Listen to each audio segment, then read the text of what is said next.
We wish to acknowledge that we are on the treaty lands and traditional territory of many nations, including Mississaugas of the Credit, the Anishinaabe, Attawandaronk, Mississauga, the Haudenosaunee, and the Huron-Wendat peoples, and is still home to many diverse First Nations, Inuit, and Métis peoples, and we are grateful to be able to live, work, and play on this land.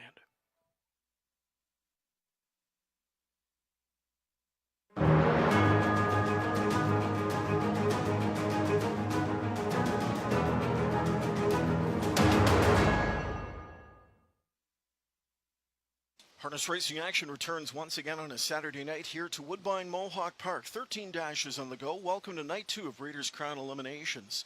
So many great rookie stars on display here last night. Nobody really dominated as far as a horse person is concerned. Trainers or drivers, the money was spread around last night. Hopefully more of the same tonight. We've got a great looking card and excellent weather conditions as we approach the end of October. 18 Celsius outside, mid-60s Fahrenheit. Wind from the southwest shouldn't be a factor, as was the case last night somewhat, and the track condition listed as fast as we gear up for this blockbuster Saturday night card.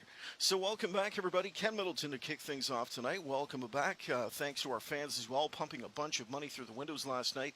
Some great betting contests last night, especially if you followed the advice of our pros. Randy Waples, the Hall of Fame driver, gave it a lot of winners last night. Chad Roseman was spot on with a lot of his selections, as was Monique Veg.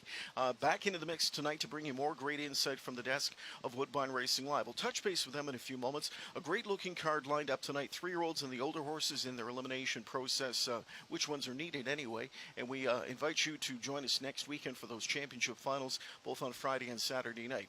Let's get you caught up to program change information, which will affect this evening's 13 race card. We begin in the first race when number 3, Petipoo, is scratch sick. Remove the blind bridle from the 7-horse Big Ace, and $100,000 in guaranteed pool money right off the bat in that early pick 5. Good luck if you're playing along. There are no changes in races 2 or 3. Turning to the 4th race, kickoff leg to tonight's early pick 4 wager. No changes there.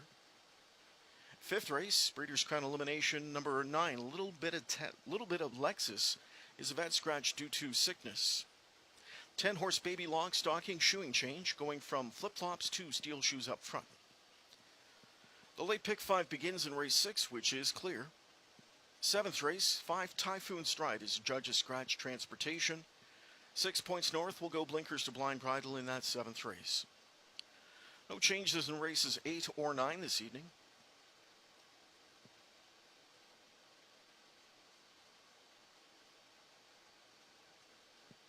Tenth race kicks off the late pick 4, wrapping up the Breeders' Crown elimination action this evening. No changes there. In the 11th race, 9 Twinbee Sunkissed, removing Swedish blinds but adding a right side Murphy blind. 12th race, no changes there to kick off the late double wager. Tonight's 13th race, a small carryover for the jackpot high 5, just over $9 grand, and no program changes in this evening's 13th and final dash. So there it is. The stage is set for this evening's 13 race card. Enjoy tonight's edition of Woodbine Racing Live. Coming up next, enjoy it. Chad Roseman, Randy Waples, and the rest of the crew coming your way in a few moments. Oh, wild finish! It's a Breeders' Crown showdown at Woodbine Mohawk Park. 2 nights of incredible racing, 12 divisional championships, over $6.5 million in prize money. Join us on October 28th and 29th for harness racing's richest, most prestigious year-end fight to the finish. From the long shots to the sure shots, it all comes down to the Breeders' Crown. Back in studio for night 2 of the Breeders' Crown. It all comes down to the Breeders' Crown, Mr. Waples. Glad to be back in the chair beside you here tonight. I know you were It was cold out there last night. night. It was chilly. It was very chilly. But it's nice Not tonight. in here. It's nice tonight. Well, you were. You know what I was saying? Wouldn't it be awesome if we could just bottle up this weather tonight and bring it to next weekend? Yeah, it would be. This is the perfect night. It is perfect. You know, I mean, there's, a little bit of wind or whatever, but, not severe or anything like that, but just the perfect temperature, eh? Not cold, not hot. No, you're right. It's nice. And it was warm in here last night. You're right. I stopped by a couple of times, but yeah, you were in the luxury days, and you were keeping it hot with your stopped picks. by to brag. Yeah, well, that's what I tend to do. No, you had a great night handicapping, as we know. As Kenny mentioned, I had some success too, picking out some winners, but it was just a good night overall. overall, as we think of it overall, setting the stage, I thought we had just had a great card of racing from start to finish. Well, yeah, I mean, not only do we get to see all these fantastic horses, and that's the kind of the part that I like about it too, is with the Breeders' Crown, we get to see horses that we don't normally get to see. We get to see all those horses that have been racing in either New Jersey or Pennsylvania or Lexington. We haven't seen them yet. Yep. Now it's a matter of letting them come up here, letting us take a look at them, letting the people take a look at them, see how they fit in with ours.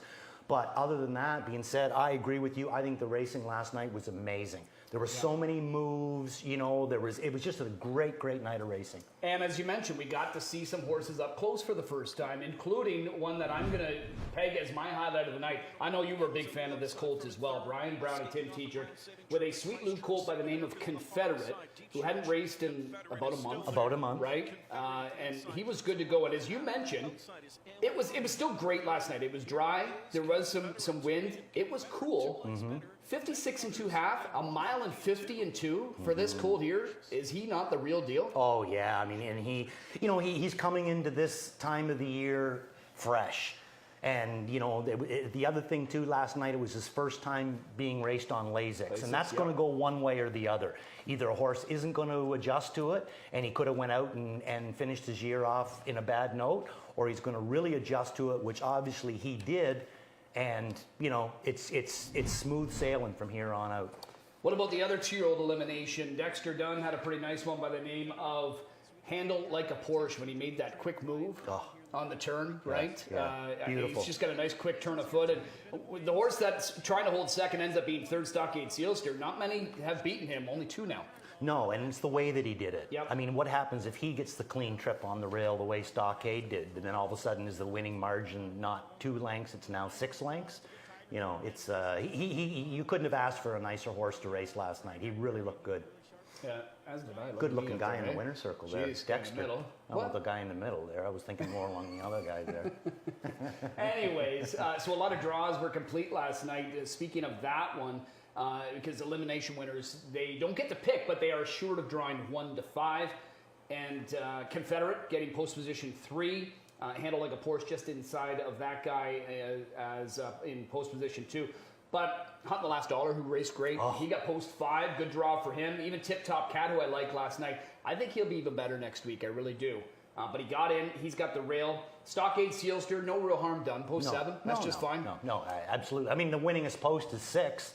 So it's pretty close. Yeah, the one I feel kind of poor for, because he raced huge last night for being a huge long shot, Irvin Hanover, who was second. Drew the 10 hole. 10 hole. Yeah. 10 hole, unfortunately. But somebody's got to have it, right? Nicky Mills, and it's a starting point. Hole. Billy O'Donnell used to always say, it's just a starting point. Yeah, and tonight, again, we will be drawing some more of these Breeders' Crown finals. The Breeders' Crown, once again, proudly presented by the Lidfeld Cats Breeding Partnership. We appreciate their support. Tonight we are going to be drawing the Open Mare Pace, a couple of limbs tonight. This will be after race 5. Then the Thrill Filly Trot will be after race number 6. And the Thrill Colt and Gelding Trotters will be after race number 9. That all went very well last night. I was just very proud of the way everything went last night. And, we're just proud to host this again. And we will be hosting a Breeders' Crown post-draw. I hope you come out, Randy, on Tuesday. Yeah. Could. Yeah. Could, maybe. I'm putting you on the spot right now. What, is there fences to be painted?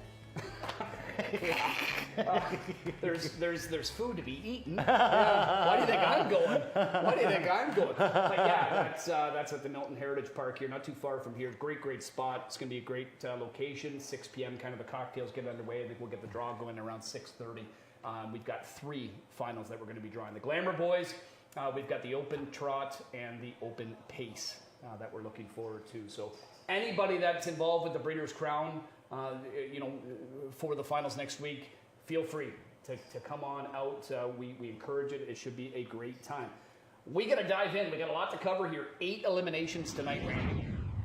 Last night we had 7 because we had one of them that was just a 1 elim, where 8 of them got to advance. But tonight it'll be the top 5 finishers. Again, elim winners. They are assured of drawing post 1 to 5. So 5 of these 7 in our first elimination of the night in race number 2. It's for the Open Mare Pacers. Test of Faith. She's back here. She's 4 for 4 in Canada. She's the reigning horse of the year. She won the Breeders' Crown last year. I mean, we can just rhyme everything. I was going through her stats, and there are many in here that are looking for their first Grand Circuit Stakes victory. she's closing in on something like 20 stakes wins. Not It's surprising. Unbelievable. Yeah. Absolutely unbelievable. And this was her most recent in the All-Arage, 50-1. Yeah, she's just such a classy mare that can do it any which way. What did you think of her when you saw her here? Oh, I mean, she's just an amazing. I've been a huge fan of her since last year. You know, she just she never goes a bad race. No. She goes some races better than others, but she never ever goes a bad one. You know, it's never just a bad thing like, well, what happened to her? Where was she tonight? You know, she's always there. If she doesn't win, she's always giving a good account of herself. But I love the fact that she's had the kind of year that she's had, and I find her to be just as strong now as when she was starting the year. That always doesn't hold sway. A lot of times horses get tired, but even just that last race there, watching Dave shut her down at the wire. She's on top by 2 or 3, and he shuts her right down. Doesn't seem like it's much, but as a driver, let me tell you, every time that you can save a half a length or a length, by the end of the year, it adds up. Pays and off. that's the God's truth. It really does add up. Credit to Dave and credit to Brett Pelling. Very, right? I mean, you he couldn't. does a great job She's managing in her. great hands. Yeah. As we turn the page, we will head to race number 3. This is the Thrilled Filly Trot elimination, first one of the night. Field of 10, post 10. As we mentioned, someone's got to get it. Mark Etzel and his team, they ponied up $72,000 US to supplement into this race. Now they're going to need a trip because she is in a deep, deep group, including Joviality, who, as we know, has had no trouble finding success versus the boys. But now she's back in against her own kind. She is something special, that's for sure, for Courant, Marcus Melander, and Brian Sears. She did not win her latest, however, rare defeat for Joviality. Second by a neck. She had the second tier in a field of 12. Jiggy Jogger, we're going to see in the second elim. Credit to her. She digs in on the front. Joviality second best, but I don't think there's really anything to take away from her. I mean, she's still phenomenal. Well, that and I mean, like, who beat her?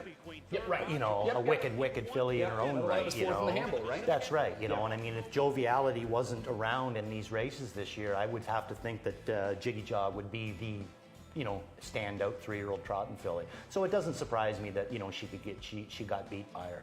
What about War Xenia? That's the Buzz question horse mark. that we always talk about. Yeah, and going to hobbles. He's decided to put hobbles on her. And according to him, I was talking to him last night, Mark Stacey, and he said that the reason that he wanted to go to the hobbles was because he's just trying to get her a little closer in the race. He wants to have a little bit more gate speed for Bobby to work with to try to keep her a little bit closer. Because he knows too, as talented as she is and as fast as she is and as eager as she is to pass horses, you can't give up all that ground against these champions because it's going to cost you big time. You're going to get dirty traffic out there. A lot can go wrong that way. If you can just get her a little bit closer off the gate, and unfortunately she has the rail tonight, and that's kind of a tricky spot too. But the hobbles should help things. He said he's had them on her before.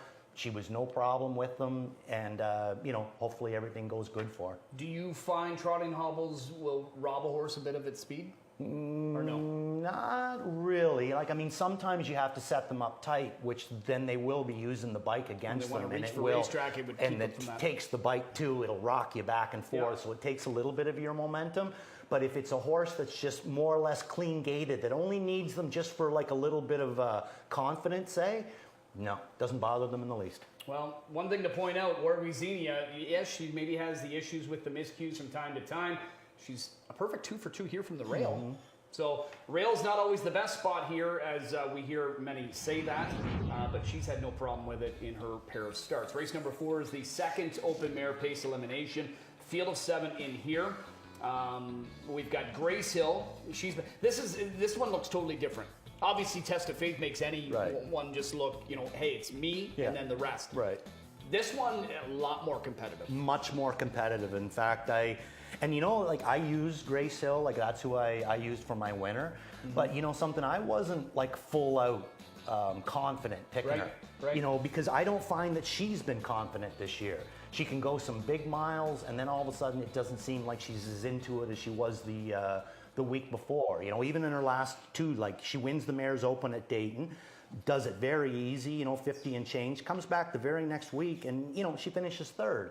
There's some inconsistencies there, and I mean, if you want to be the best ones, you want to be Test of Faith, you better be consistent every start, and I don't get that. Now, that being said, like you said, this is a little easier bunch than that first division.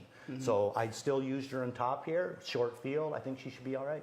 I like Sears, first time behind Racine Bell, a classy mare that won the Perfect Sting earlier this year. She beat Test of Fate in that race. She's got the ability. She had to miss some time. I think she's just kind of coming back right now.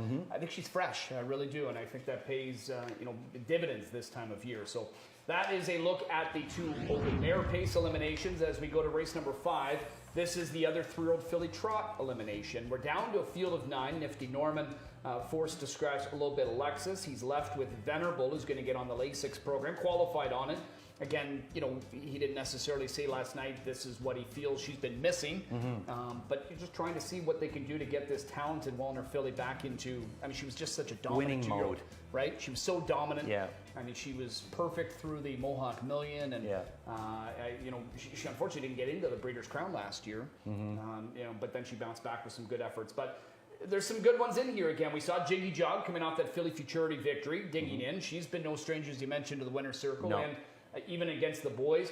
And then Fashion Schooner for Jim Campbell, the Hamiltonian Oaks champion from post position 10. Since then, she just continued to be a winning machine. This is the latest, capturing the moneymaker at Hoosier Park. Sure, it was only 4 rivals she had to face off against, but she kicked home as a good one was supposed to. And, this is a Walner filly that has not missed the board in 11 starts this season, Randy. No, I mean, what a year Jimmy Campbell's had. Yep. I mean, wins the Oaks, wins the Hamiltonian. Neither one of them, I think, were really expected to. I mean, maybe a little bit Fashion Schooner had a bit more of a chance, I guess. But I don't think anybody was really looking at Cool Papa Bell to be the winner. I mean, he ended up paying 50 to 1 or 50 to 1, you know. I mean, so what a fantastic year. But this guy's been doing it for years and years and years, He's always managed to put out champion horses.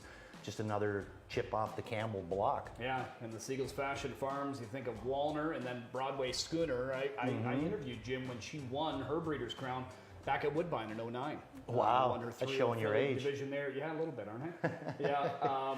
But Walner won his Lone Breeders' Crown as a 2-year-old in 2016. So some nice little lineage there in the 5th race, that 3-year-old filly trot. Over to race number 6, 3-year-old Colt and gelding trotters in here. First of 2 eliminations, Temporal Hanover. In a bit of seconditis right now, but that's all right when you're going for these big purses. You're still making some pretty darn good money. Marcus Melander training, brother Matthias in the bike. Runner-up in the latest to Rebuff in the Futurity. We also had some others coming out of there. Then a couple of doors down, we had Slay. Remember Slay winning the Canadian Trotting Classic. For some dicey moments. It's certainly we're actually going to look at it here. So here he is. He's off stride coming off the last turn. He's making his break here. He does lose a little bit of ground. Bongiorno gets him back on track, gets him re-energized, and then is able to find some room, and he ends up getting the victory in 52-1 at an 8-1 price. He ends up beating Pretender, and Fast as the Wind. He was closing very well on the end of it. He was our Good Times champion. But Slay got it. There was an inquiry there, but they deemed him to not be in any violation. Stayed up. Yeah, I mean, congratulations to them, and he's a really nice little horse. That gives him over 600,000 or close to 600,000 this year, and seems like he's a handy little horse. Like he's able to get out of there, get himself spotted, and still have a good turn of foot coming for home. Whether he can do the same kind of a trip in front or on the outside, I'm not really sure. Your second pick, I love this horse, Double Deceiver, in here tonight. In the Futurity, we're going to see that later.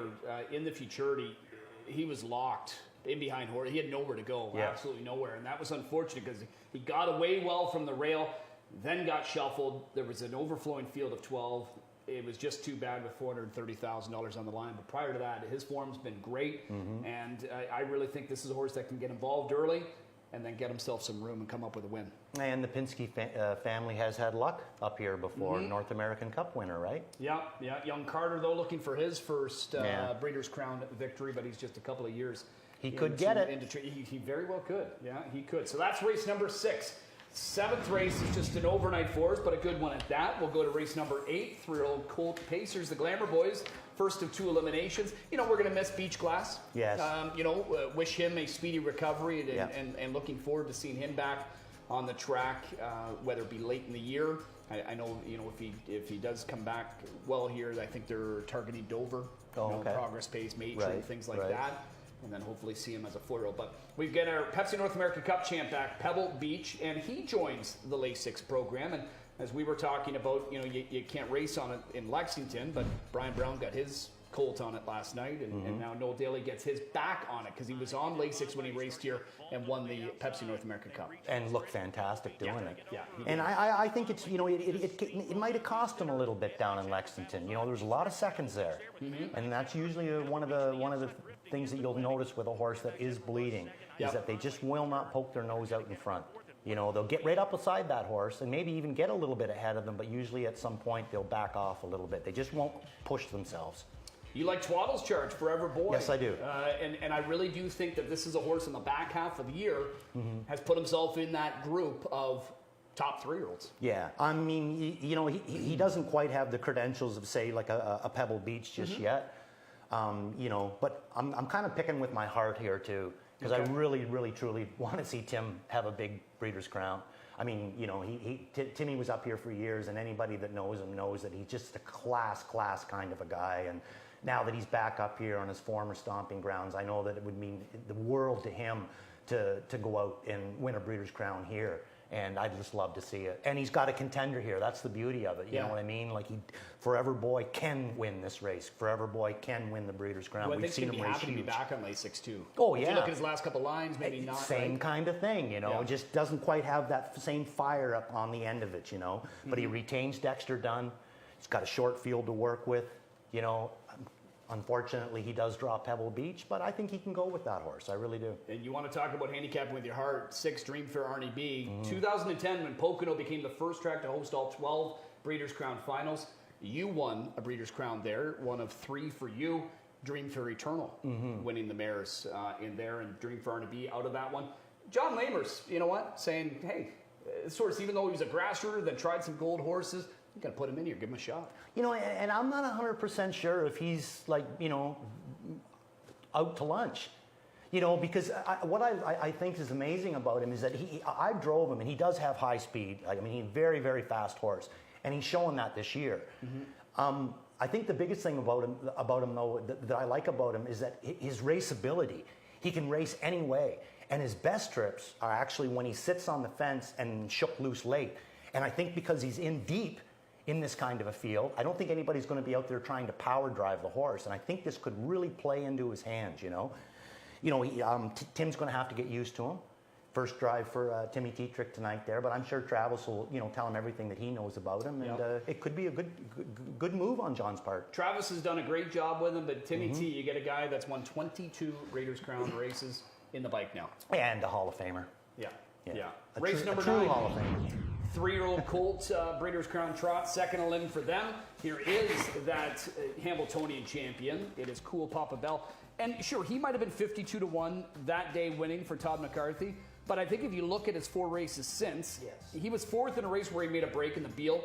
But outside of that, he's raced fantastic. So that definitely was not a fluke that he won the Hamiltonian. Absolutely not, no. And, it just, again, it goes back to Jimmy Campbell, too. I mean, he's able to keep this horse's momentum carrying on past the Hamiltonian. He wasn't a one-hit wonder. He's carried on that big win and is still winning, and still winning Grand Circuit style races. So he definitely fits in here. Just unfortunate that, he had kind of the poor part of the draw. Yeah, we've got a lot of the similar numbers, but just jumbled up a bit. You're going to go Pretender. I'm going to try Checheres, branded by Lindy, for a bounce back from him. Again, he was the favorite in the Canadian Trotting Classic, but ended up making miscue. One more elimination to talk about. It is for the Glamour Boys again. 10th race, Thrill, Colt, and Gelding Pacers. 8 of them in here. Again, this is one of the limbs that are fields that we're going to be drawing at our special press conference draw Tuesday evening. Hopefully you can join us for that, or tune into the live stream. By the Missile, glad to see them supplement him in here for $72,000. Ron Burke talking about him last night to me. He said he might very well be the best 3-year-old he's ever trained. Is that not big words? Oh, that is huge words, yeah. And he's not the type of guy that throws those words around. Yeah, he is freakishly fast. He's 11 for 13. He's lost twice, and he was second in both of those races, including once there recently to Beach Glass. The Jug winner. This is his Ohio Sire Stakes champion that he got. He's on the cusp of hitting $1 million earned this season. Race goes through him, you would have to think. But with that being said, I did it my way, who a couple of handicappers here are going to put on top. When he went to Lexington, did he not really find his groove? Did he ever? Yeah. Yeah, but I mean, but that could have been the clay track. A lot of Yep. times the horses will go down there and they'll get on that clay track for the first time there, and it just feels like they're doing their racing on top of a Serta mattress. So easy on their feet, and horses respond to that if they're a little bit footsore, and they get on that clay track. Wow, look out. It'll be more interesting to see how he comes back. Will he keep this form going, or will he go back to the, maybe just one of the also rans, that he was when he first went down there. Yeah. But as for, talk about luck in horse racing though, eh? You just two people out there that supplemented their horses. One draws 10, one draws the rail. That's the luck of horse racing. It is. That is. And the other one for the mare, she got the rail. Watch me now in her elimination. That'll be early on the program. You want to talk interesting? I'm interested to see how many Serta mattresses show up at the Waples residence now after that plug. How many are you getting? Wow. If I see you starting to sell some mattresses in the near future, I know. Let's talk plays of the night here as we wrap things up before we get into the action. Robert Reed up first. He's going to go Southside Eddie, his best bet of the night. I believe this one's getting hammered, yes. Currently 1-2 on the board. The Barn Dog's watching. Mike Probosi likes this one in her elimination. Garnet Barnsdale's going to go to Slay in race number 6. As we continue on, I believe I'm head-to-head. Actually, look at this. We've got 3 of us. Good value tonight. Justice for Gislain. I'm saying Double Deceiver. I say upset prospect. He's 10-1, but I think he's going to get bet in there a bit. Mark McKelvey, his best bet of the night is Cool Papa Bell in race number 9. That is in the second Breeders' Crown elimination for those 3-year-old Colt and gelding trotters. We've got a busy 13-pack coming your way, with the majority of them being the Breeders' Crown eliminations. Again, we had all hands on deck last night. We don't quite have everybody, but we've got a familiar face back with us, and happy to introduce Mr. Mark McKelvey. Good evening, Mark. What's on your plate here tonight?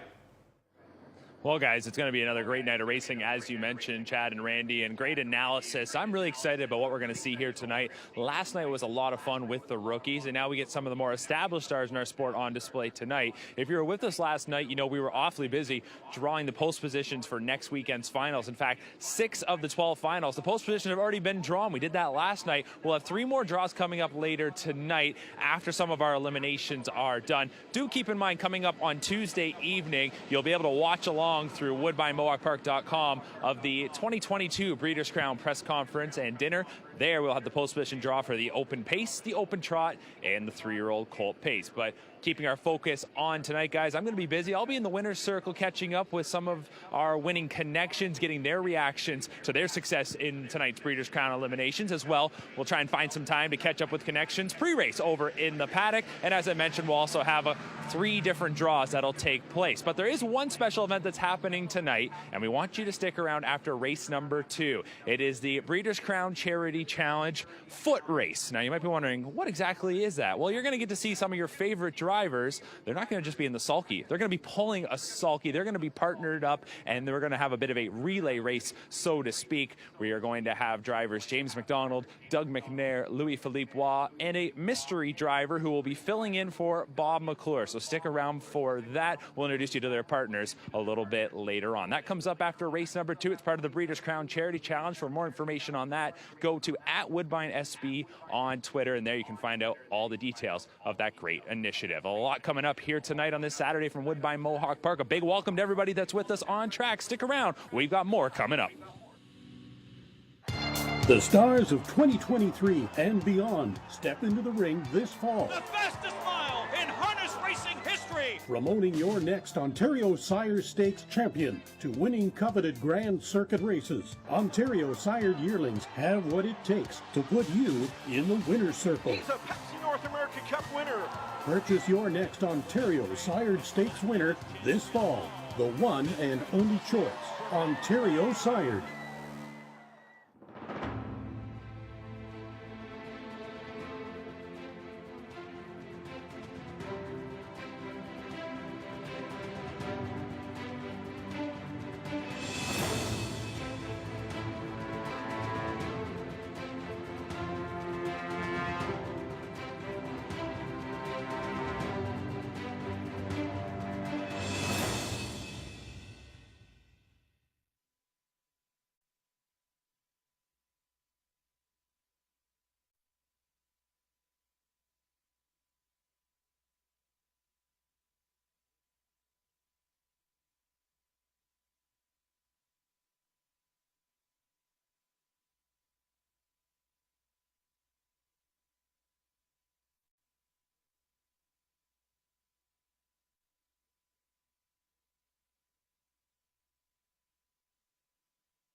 Getting closer to kicking off night 2 of Breeders' Crown Elimination Mania here at Mohawk Park. We had the rookies last night, so they are settled. We've got the fields drawn. We're going to draw some more tonight, and we're going to draw some more on Tuesday evening, just setting up for 2 nights of unbelievable action. And I can't wait for it next weekend. And glad to have you back with us next weekend, too. You know, I was thinking to myself there the other day, the Breeders' Crown started, what, 87, 88? 84. 84? Yeah. To this day, even, actually, I never seen a stake race take off like that. Like, it was instant credibility from the time that it came out. You know what I mean? Like, usually a stake kind of takes a few. I mean, the Mohawk Million kind of had instant credibility because it was just so many different facets to it. Mm-hmm. But the Breeders' Crown Series, like, I mean, when that came out, it was all that was talked about in the business. It was just accepted. It was so important right off the bat with a new series. And it's the way the Breeders' Crown, the Hamiltonian Society, has always put it on. First class. Yeah, and designed to help promote the sport. And it's done class. Just that. Yeah, right? exactly. It's done just that. So looking forward. It's our Super Bowl. It is what it is. Yeah. Right? But it was instant credibility. Yep. There's a look at the field for the opener. So we get into our Breeders' Crown eliminations starting in race number 2. With the open mares, but here we've got a nominators of 3 group of pacers to kick things off. Petipoo, the 3, is out, who figured to probably be a bit of a factor here, but as they head out to the track, I like Southside Eddie. To me, he should handle this group, and I know you're going to try and beat him, and I believe with this guy here, called in sick. Is there a better horse there to be picked by me than a horse called in sick? You said it. Huh? You said it. Yeah, but you're agreeing. You're not disagreeing with me. I told you on camera that I saw this name the other day, and I thought of you. You thought of me. I didn't think of you. Yeah, you got a Hall of Fame ring. You can call in sick anytime you want. No, right? yeah, I am going to go with him. I like the Colt. You know, I mean, he his second last line, he was in this class, the non-winners of 3, but he raced a fantastic race. He's not going to see Frozen Hanover in here this time, and he finished 3rd, racing from off the pace, so he shows me he's able to do that. Comes right back, drops down to non-winners of 2. Phil finds him a fantastic trip. He has a nice big win for him. Now moves back up to the non-winners of 3, but has the inside, and I think that he's a good fit in here. And in that last race, too, where he won, he was actually passed halfway down the lane and came back on. Yeah. Win the race. He showed some guts. Yeah, no, he did. And Phil Hudon's driving great right now, coming off of another win last night. That just kind of snowballs. We're set to get this 13-pack underway. Glad you've joined us. Enjoy the weather. Enjoy the race, great racing action. And all the best with your wagers here tonight. Ken Middleton back for night 2 of Breeders' Crown Eliminations. He is upstairs and set to introduce the field for the opener.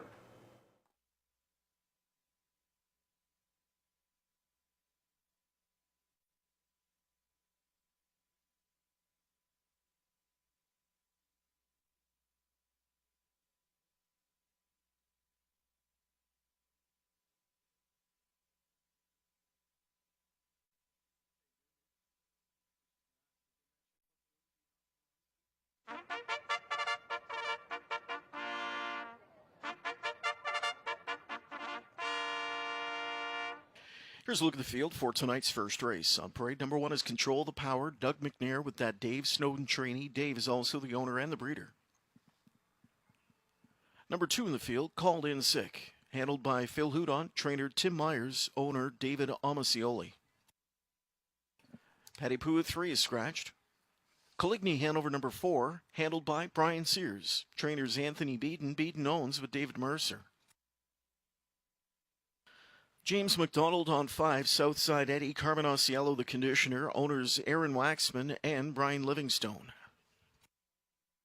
Here's 6, J.K. Mickey Mantle, Scott Zeron for conditioner Harry Polton, owned by the stable J.K. Mickey Mantle.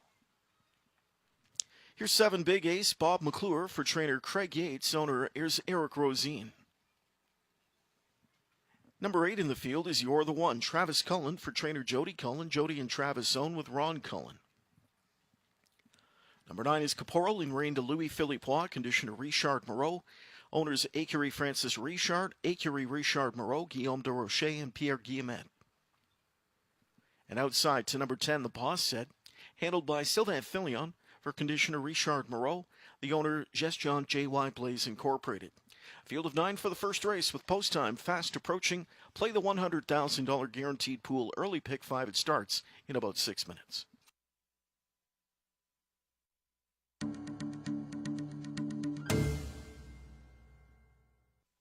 New information, no Jody Jamieson tonight. He comes off his scheduled drives in the 11th, 12th, and 13th races. We can't give you updates at this point, but just putting it out there, no Jody Jamieson this evening. Will need a driver in race 11 for number 2, My Mother Pearl.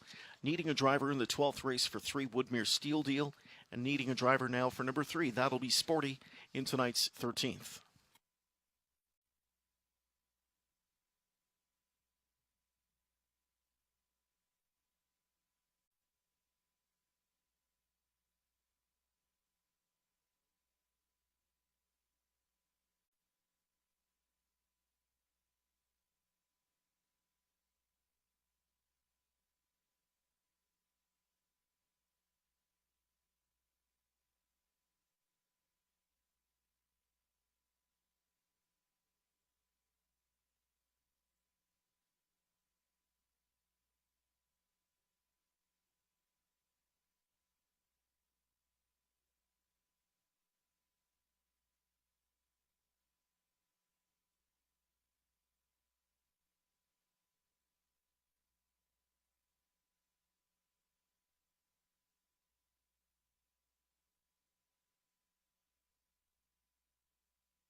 $93,000 plus in climbing as we look to hit that $100,000 target. That's the guarantee number for the early pick 5 tonight. Good luck to those of you playing along.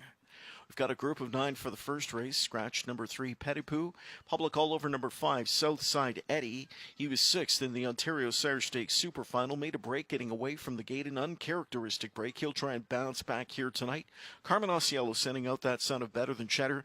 James McDonald sitting on a major milestone possibly. Career win number 3,000 will be the next of his career.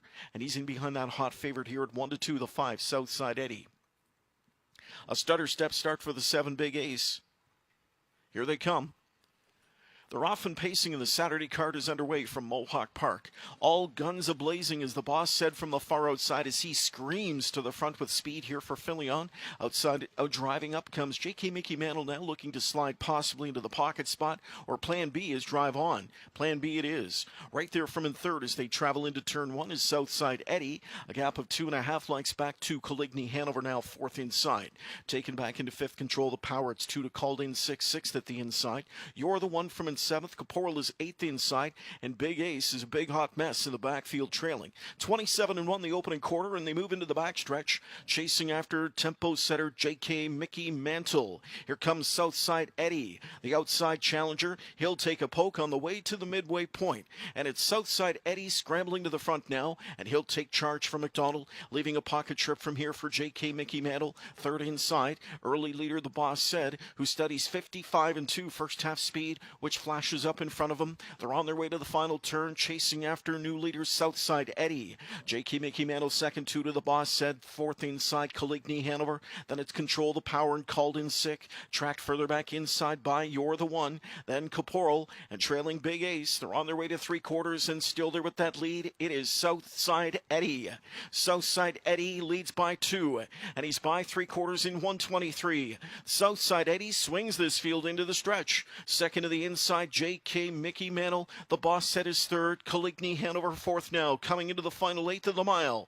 And Southside Eddie keeps on rolling. Eddie's on top by 3. And here's Southside Eddie coming to the line to give McDonald that 3,000th career victory. Southside Eddie, and we start the night with a milestone score. It's a 149-3 smoke show for Southside Eddie and Mr. 3000.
Top 4 pacers on the board. Posted, we have 5, 6, 10, and 4.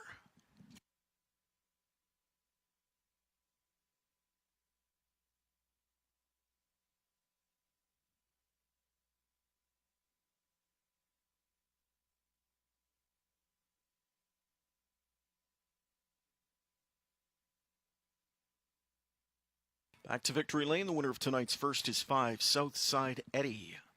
3-year-old Better Than Cheddar Colt of the Jeremy's Jet mare Ainsley Noel, owned by Aaron Waxman and Brian Livingstone, trained by Carmen Osiello. And career victory number 3000 comes here tonight on a very special night here at Mohawk Park. A special milestone for driver James McDonald, the nation's O'Brien Award winner from last season, and almost a shoe-in to win it again this year. He's had a sensational season, and it continues to roll on. Southside Eddie is the answer to the trivia question. Who gave James McDonald his 3,000th trip to victory lane? Eddie did.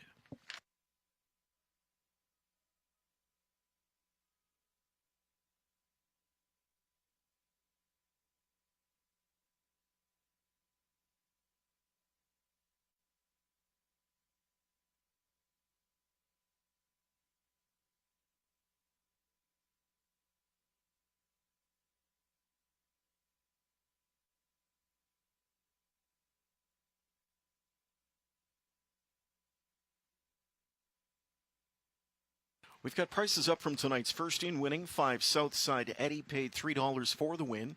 $2 exact to $7.50. $1 trifecta $15.30. $1 superfecta $71.50. Pick 5 pool tonight topped $140,000, and there's over $81,000 in live money moving on to race number 2. Post time for the second race scheduled for 9 minutes from now.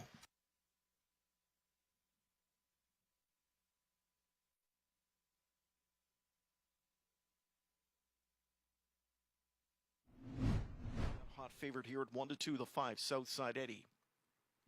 A stutter step start for the 7 Big Ace. Here they come. They're off and pacing, and the Saturday card is underway from Mohawk Park. All guns a-blazing, as the boss said from the far outside, as he screams to the front with speed here for Filion. Outside, out driving up comes J.K. Mickey Mantle now, looking to slide possibly into the pocket spot, or plan B is drive on. Plan B it is. Right there from in third as they travel into turn 1 is Southside Eddie. A gap of 2.5 lengths back to Coligny Hanover, now fourth inside.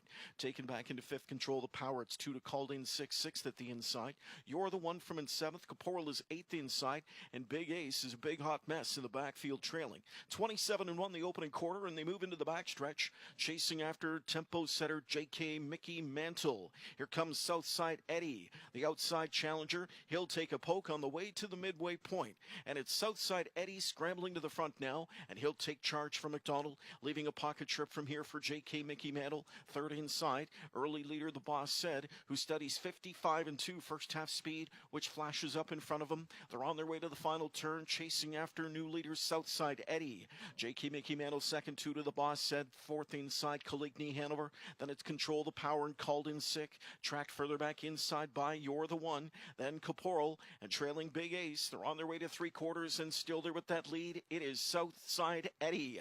Southside Eddie leads by 2, and he's by 3/4 in 1:23. Southside Eddie swings this field into the stretch. Second to the inside, J.K. Mickey Mantle. The boss set is third. Coligny Hanover fourth now, coming into the final 1/8 of the mile. And Southside Eddie keeps on rolling.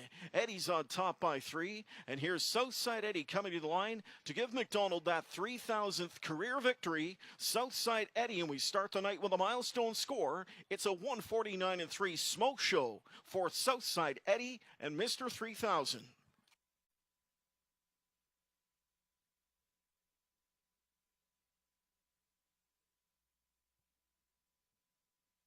Here's a rundown of tonight's first race. Control the Power 7th, called in 6-6. Petty Pooh scratch, Coligny Hanover 4th. Southside Eddie, the race winner. J.K. Mickey Mantle was 2nd. Big Ace finished 9th. You're the One 5th. Caporal finished 8th. The boss said 3rd. Second race coming up next. No program changes. Post time in about 6 minutes.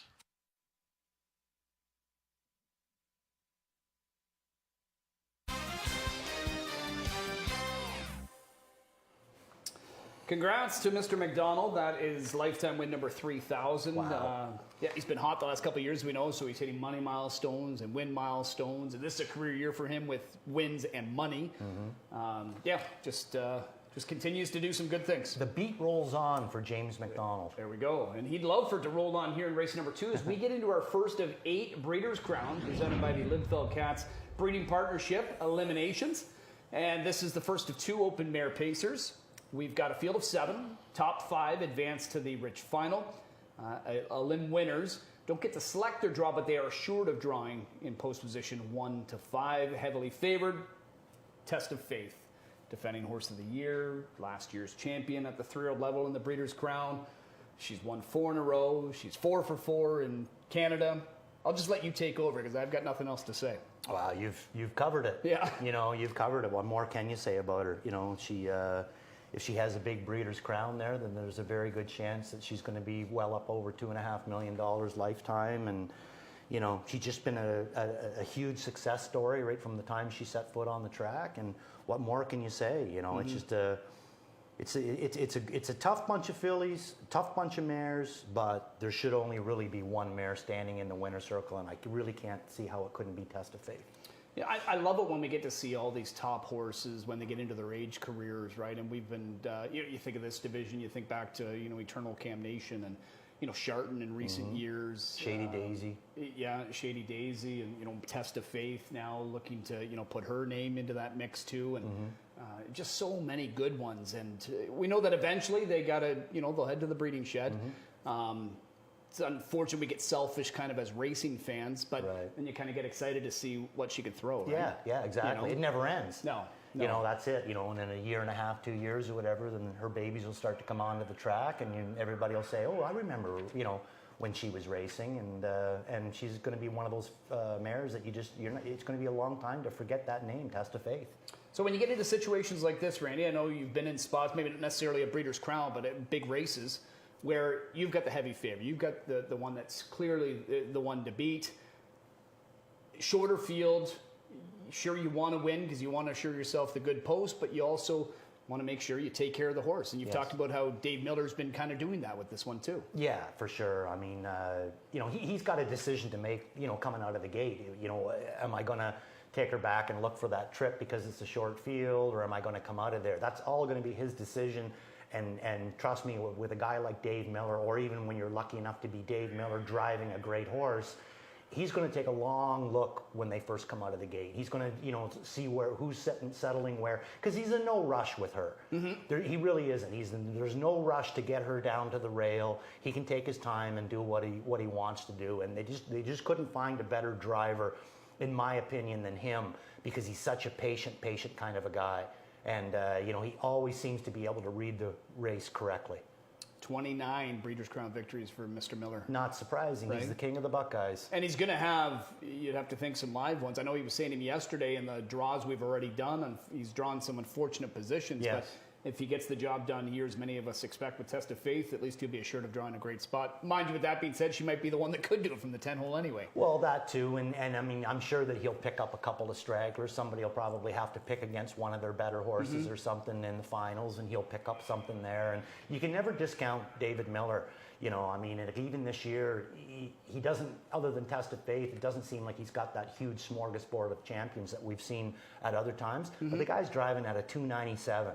Yeah. Like, you know, he hasn't lost a step, you know, and if he gets on the right horse, look out. And, you know, she is the right horse. That she is, and she's 1-9. She's the heavy favorite. We're going to meet her and the others on parade here with Kenny in a moment. Then Randy and I'll be back to start talking about the other half dozen.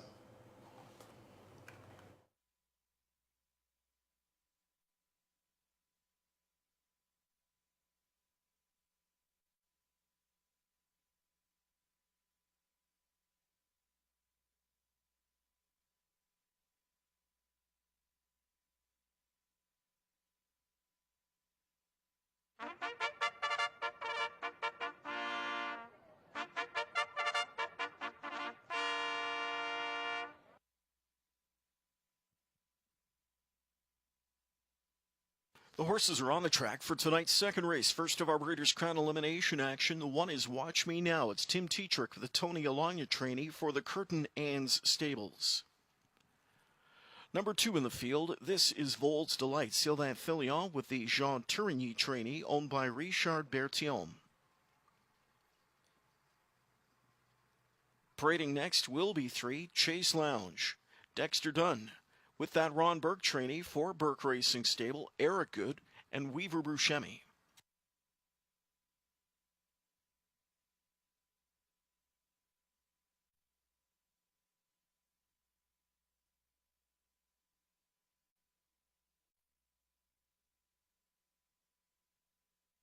Here now, the 4 Michaela with George Brennan aboard that Nick Drennan trainee owned by Joseph Davino, Brad Shackman, Anthony Peretti, and Drennan Stable LLC.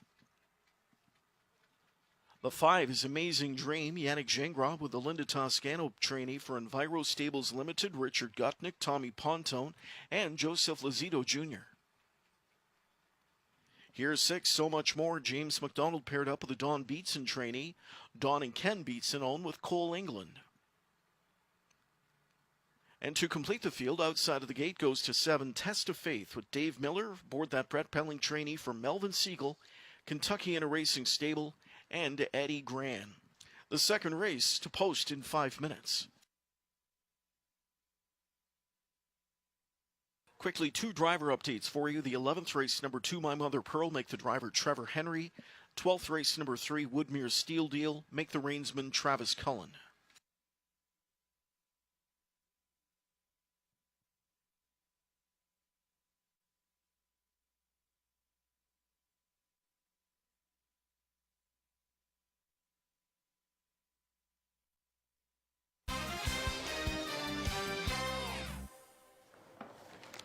Race 2 to kick off our Breeders' Crown eliminations here, Randy, is coming up. We've got the mare Pacers, first of 2 eliminations. Test of Faith continues to be that overwhelming choice. She should remain 1 to 9 up until post time. Next closest on the board is the queen of these parts here. It's So Much More. She's gotten hot, as we know. In the Milton, I thought she raced great in her elimination. She was right there at the end. Tough trip in the final. Still hung around to be 5th. What kind of a trip does she need to be able to get a good piece of this tonight? Well, I say that she needs to stick close to Test of Faith. Okay. You know, if I was James, I'd maybe take a... He's got options too, James. She can go out of there too. And if they're not going out of there rugged, you know, I think I'd drift out of there with Test of Faith and, you know, try to stay on her back. Worst case scenario, you're probably going to be second, which gets you in without being too chewed up, you know. Best case scenario is you get off her back and you're live and you finally take her down. Michaela, who we're seeing here, she was runner-up in the Milton, 2 Test of Faith, both the elim and the final. Not she raced great. It was a bounce back, in my opinion, for this mare who's got a lot of talent. But we haven't seen her race since then, so now she comes in with a bit of a stale date for Nick Drennan and company. But George Brennan in town, looking to add to his 6 Breeders' Crown victories and get himself in there. She looks good out there. I would have to think she's going to be fit and ready to go. I think so. You know, I mean, you know, you always want to see them have that start a little closer, you know, as opposed to almost a month. But, you know, I'm sure Nicky's got her. He's either schooled her somewhere or trained her a big mile or something. I'm sure she's more or less fit because I can't see George coming up here, you know, looking to race her easy. But what I would like to say, though, and I don't know about you because I think we did that show together, but in her Milton elimination, I mean, I was shocked how good she raced. Like, she took Test of Faith right to the wire. Especially because she was in a bit of a rut. Right. I know she had some tough trips before that's what I mean. I was shocked. I really was. Like, I more or less discounted her, didn't really give her any real, you know, second or third looks, just more or less concentrated on Test of Faith.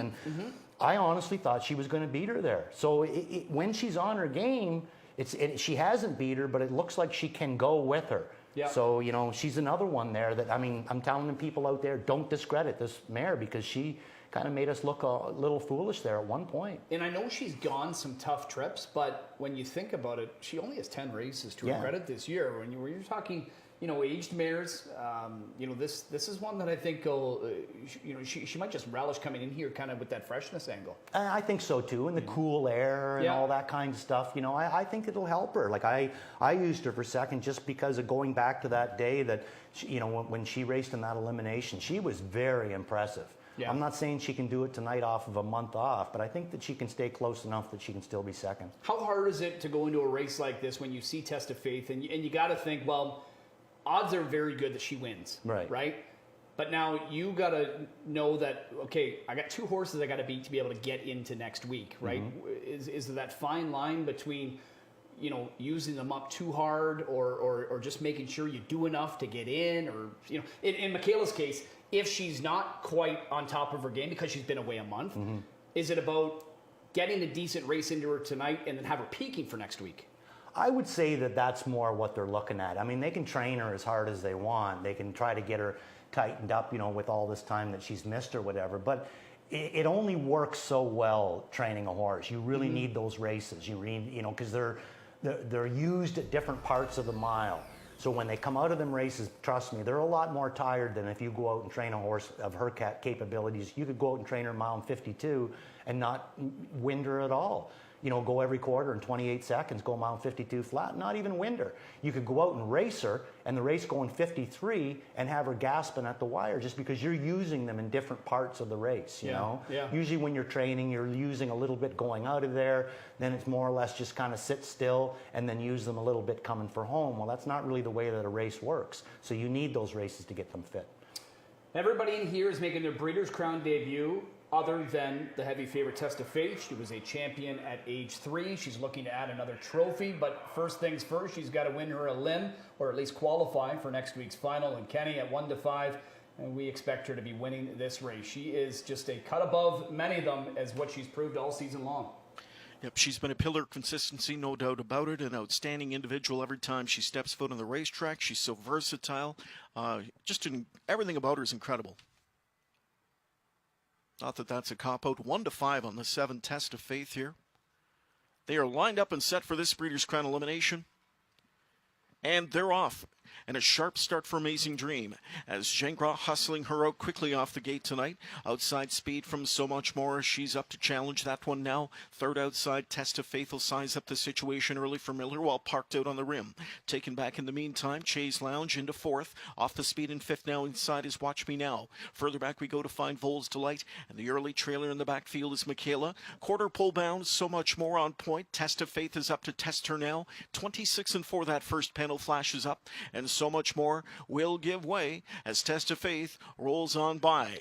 Test of Faith will find the lead just before 3/8 as So Much More has released her to be back in the pocket spot. Third inside to Amazing Dream, who showed that early hustle. Then Chase Lounge is 4th inside. 5th in at the rail is Watch Me Now. Vols Delight continues to study them from back in 6th. And Michaela, if she's to do it, she'll do it from last. And Brennan starts her move to the outside at a 55 1/2. Into the final turn they go. They're chasing heavily favored Test of Faith as she's on top, leading it just over a length now. Back into 2nd is So Much More. Amazing Dream is right there. 3rd inside. 4th Chase Lounge. 5th inside we go to Watch Me Now. Getting underway in the backfield comes Michaela, and Vols Delight is trailing now. Amazing Dream is off the rail as Gingras calls in her to step first up out of 3rd. Picking up the cover, Chase Lounge into 4th now. 3/4 in 1:22-4, turning home.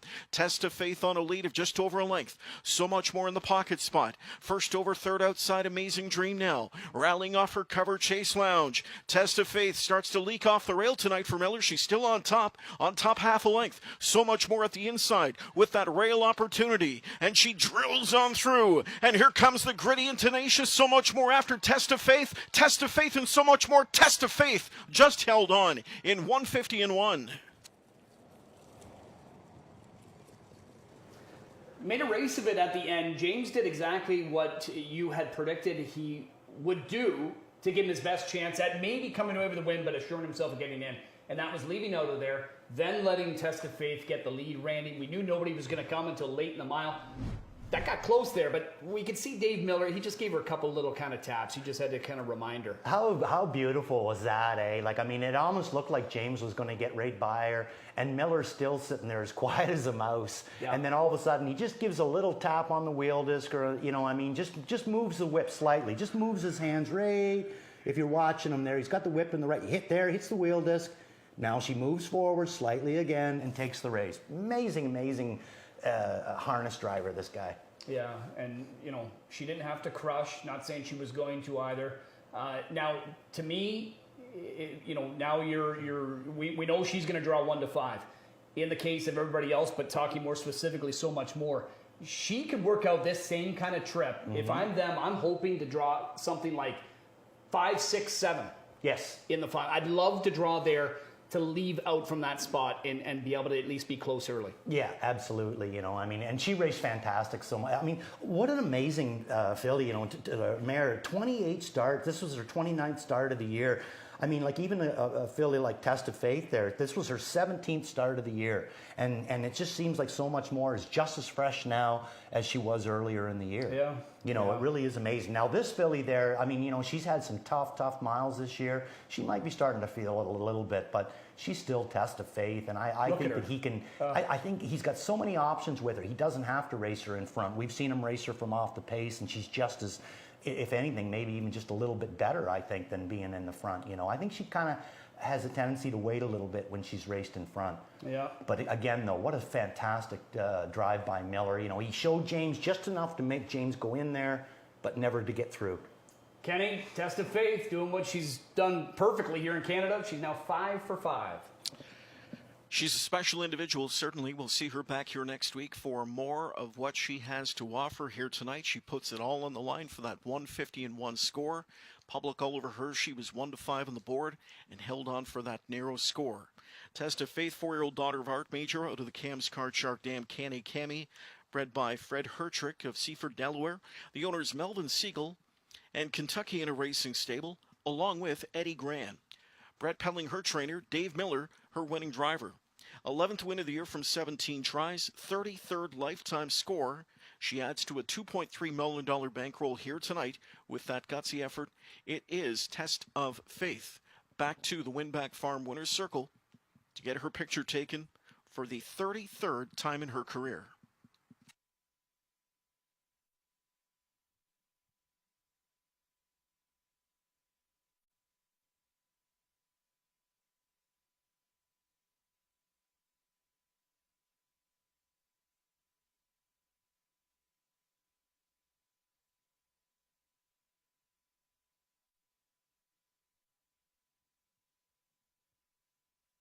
Prices are up for the second race. 7 Test of Faith paid $2.40 to win. $2 exact to $6.60. $2 daily double $3.30. The $1 trifecta paid $8, and the $1 superfecta returned $20.60. Third race is coming up next. Post time for race 3, scheduled for about 23 minutes from now.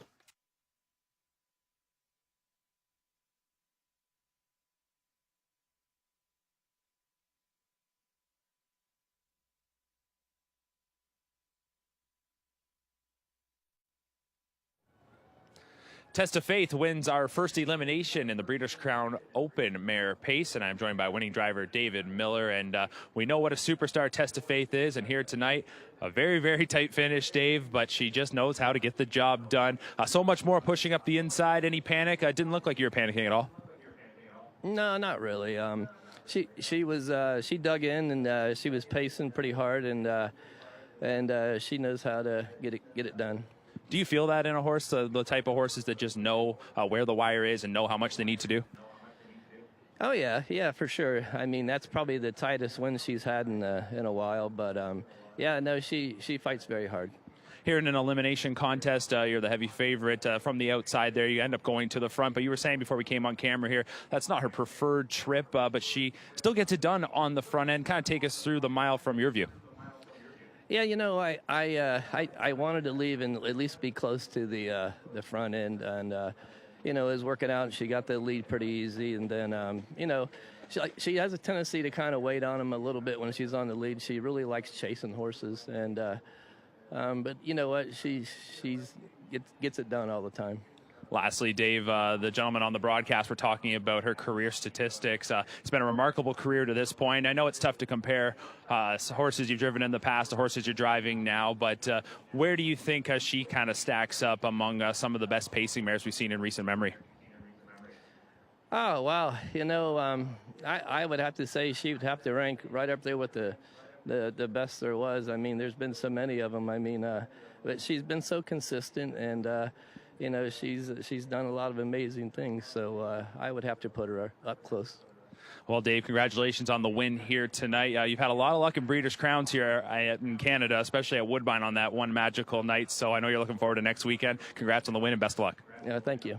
All right, Test of Faith takes the first elimination in the Mare Pace. Stick around. Coming up in a few minutes, we are going to have our Breeders' Crown Charity Challenge foot race. A bit of a mouthful, but I promise it's going to be a lot of fun, so stick around for that. Test of Faith is a Breeders' Crown elimination winner here tonight.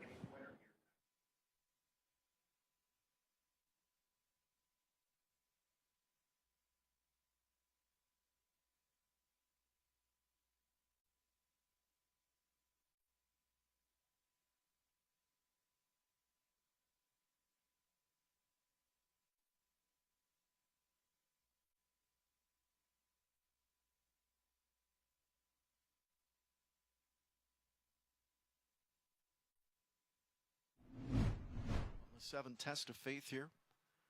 They are lined up and set for this Breeders' Crown elimination. And they're off. And a sharp start for Amazing Dream as Gingras hustling her out quickly off the gate tonight. Outside speed from So Much More. She's up to challenge that one now. Third outside, Test of Faith will size up the situation early for Miller while parked out on the rim.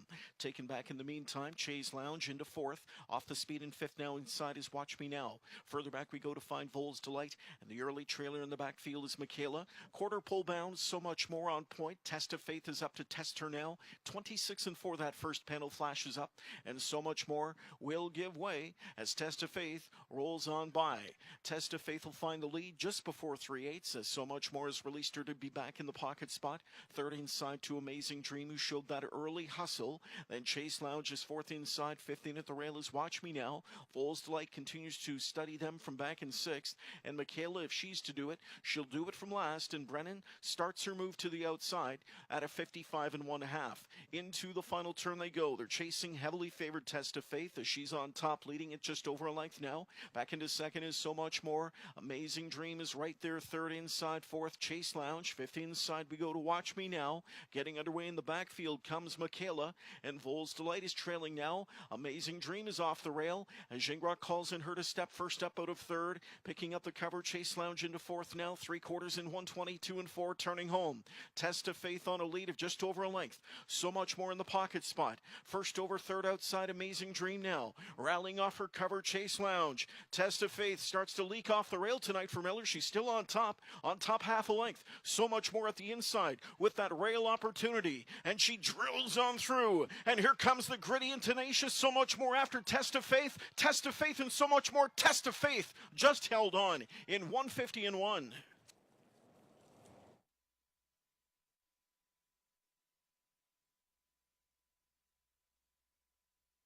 Rundown race 2, Watch Me Now 6th, Vols Delight 7th, Chase Lounge 5th, Michaela 3rd, Amazing Dream 4th, So Much More 2nd, Test of Faith the race winner.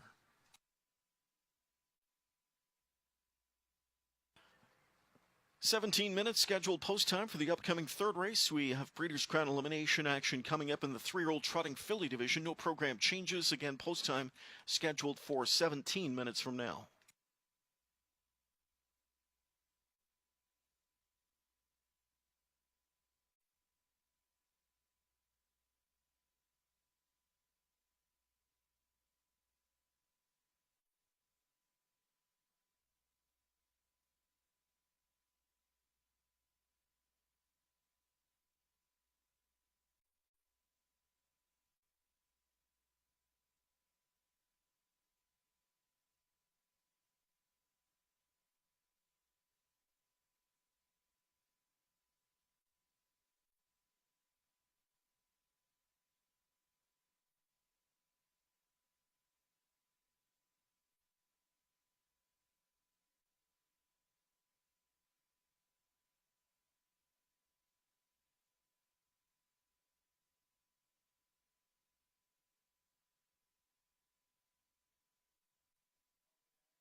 Well, we know it's a big weekend of racing here at Woodbine Mohawk Park as we head towards next weekend's Breeders' Crown. But back in 2019, a wonderful initiative, the Breeders' Crown Charity Challenge, got underway. And since that inaugural year, over $800,000 has been raised for local charities of the host cities of the Breeders' Crown. And once again, Woodbine Mohawk Park and Woodbine Entertainment is pleased to be participating this year, along with the great work of Marvin Katz and Brad Grant and many of our other owners that are contributing, including Steve Heimbecker and Serge Godin's determination. So a lot of money is going to go to a lot of charities, but something that started last year was the Breeders' Crown Charity Challenge foot race. It's a relay race, so to speak, and we are going to be doing that in just a few moments. So we've got our 4 teams for the Breeders' Crown Charity Challenge set to race on the track. They're not just going to be in the bike, they're going to be running out there. This is going to be a lot of fun. Now, Bob McClure is with me, and Bob, when I approached you about this, you said, can't run. You just can't do it. But you were able to find yourself a pretty suitable replacement. Yeah, I'm not quite sound enough for this, so I brought in a ringer. I found the longest legs I could find in harness racing, and he's going to run for me.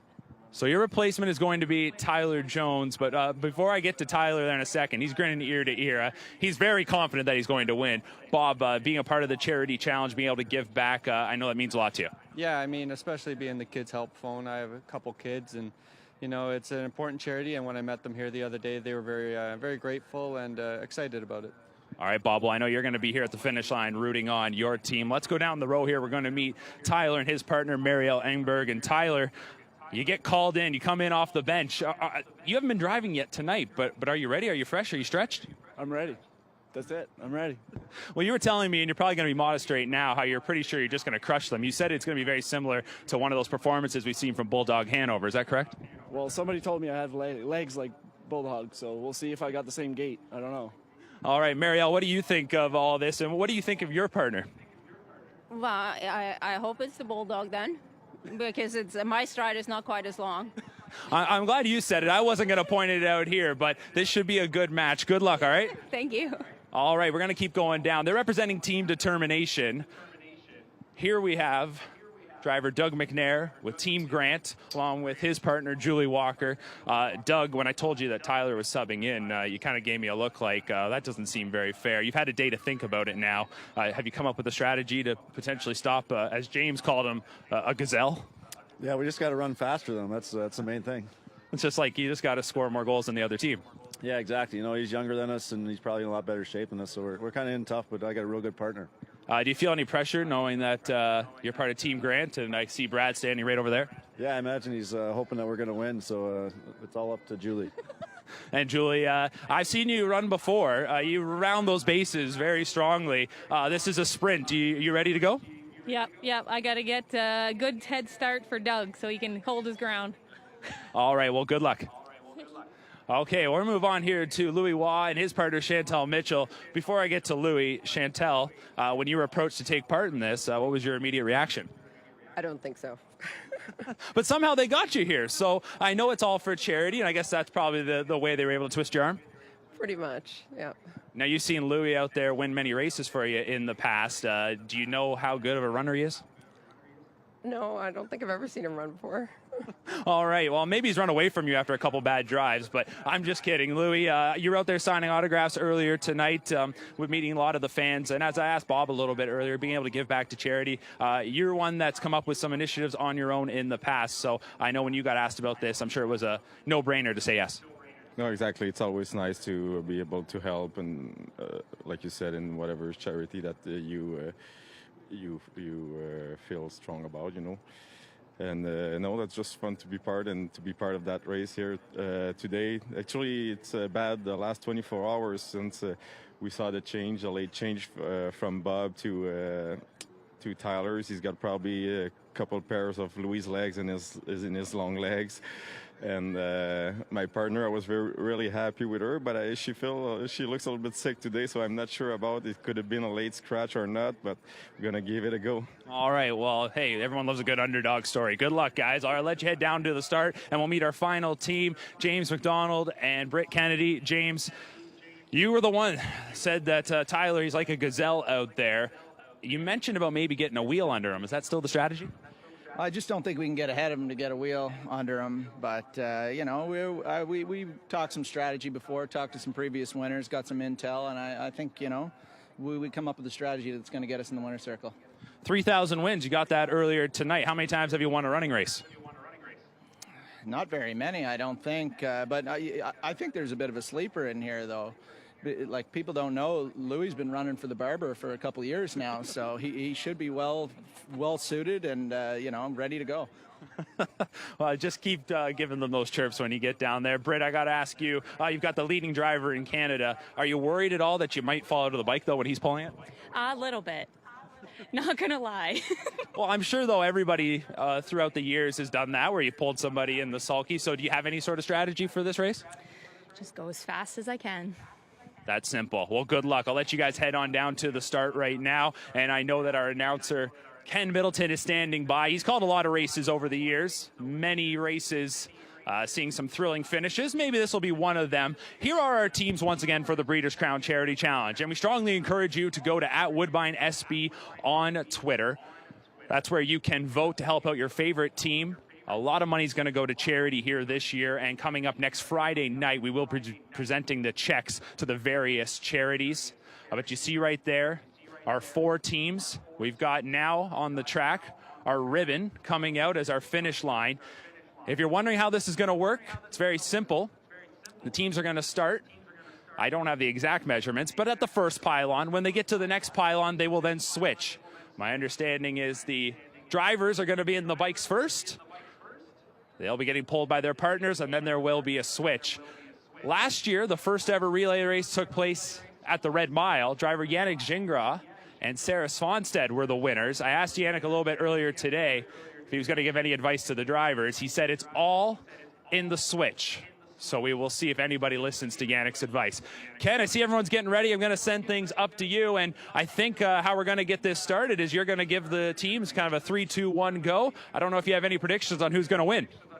No predictions. I do predict James McDonald will go in notes inside. No pylons, though. Louis Wass said they put him on the outside of the gate for that simple reason. Are we set for a start? Okay, here we go in 3, 2, 1. They're off.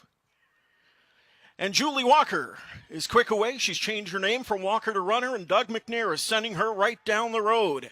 Enberg scooting through at the inside with Jones. Wall right there with Mitchell third away. And McDonald is right there fourth with Kennedy, but it's McNair in a runaway. This one is over.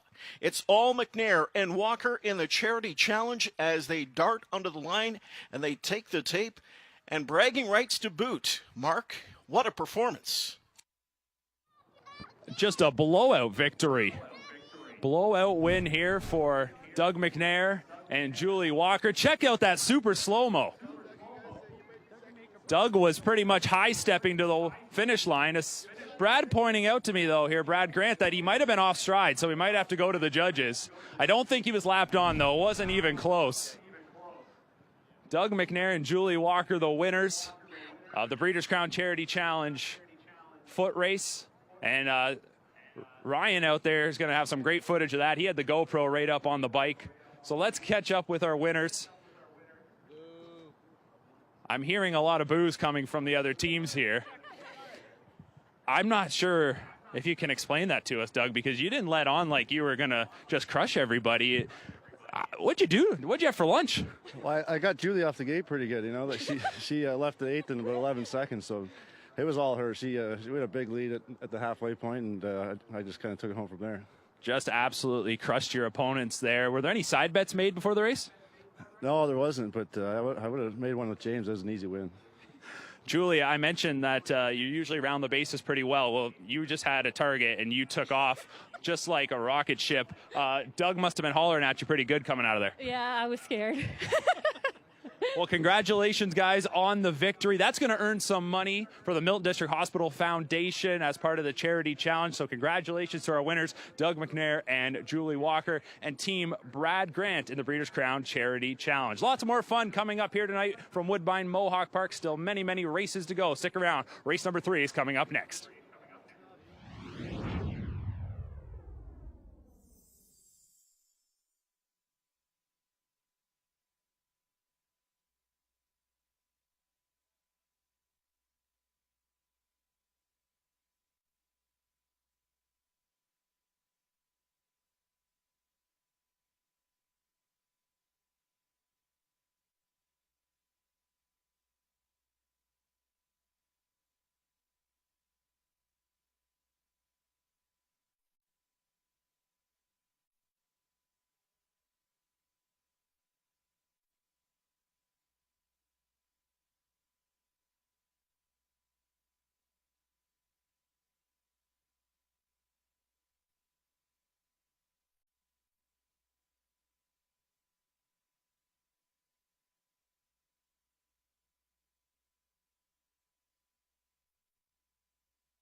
Well, that was I can't even say horse, I guess one human race, two human race. Yeah, it just crushed Walker and Dougie. Absolutely. Yeah. I would have loved to have seen Julie drop a foot.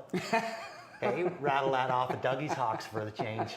Wow, yeah, no, he did get her off the gate quick, as he said, and he says, and then switched it over. He did a lot. He did a lot of work sitting on the seat. Yeah. Congratulations, Julie. You just managed to win Dougie a race. A lot of fun there. Team Grant winning that portion of the Breeders' Crown Charity Challenge. Again, an awesome initiative that started back in 2019. Marvin Katz again, spurring this, and it looks like we're going to be about $1 million will be donated, total over these, since its inception in 2019. So congratulations, and again, appreciate everybody playing along. It was fun. It was fun. It was fun. Don't you wish they did that more in your day? Oh, I would have loved it. Yeah, I know absolutely. You would have. Oh, I'd have been the first one. Did you ever there. do the bouncy horse? Did you do that? No. No, unfortunately, you didn't do that. No. Right. No. Okay. Yeah, you stood up in the bike, though, before. I know that. As we move on, race number 3 coming up next. It is our next Breeders' Crown elimination. Three-year-old filly trotters is what we're going to see. First of 2 for them. 1 to 9 on the board is Joviality. And there's some other good ones in here, including, our local star who we know or has star ability in Warby Xenia. We've got the super final champ and Mischievous Rose in here. Adair Castle has been the provincial standout. She is supplemented at a price tag of $72,000 US. But yeah, the race goes through Joviality. Not telling you anything you don't know, but how do you do it from out here in Post 9? Well, again, he's lucky enough that his Post 9 is a really, really awesome horse. So that's the beauty of driving good horses, though, is that you don't have to really formulate a plan before the race. You don't have to formulate a plan behind the gate. You don't even have to formulate a plan when the gate says go. All you have to do is just take a real good look and see what's playing, because you can stay out there for a while with these good horses. They don't automatically have to just rush down to the inside or rush their way to the front. And you'll see that with great drivers. They'll just take their time and let everything settle before they make their move. And I mean, there's just no greater driver in the history of the sport than Brian Sears. There's been a lot of great drivers. Brian Sears is one of them. Yeah, and patient. Very patient, right? Yes. Very patient, calm, cool. Won't let any of this rattle him ever. No. And guys like that stand out. The Sears, the Tetricks, the Dexter Dunns of our generation. There's so many of them, and I feel bad not going through the entire list, but I'm just saying, naming them, they just have a certain ability about them that they can process a race very quickly, never get panicky, and always seem to be able to find themselves in the right spot. Yeah, specifically talking Breeders' Crown, we know John Campbell, who's now the president and CEO of the Hamiltonian Society, doing a great job there. Happy to have him back here in at Mohawk Park. He dominated the Breeders' Crown and still holds all these records. Yeah. 48 Breeders' Crown victories he's had. Brian is second, and we know how good he is. 35. Now he's still got an opportunity to get some, but it's just remarkable the numbers that John put up. I mean, everywhere, but Breeders' Crown specifically. Yeah, I mean, you could write a book on how great John Campbell of a driver is, and I'd be the first one to want to read it, because I think that he's just an amazing driver. But the thing that people don't realize is that Campbell was just as amazing off the track. And this, I'm sure that you interviewed John. Yep. He's as every bit as talented as he was sitting in the race bike, which there was never been anybody better than him. He was just as talented standing in front of a microphone, talking the business, and now he's taken over the Hamiltonian Society, and it hasn't missed a beat. And he'd be the first one to sit there and say, oh no, it was all Tom Charters, and it was everybody else that worked there, Moira and Callie Davies, Gooch, blah, blah, blah. The list goes on. But John moved right into that spot, and he was a perfect fit, because that's who John Campbell is. He's just as deadly off the track as on the track. Talent and intelligence. Yes, with Mr. exactly. Campbell, that's for sure. Okay, we've got 10 for the first three-year-old filly trot elimination. Heavily favored at Joviality. We'll be out there with 9 others. We will talk the others on the other side of the post parade. Sandy.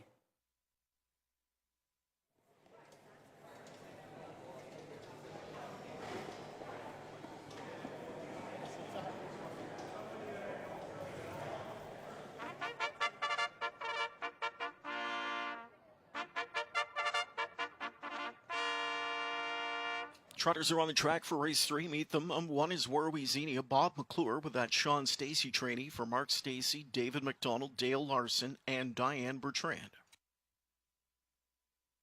Here's the 2, Pure Countess with Okas Fonstead, training driving, owned by Marco Cravey Stables Incorporated.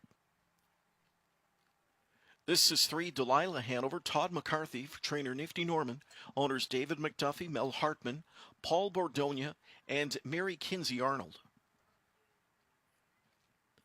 The 4 is Miss Walner Fashion. Tim Tetrick at the lines, Jim Campbell trains, owners Jules Siegel. Now the 5, Valentina Blue, in rein to Joe Bongiorno, trainer Tony Alanya, owned by Crawford Farms Racing. Now the 6, Sandra, Sylvain Filion for trainer Shane Weber, homebred owned by Tom and Beth Rankin. 7 in the field is Mischievous Rose with Louis Philippois for conditioner Luc Blais. The owner is Determination. Selfie Queen, the 8 with Dave Miller aboard, trainer Nancy Tactor, owners Robert LeBlanc, David Anderson, and John Fielding. Brian Sears aboard number 9, Joviality, Marcus Melander trains for Courant Incorporated. And outside of the gate to number 10, Adair Castle. James McDonald pilots the Mark Etzel trainee. Etzel owns with Rob Newton, Graham Hopkins, and Peter Porter. Third race is next, post time in 6 minutes.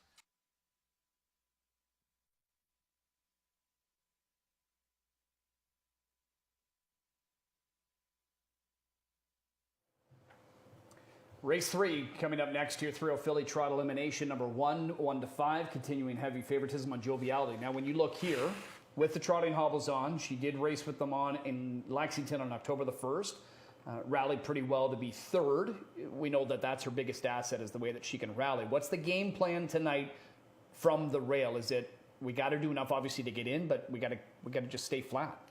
She's got to stay flat. She's got to do enough to get in, but I think what Mark is really going for here is not as much of this week as opposed to next week. I think what he's doing is he's trying to get her to be a little bit more comfortable and feel a little bit safer coming out of the gate.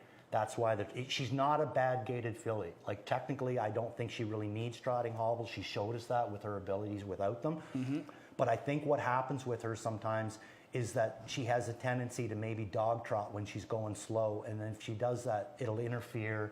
She can get scared and she'll jump it. Even if she didn't interfere, if she gets close, she'll jump it. Where the hobbles just seems like it'll steady them. And I think what he's trying to do is allow it so that Bobby can get her a little closer in the race. The last thing he wants to see is for her to have the rail and then get away 9th or 10th or something like that. I think he wants to get her away. Speaking of poetry in motion. Oh my God, yeah, yeah. Look at this one. Isn't that a well-oiled machine? Isn't it? Yeah, absolutely beautiful. You know, and I mean, and 2 full years of this, you know. She was an amazing filly last year, comes right back this year with the exact same amazing year, and she's not slowing down. No. I mean, I don't know what the scoop is. Do you know? Are they going to breed her after this year? No I idea. hope they bring her back as a 4-year-old, because I think that she could really do some amazing things. Yeah, when we started thinking some of those speed, the Manchegos, that put up some wicked speed. Yeah. What she could maybe do. Yeah. Right. Atlanta. Perhaps. Yeah. I mean, she really is a force, that one. And the rest of these fillies are going to have to be on the top of their game to beat her. Now, when you talk Warwi Xenia too and getting comfortable, is there a level of confidence and comfortableness with wearing trotting hobbles too that she's got to get used to?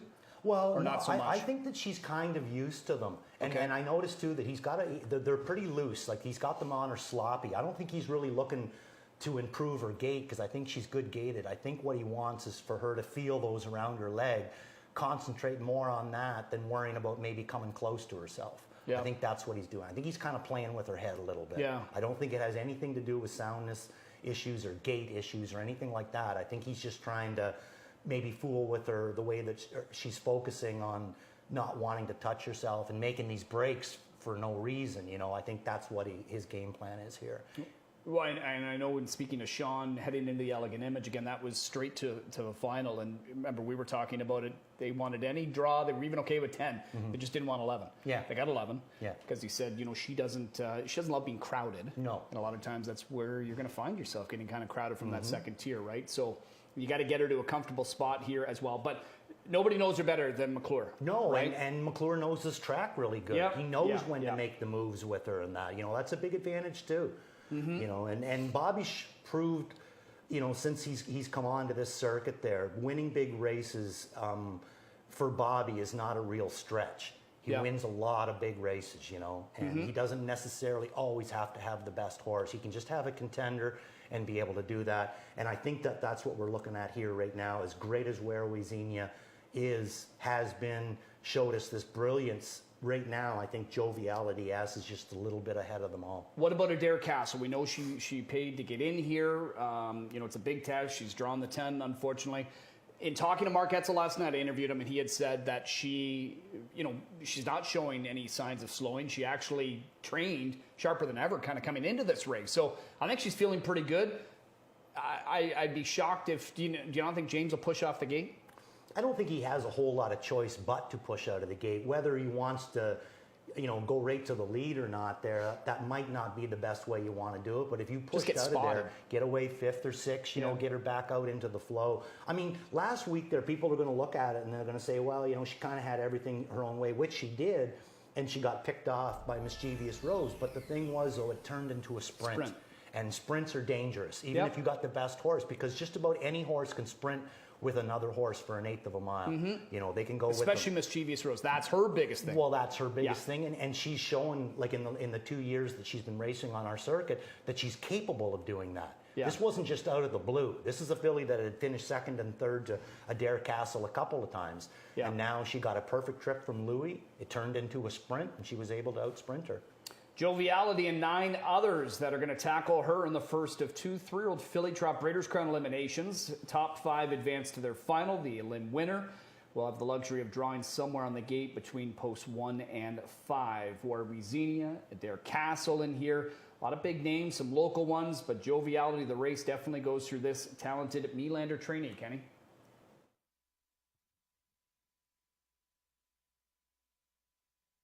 Starting gate begins to roll, and they're moving in and lining up for this 3rd race. The Breeders' Crown elimination for 3-year-old trotting fillies. Joviality, the story here, tote board wise anyway. 1 to 5 offering now on that Chapter 7 filly going out for trainer Marcus Melander.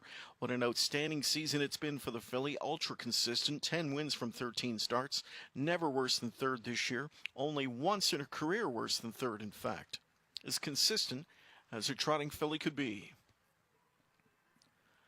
Top of the stretch, the gate swings into the lane as we prepare for more of the Breeders' Crown elimination action. 3-year-old trotting fillies, an intriguing affair here.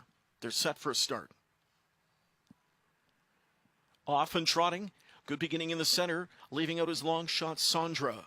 Alongside her is Miss Wallner Fashion. Outside speed from Mischievous Rose. Way out there Adair Castle. Then inside Pure Countess. Up into the mix early Selfie Queen now. Or Xenia way cleanly at the inside as she emerged into 7th. Wide out there is Joviality in the early going. Further back Valentina Blue. And to see them all in the early going, that is Delilah Hanover. So on top of the quarter, it's Miss Wallner Fashion in 26 and 4 for Tetrick to lead. Parked out pressure applied by Mischievous Rose now. Then inside is Pure Countess 3rd, Sandra 4th, 5th inside Adair Castle. Then 6th to the rail is Selfie Queen. Where Xenia is pinned in 7th. Overland from an 8th is Joviality. Further back we go to Valentina Blue, and Delilah Hanover continues to study them all from last. They move across the backstretch, chasing Mischievous Rose as Wah put her into play tonight. She's up front just over a length. Miss Wallner Fashion, that long shot pocket sits through 55 and 2 speed. Pure Countess 3rd. Adair Castle grinding away first up now, 4th outside. On the cover, Selfie Queen, chased along 5th. 6th in at the rail is Sandra. 7th and up on the move comes Joviality. Further back we go to Warby Xenia. She's pinned in hopelessly at this point. Overland from a 9th is Delilah Hanover. And now trailing 10th is Valentina Blue. Trotting fillies on their way to 3/4, and they continue after Mischievous Rose, who's right there, joined by Miss Wallner Fashion now as Tetrick pocket pops. 3rd inside is Pure Countess. Then Adair Castle swinging wide off cover. Selfie Trophy queen. Joviality with a ton of ground to make up late 3/4 in 124-3. And still Mischievous Rose clings bravely to the lead. On the outside, Miss Walner Fashion. How about Joviality? This filly is flat out flying. And on the far outside, Joviality will sweep by them all for Sears. What a stunning stretch. Turn of acceleration for Joviality as she punches home for a 152-1 Breeders' Crown elimination score. So when you have the combination of the patience of Brian, the talent of Joviality, you can do what he did at the start, which was there were a lot more levers than we thought there was maybe going to be. From inside and outside of him. And he was able to quickly say, you know what, I'm fine going to plan B here. Yeah, and right? that's Brian Sears. Brian that's Sears, why he is who he is, you know. And I mean, I'm sure at the head of the lane there, he was thinking to himself, uh-oh. But, you know, it was just an amazing, amazing drive. And that's why he is a big money driver, because nothing really goes the way that you think it's going to go in a big race. No. Not often. Sometimes, yes, but not too often. But this guy can adjust. And he's always been able to do that. And, you know, he's just been a credit to the business. Bob ended up being third or fourth. We'll see in the photo. It'll be with fourth. T and Pure Countess. Looks like Tetrick second. But how good was she down the stretch once she got out? I mean, can she kick? And look at her sideways right here when he's bringing her sideways. You know what I mean? Yeah. Like, that's the whole thing with her. It has no issue with gait. You wouldn't have been able to do that with a bad gaited horse. But it's got everything to do with confidence and her knowing that she's not going to be picking away at herself or all of a sudden touch herself. And some horses just, no matter how great they are, they just don't like that sensation. Yeah. And they'll just jump it off to get away from it. And I think by adding the trotting hobbles, he's maybe made her a little bit better. Yeah. Looks like we got a couple locals in. War Resinia, Mischievous Rose, I think she held on to fifth. And there, unfortunately, for Adair Castle, trip didn't work out. And Brian's chewing gum. Yeah. And she's chewing gum. Yeah. Why not? Just went out and raced in a Breeders' Crown, 1-9, had the outside, had to come up, formulate about 3 different plans there to get her to the wire, but he's still chewing gum. Yeah. 52-1, Kenny, for Joviality. What a Canadian debut for her. And she did it like breaking sticks. She closed from a tough spot, and she did it with ruthless efficiency here tonight. Man, oh man. Best of the best show up in Breeders' Crown time. Joviality, she certainly falls into that category. What a punishing performance here tonight from this filly. Chapter 7 3-year-old out of the Muscle Hill mare, Pasithea Face. Courant Incorporated of Delray Beach, Florida, the owner. Breeder A.M. Bloodstock of Delray Beach, Florida. Trotting filly hangs her harness bag in the stable of trainer Marcus Melender. Trotman extraordinaire. And Brian Sears engineered the winning trip for this filly. Her 11th win of the season, the 20th of her career. She's closing in quickly on $1.9 million in career earnings. Joviality kicks home for that 152-1 score here this evening. And we'll see her back next weekend. One of the many great stars in town for that Friday-Saturday 1-2 punch of Breeders' Crown Championship Finals. Joviality, of course, will be one of the stars on the Saturday card, as that Friday program next weekend dedicated to the freshmen. Joviality truly is a specimen.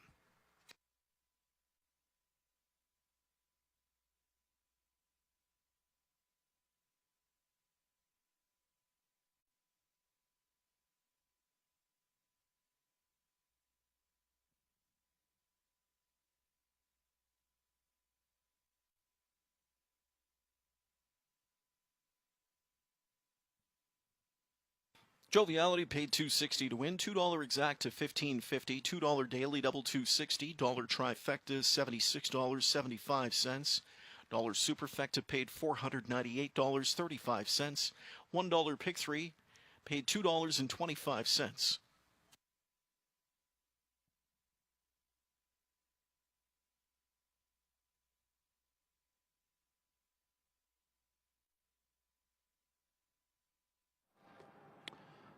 Standing by in the Winback Farms winner's circle following our first elimination for 3-year-old trotting fillies, Joviality. What a performance here tonight as she rallies powerfully to win, joined by winning trainer Marcus Melander. And Marcus, when you're watching a race like that and you're seeing her sit where she was, that position she was in, turning for a home, what were your expectations for that stretch drive? And you had to be just real impressed with what you saw here tonight. Yeah, in the last turn, I thought, this will be tough. I thought she was going to make the final, but it's so important to win. You draw 1 through 5, and, she had such a bad luck in these races, drawing bad. And even tonight, she had a 9-hole, but, she overcame it. She's a great horse, and like I said, hopefully we will get a good draw for next week. Yeah, you're going to land either post 1, 2, 3, 4, or 5, so you've got a good spot from the middle inside. But tonight, post position number 9, did you and Brian talk much about some strategy going into this race? No, not really. I never talked to him about that, and sometimes you kind of, by the half I was kind of angry that he was there, but, he's a great driver. He knows what he's doing. You had a few weeks off after that performance at the Red Mile. We were just talking about before we came on camera. Started from the second tier, a tough trip. She raced so gamely, finishing second in the Philly Futurity. How happy were you with that performance? And I'm sure the time off helped a little bit coming into tonight. Yeah, of course. I was very happy with her performance there. You always want to win, but she's racing great all season. She started out in May, and we're here in October, and she's still in form. She's just a great horse. Well, congratulations on the win here tonight, getting yourself set up for a big weekend coming up when those finals happen next Friday and Saturday. Thank you. All right, Joviality takes the first elimination for 3-year-old trotting fillies, and a powerful score getting the job done as she rallies by her rivals.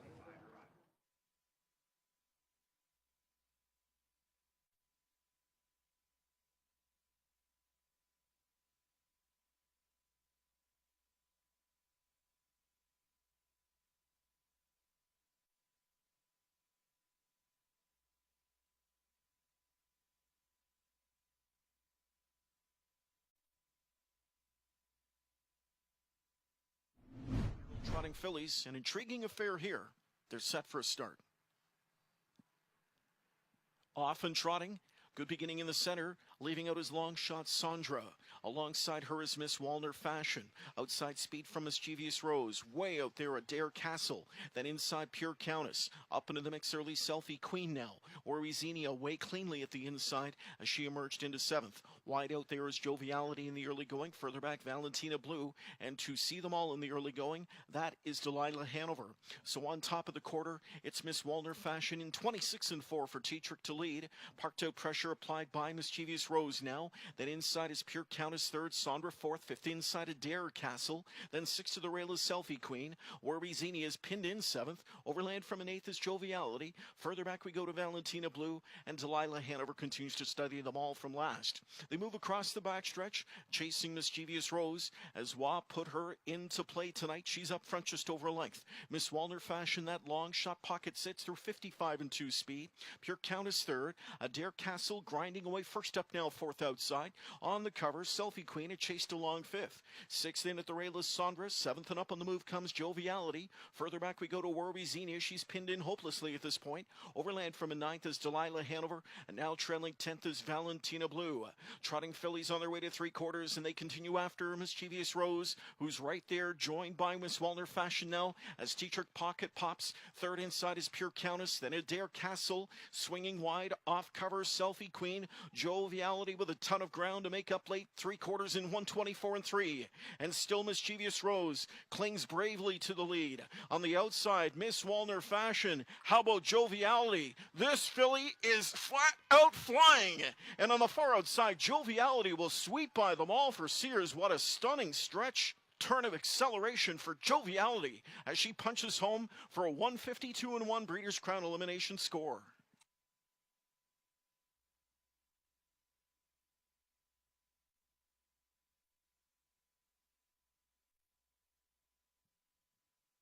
Here's how they finished in tonight's 3rd. Warwiezini a 4th, Pure Countess 3rd, Delilah Hanover 10th, Miss Walner Fashion 2nd, Valentina Blue 8th, Sandra 6th, Mischievous Rose 5th, Selfie Queen 9th, Joviality the race winner, and Adair Castle finished 7th. Moving on, we'll go to the 4th race now to kick off tonight's early pick 4 wager. We have no program changes in this upcoming 4th race.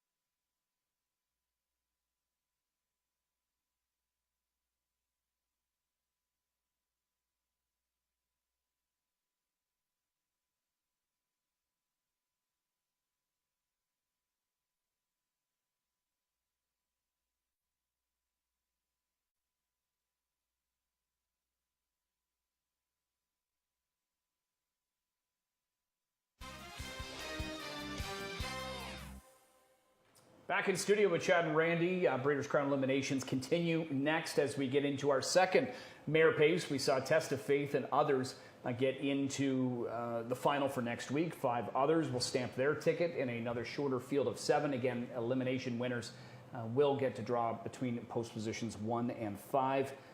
Early interest here, Randy, is coming in on the Stratton Teamster, Easy to Please. Not one that I factored in to be able to at least take early money, but it could just be an overreaction on my part because there's only a few grand in the win pool. So I think a lot of this is going to change. But as we mentioned earlier, this is a totally different elimination. And anytime you take Test of Faith out of the equation, it just makes it a totally different elimination. But if we threw in, let's say, so much more in this race, you'd start to make a pretty strong case for her. This is just wide open, it appears. It is. You know, I mean, you've obviously got some great mares in here, but not like that first division. But hey, on that though, on speaking of fillies and mares tonight though, which one impressed you more? Joviality Diaz, Test of Faith, or Julie Walker? Yeah, you know what? That's a good little question. She looked pretty good. She did. But as Mark said, too, in the interview, he's obviously played some baseball with her. He knows that she's got some athletic ability. So there you go. And Julie's a hard worker, too, so I think she keeps herself in pretty good shape. Yeah, I think so.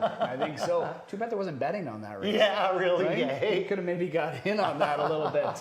But anyway, and we'll see what kind of performance we get coming up here. But this direction, this race, you ended up going Grace Hill. Doug McNair got familiar with her here recently. He's going to get to drive her again tonight.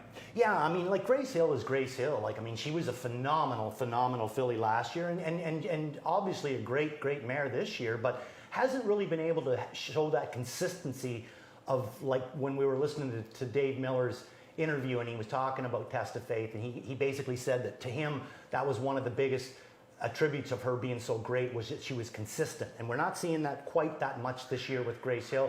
Sometimes she's looked unbelievably great, and other times she's looked like she's just kind of going through the motions, you know.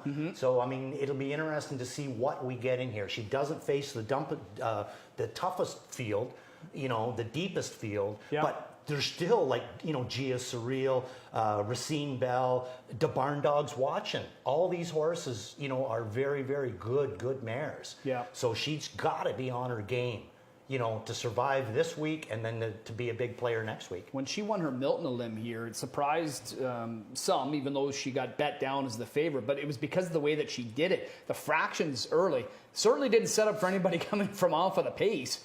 But she kicked home at 25-1. It was an eye-catching final quarter from her. It was, but I mean, it was also an eye-catching drive by Dougie McNair. You know, he never left the rail with her, and that was exactly what she needed. You know, if she can get that same kind of a trip tonight, I mean, I don't see anybody being a problem for her in here, because she obviously can fire off of cover huge, like you just said, 25-1. You know, going from basically a standing start to a full brush. You know, and I mean, that's huge that she can do that quick. But she has to be on her game. You know, even in the final of the Milton there, she just kind of would seem like she was a little bit flat. I mean, they went a huge mile, 48-1. Just kind of followed along, I thought, you know. And then she goes down to Dayton her first week down there. She looks amazing. And then the second week, again, just kind of seems like she just kind of followed along, you know. Well, let's meet the field of mares for the second elimination, and then Randy and I will be back to continue breaking it down.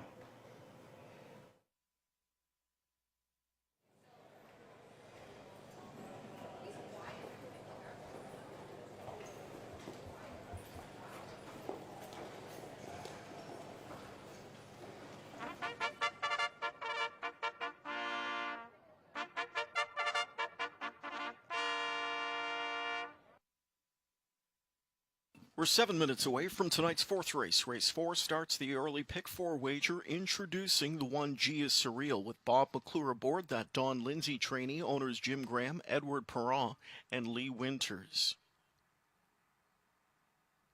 Number 2 is Fire Start Hanover, in rein to Dexter Dunn, trainer Nifty Norman, owners Pinsky Stables, David Hose, and Lawrence Means. Number 3 is No Win, No Feed, with Andy McCarthy for trainer Irv Miller, owners Douglas Overheiser. 4 to Barn Dogs Watchin', handled by Louis-Philippe Waugh for trainer Dave Maneri. Owners are Julie Ferguson and Lloyd Stone. Here's 5 Racine Belle with Brian Sears for trainer David Dewhurst. The owners are Chris Lawton and Dale Lawton.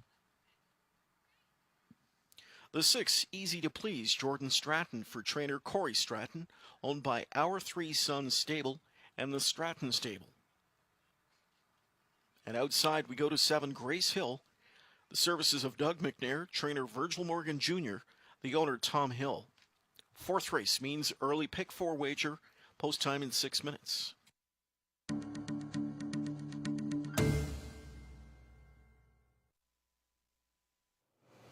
On the screen right now, Gia Surreal, and we'll just kind of chat about what you were saying. You know, physically, you're saying she still looks fantastic despite a lot of starts this year, traveling a lot. So credit, obviously, to Don Lindsay and the team to be able to really do a good job taking care of her. Yeah, she's really fleshy still, which is great. You know, normally when they start their year off, they'll have a little bit, they'll have like an inch or a couple of inches, a little bit of flesh, a little bit of baby fat there. But you always want that because you know, especially a horse that has to race at the level that she does, that by the end of the year, they'll shrink that all away usually. But she's holding her form really, really well, ears up and happy, and you know, she likes that Fergus air. Yeah, and you know, she is the type of mare that won't make the headline. She's not the headline maker. No. But she's closing in on 300,000 made this year. Yeah, yeah. I mean, she just quietly goes about her business, you know, she travels a lot.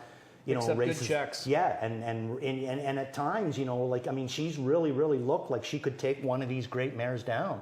Like even in the Milton elimination when she was 3rd that time, I mean, she looked fantastic that start. She looks like if she'd have got through a little bit sooner, she'd have really took on. This one's really come, I think, into the fall so much better than she was. I mean, she started out 0-4 and just didn't seem like she had any real want to be out there. And then about halfway through the summer there, she's really started to come good. And you know, she's got a mark of 49. Yeah. You know, 2 weeks ago she set that. She got $130,000 made, and another, you know, looks really good. Yeah. Mike Probosi's best bet of the night in there right now, 5-1. I want to say the fall last year she kind of got pretty good too. Yeah. She was starting to get good. Yeah. So maybe cooler weather, whatever. Could be an allergy issue. Yeah, could be that.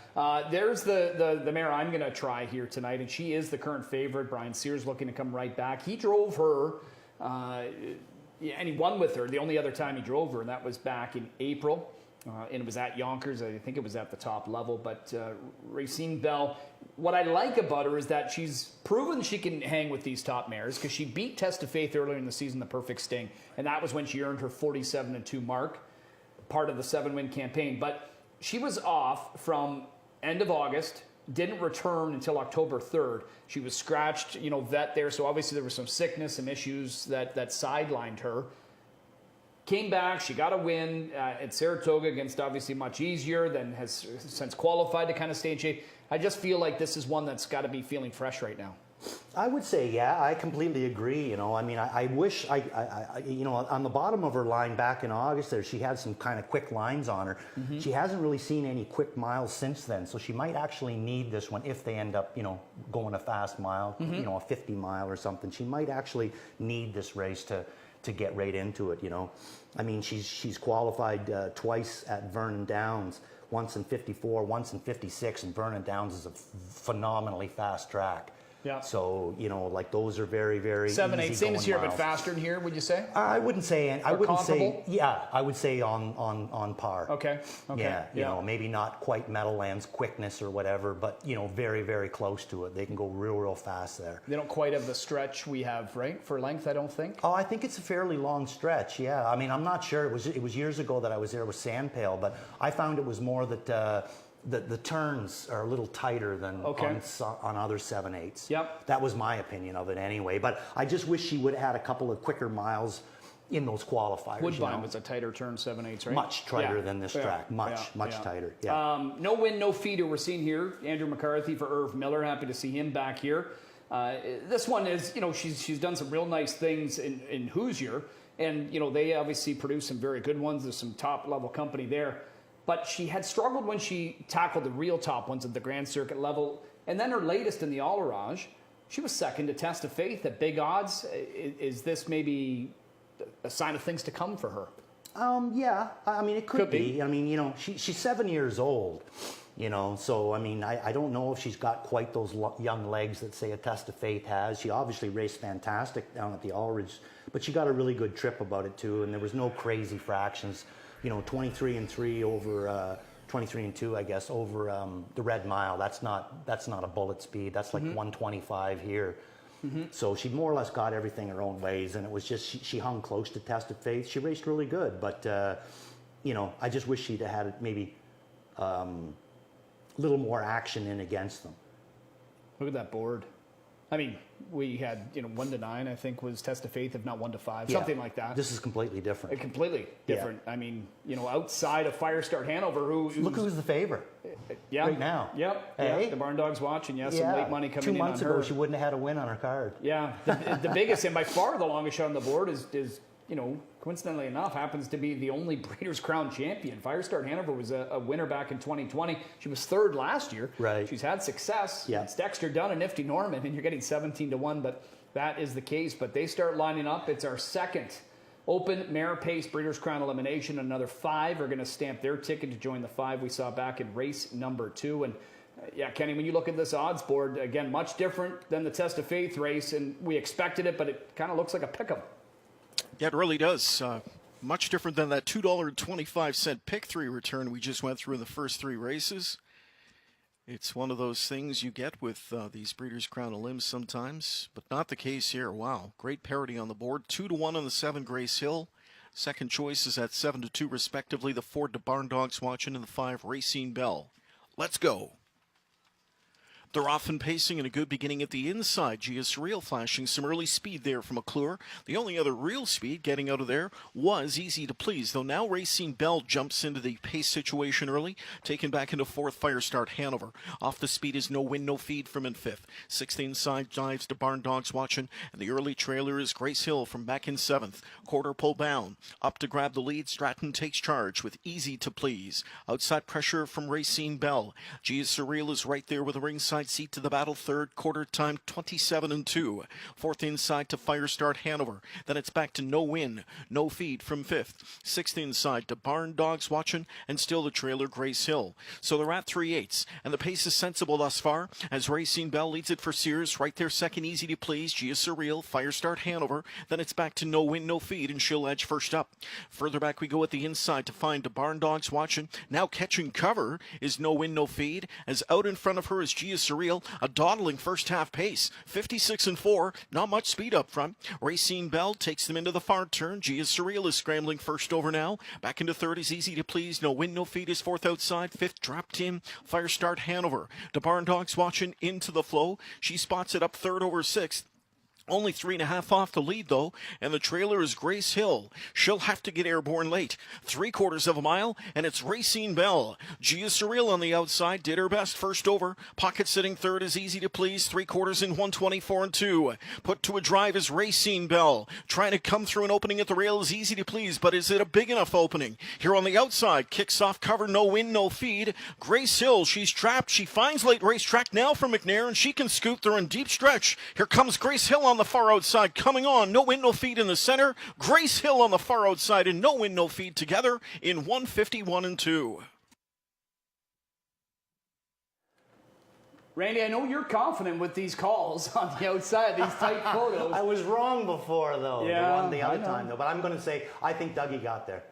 And this was almost a carbon copy of the Milton elimination. It showed, like, he knows something about this filly. Like, I mean, not many other people race this mare the way that he chooses to race her. got up. And this is twice now that I've seen him stay right to the inside, get out late, and she's just really, really amazing. I mean, it's hard to do that and to be able to get out. But when she does get out, look out. Right here, like, there's no way you would think that she's able to get there. Yeah. But boy, when she does see air off these trips that he gives her, it's amazing, And I mean, it's a tough move on Dougie's part to have to do what he's doing. But he's capitalizing with her, and he's showing her at her absolute best. So, in my opinion, I think it were fantastic drives. Yeah, and there it is, 7, 3, 5, and 6. And I think it was Firestart Hanover that maybe we were got talking in about there her. in 5th, Gia Surreal, I think, held on for 5th. I think she was the 5th one to get in. Firestart into Barn Dogs Watching. look like the pair that didn't get in. But yeah, Grace Hill, again, fractions very, very similar to the Milton. Yeah.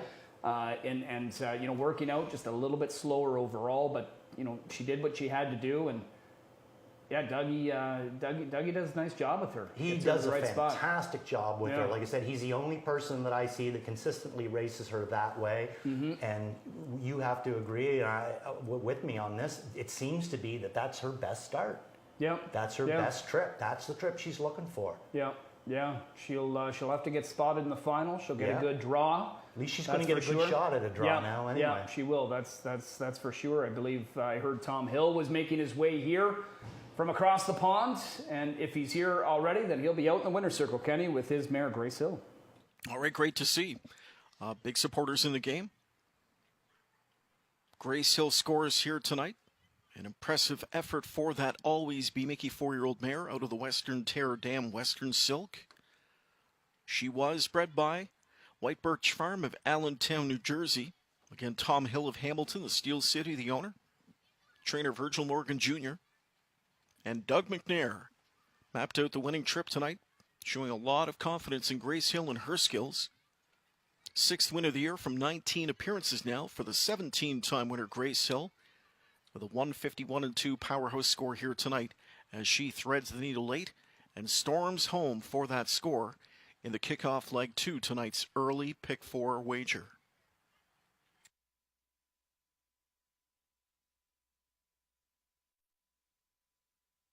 She goes over $900,000 in career earnings with that victory, does Grace Hill, and she pays $580 for the win. $2 exacta paid $57.20, $2 daily double $680. The dollar trifecta $110.65. Dollar superfecta $399.75. The $1 pick 3 combination was good for $3.05. Early pick 4 wagers underway. We had a $60,000 plus pool tonight. Good luck if you're part of the $19,000 plus in live money. Moving on.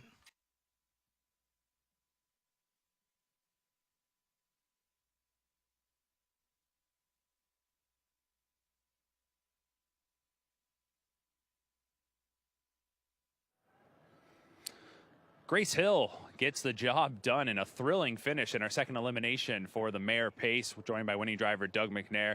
Doug, this looked very similar to the victory in the Milton Stakes elimination, and that's the first thing you said to me. Did you think you got up there at the wire? It was close, but I thought she did, and she dug in late. You know, I just got room when we needed, and she raced great again. The last time I remember talking in the winner's circle after she won that Milton Stakes elimination, you had just kind of getting used to her. You've driven her a few times now. You know what she can do. Here tonight, there were several that were getting out of there quite quickly. What was your game plan when you lined up behind the gate? Yeah, I was just going to take a peek, see what was going on early, and I mean, she raced so good like that, the elimination of the Milton. I figured with a short field, if she's anywhere close to the stretch, she got that big kick, and she showed us tonight that she can do it from off the pace again. You talk about that big kick that she's got. Is that something you're going to be looking for next week? What do you think has to happen to get the victory in the final? Yeah, I don't know if they got to mix it up and she's got to be on cover or something like that. But she can leave too. She won all of her races last year, I think, up near the front or in the 2-hole. So it's like if she's right, like she was again tonight, she should be tough again next week. But there's a lot of good fillies in there. Certainly is. It's a great group of mares. There's no doubt about that. Well, congratulations on the win tonight, and best of luck the rest of the way here this evening. Thanks, Mark. All right, Doug McNair gets the job done with Grace Hill in the Breeders' Crown elimination.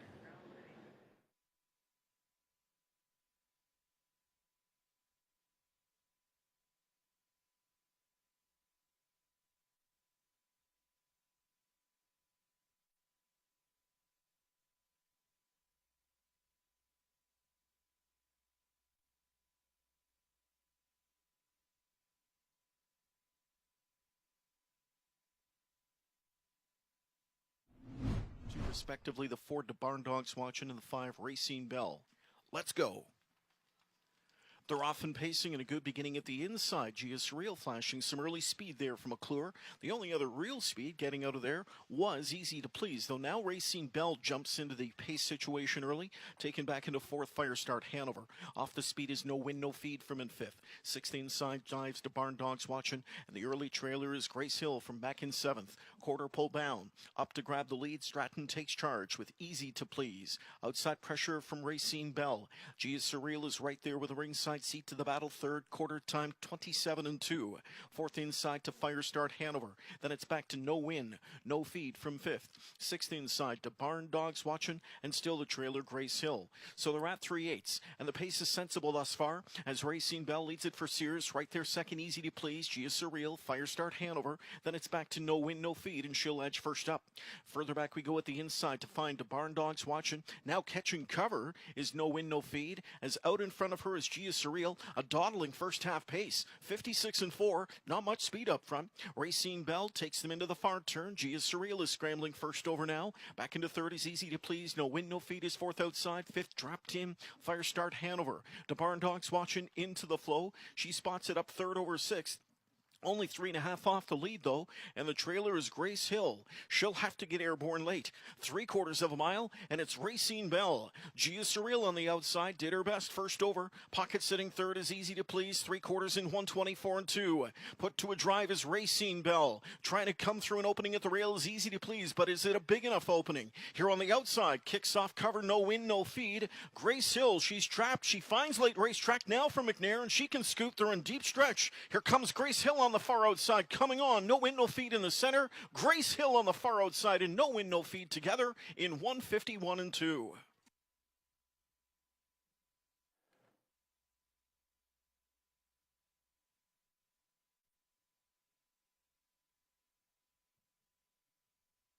Rundown of tonight's fourth race: Gia Surreal fifth, Fire Start Hanover sixth, No Win, No Feed second, to Barn Dogs Watchin' seventh, Racine Bell third, Easy to Please fourth, Grace Hill the race winner. Traveling on, we'll go next to race number 5, 3-year-old filly trotters in the Breeders' Crown elimination. Little Bit Alexis. The 9 has been scratched due to sickness, and note the shoeing change on 10 Baby Longstocking. That one goes flip-flops, 2 steel shoes up front.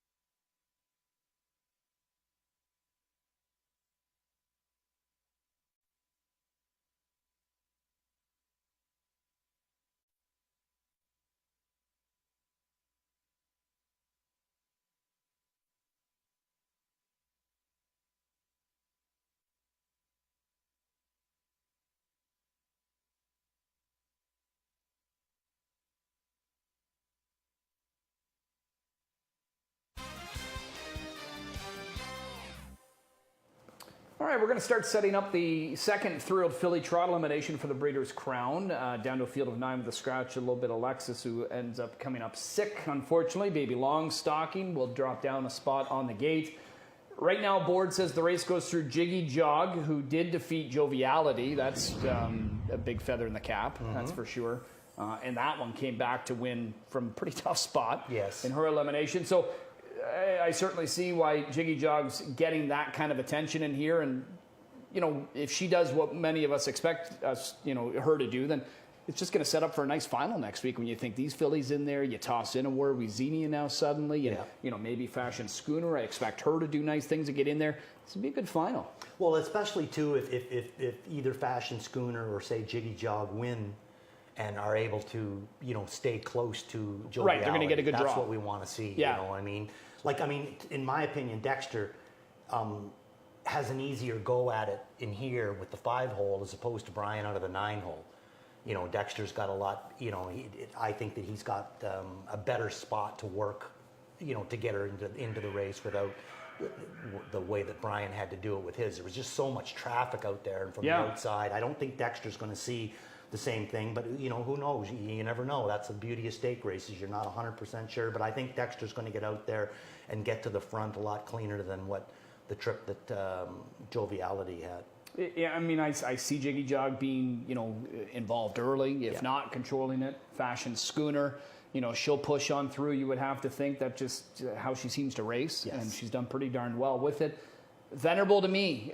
Curious to see what she can offer up tonight. You know, it's amazing. If somebody had told me this time last year that the 1 year later she'd be 13-1 in her elimination of the Breeders' Crown, I'd say they were crazy. You know, but she just hasn't come back as Venerable.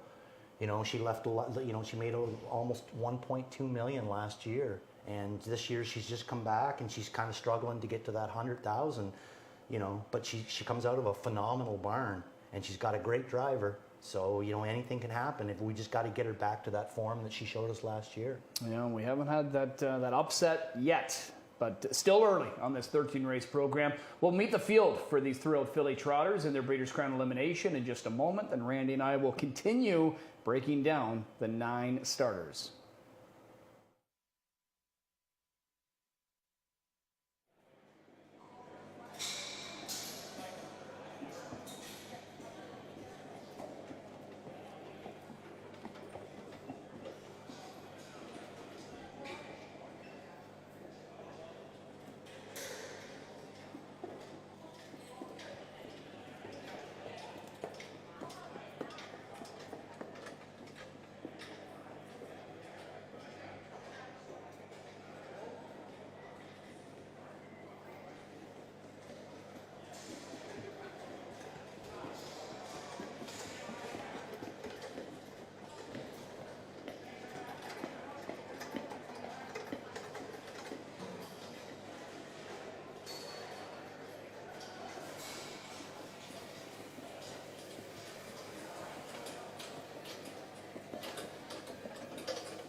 Trotters for race 5 are on the track. Breeders' Crown elimination for 3-year-old trotting fillies. Number 1 is Raised by Lindy.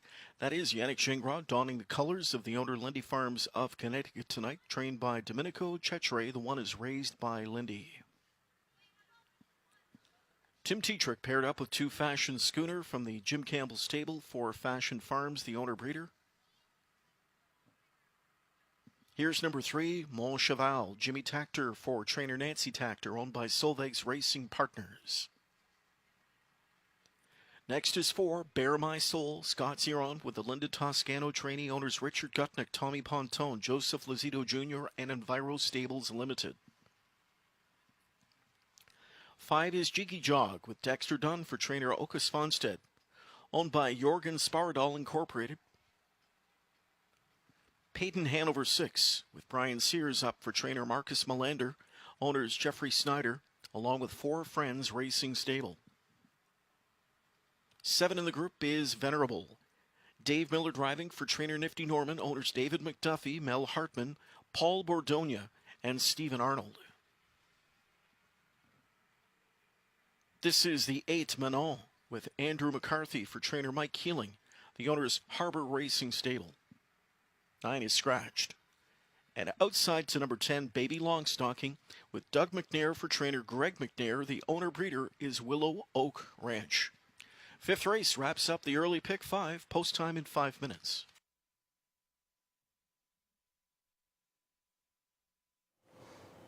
Fifth race coming up here in a few minutes, continuing as the heavy favorite is Jiggy Jog. I mean, Fashion Schooner, I think if you stack them up, I don't think there's a whole lot that separates them, in my opinion. No, I'm actually trying Fashion Schooner on top. No, and then, you know, this is the same thing with trainers. Nothing really separates them. Drivers, nothing really separates them. No. You know, they both got a good draw to work with. Should be an interesting race. Yeah, she looks a little full of herself. She worked up? She keen? She looks like she is. Sweated up a little bit, too. Yeah. You know, it's warmer than they'd expect this time of year. Maybe, yeah. But she's definitely more fired up than what I've seen her racing in the States. But, you know, sometimes when a horse comes to a new track, and this is a new track for her, they will get like that. They, you know, it's all new to them, and, you know, the flags aren't in the same spots, and the tractors aren't in the same spots, and they just see different things. But, you know, she's got a heck of a driver on her there. He'll get her settled down. Raised by Lindy on the inside, put a line through the latest, made a break there. First time she's ever made a break, actually. She's been very good gated. She was second in the Breeders' Crown last year as the race favorite. You know, so when you think Joviality winning that, I think Joviality was like 8-1. Yes. When she won the Breeders' Crown last year. She wasn't crazy to think that. Yeah, it is. But Raised by Lindy is one that, you know, in a couple of recent starts, I mean, she was our Elegant Image champ, but obviously water's a little bit deeper here, but you got to give her some respect. Oh, absolutely. And again, going to the barn, you know, Dom's horses have raced fantastic since they've been up here. They've always raced well. And they've been up here for a while, which I like that too. Like they're already set up here with a barn, and you know, so when these horses ship up, it's not as much turmoil as when you're just shipping in new and you got to set up and everything like that. These horses are just coming in, going into their stalls, and you know, they should be able to adjust that much quicker that way. There's the great Venerable. Yeah, there she is. I remember last year and Dave Miller talking about, you know, he had never sat behind one better. No. At 2. Yeah. He had never sat behind a better one, he said. And that's coming from Dave Miller. Yeah, and I mean, you know, look at her lines though. You know, she goes out last year, whatever, makes almost $1.2 million. I don't know if there's been very many 2-year-old trotting fillies than her. No, and it sounds, you know, and speaking to Nifty Norman last night, you know, it sounds like, you know, her career as a broodmare coming up, right, just around the corner, and that's exciting. Nobody can take away the $1.2 million 2-year-old season. It's one of the most remarkable 2-year-old seasons ever. She was awesome. I'm glad to see her here. She won our Mohawk Million. And she's bred to the nines. Yes. Being a Wallner, out of Jolene. Yeah. She's going to be a great long one. life ahead of her. Yeah, that she does. But yeah, I'd love to see her come up with a Venerable type performance here tonight and get in there. Peyton Hanover, I put into the top 3. She's got a couple of recent wins. It was more or less what I saw from her here in the Elegant Image. You know, in watching that race back, she was one that I know she was 4th, but she was a fast closing 4th and just caught my eye. And I thought, you know what, if this was one that was just a little bit closer, she maybe could have got all the marbles there. Well, in a $400,000 yearling. Yep. You know, so she was obviously bought to be a good racehorse, and you know, she's been a good racehorse, but just hasn't been quite, you know, what some of these other fillies have been. No. Not yet at this point. You know, we'll see as she continues on. Mon Cheval, this was one that won that prep race for the Elegant Image. Did it where she got things her own way. Then, you know, tough trip in the final, but she still hung around to be 3rd. She's back here. She's got some pretty good, you know, memories of this track. And, you know, look who she's got in the bike tonight. Yeah, and I mean, you know, you look, Jimmy drove her for the first time her last start, and I mean, she trotted probably the fastest mile that she's ever trotted, and certainly was no slouch about doing it, you know. No. So I mean, Jimmy's not going to take anything away from her. All he can do, really, in my opinion, is just help her, you know. And that's the greatness of Jimmy. You know, he can just sit up on a horse like that, a trotter especially, and figure them out just automatically. Yeah. So, you know, I mean, maybe he thought that, you know, she should have been a little bit better than what she's doing, so he decided to take a ride behind her. She raced really good for him, so, hey, why not again? Yeah, Jimmy's hoisted a Breeders' Crown trophy or 2. Or, I think I've seen him in the winner's circle once. Or 20. Yeah, yeah, he's got 2 as a driver. Yeah. But training, he leads the way in there.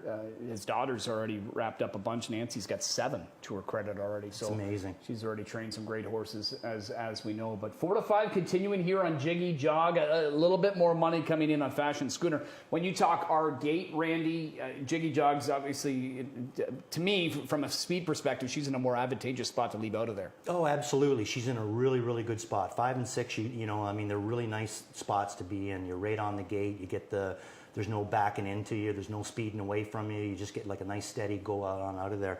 I'm really looking forward to seeing how Baby Longstocking sits up in here too, even with the 10 hole, you know, moving down to the 9 hole. Yep. She raced really well last week. Dougie's had a good night tonight, and if he doesn't do anything, you know, crazy with her going on out of there, I think she could trot home pretty good. She's had a nice little season in the provincial she level has. too. And sneaked around, yeah, right? A little bit at the Grand Circuit too. And Dougie got her full younger brother, Osceola, into the Breeders' Crown final next week.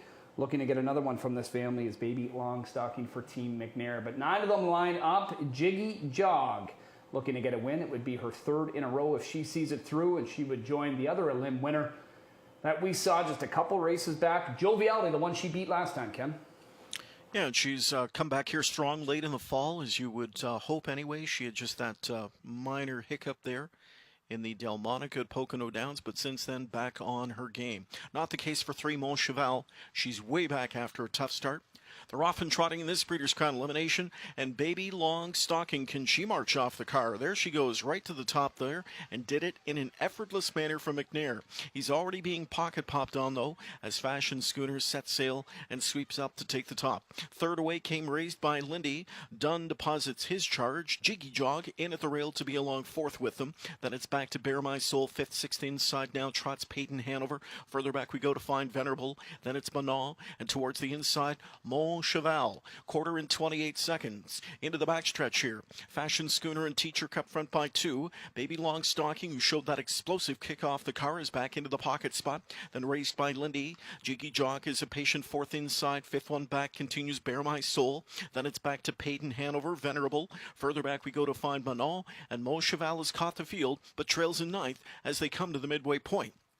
Over there in 56 and 3 is Fashion Schooner, and Fashion Schooner leads the charge into that final turn. Fashion Schooner on top now, 2 lengths. Baby Long Stocking gaps a pocket second. Third outside, trots up Raised by Lindy. Jiggy Jog to the outside from in fourth, but 5 off the lead. Further back we go to find Bear My Soul from in fifth. Sixth overland is Peyton Hanover. Scooting up the inside comes Venerable as they trot their way to 3/4.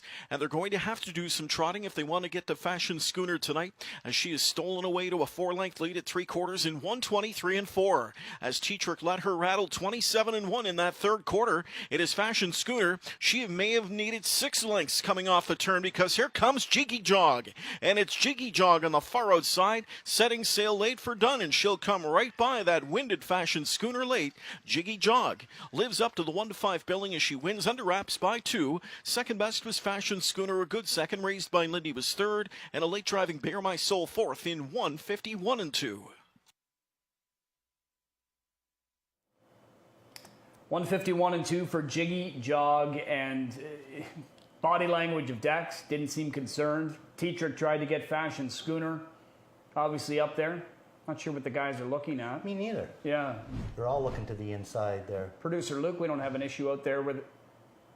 Okay, so we do have a driver off of a horse, so a loose horse I'm assuming we've got out there.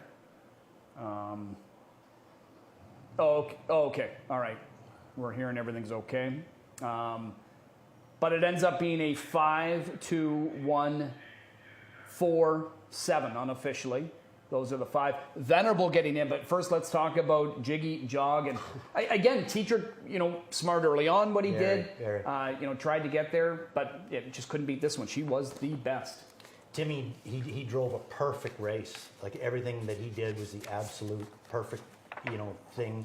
And he had to drive that race to beat this other filly. But even after driving that race, he just wasn't going to beat her. She's just, she is so good right now. And I mean, look at the body language on Dexter. Like, I mean, he's not making her trot at all right here at the end. Yeah. Just letting her do her own thing. And wow, amazing. A couple of those horses tonight seemed to me like they were in tough positions to win races and still get there. Joviality and Jiggy Jog both seemed like they overcame. Venerable trotted well. She trotted much better. Yeah. And she had a lot of, like some trot on the end of it. Finished well, and that's what you want to see, right? Yeah. Especially on Lasix. And she gets a crack at them. She finished 5th, so she's going to get a shot at them, 5th, which is nice. But look at the 2 she's going to have to face, and others. But Jiggy Jog and obviously Joviality. We're going to get to see that great showdown again next week. Kenny and Jiggy Jog now in the record books here with that Trek record performance, erasing the 52-1 mark set by Mission Brief back in 2014. An impressive effort here. Please note the judges have the inquiry sign lit. I haven't heard from them yet with regards to what it is. Just a second. Phone's rolling now.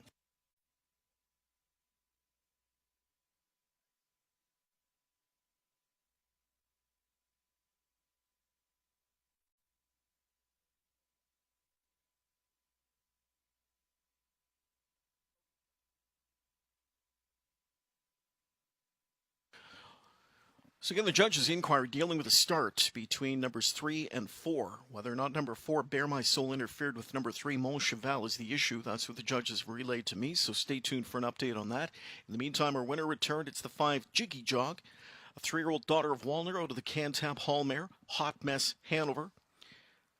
Bred by Vestmarka AB of Sweden, owned by Jorgen Spardal of Delray Beach, Florida, Okas Fonsta, the trainer, and Dexter Dunn, pilots. Jiggy Jog to a 7th win of the year from 12 tries. The 9th career score now for Jiggy Jog as she captures her Breeders' Crown elimination here tonight in a track record time of 1:51 2/5. Track and Canadian record performance here tonight for the outstanding Jiggy Jog as she gets up for the 1:51 2 tally in this Breeders' Crown elimination.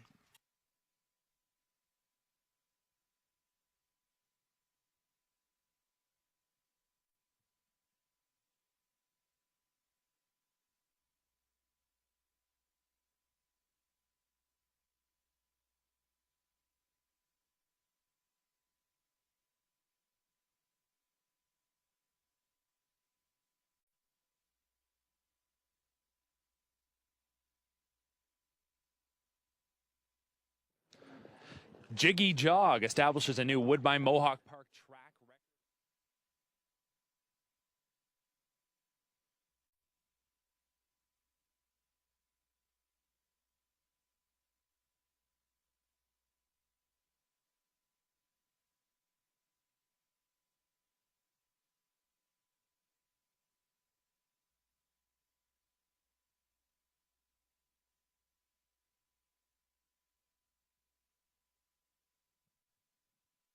So just to clarify, it was number 3, Mon Cheval.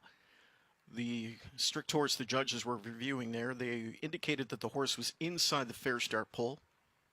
Look at that shot up there for you one more time again. It was number 3, Mon Cheval, the subject strictly of that judge's inquiry. They reviewed whether or not she interfered with number 4, Bear My Soul, before the start. That was not the case. And it was also not the case Mon Cheval did receive a fair start in race 5 in the sense that she was inside the fair start pole.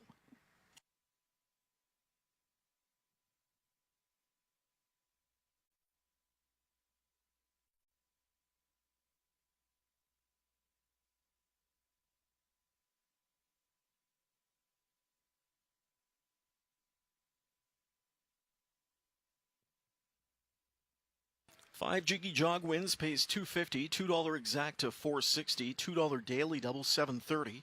The dollar trifecta paid $5.80. $1 superfecta ticket paid $61.40. Dollar pick 3 paid $3.90. The $1 early pick 5 this evening, this might be a record low, $12.25 for that dollar early pick 5.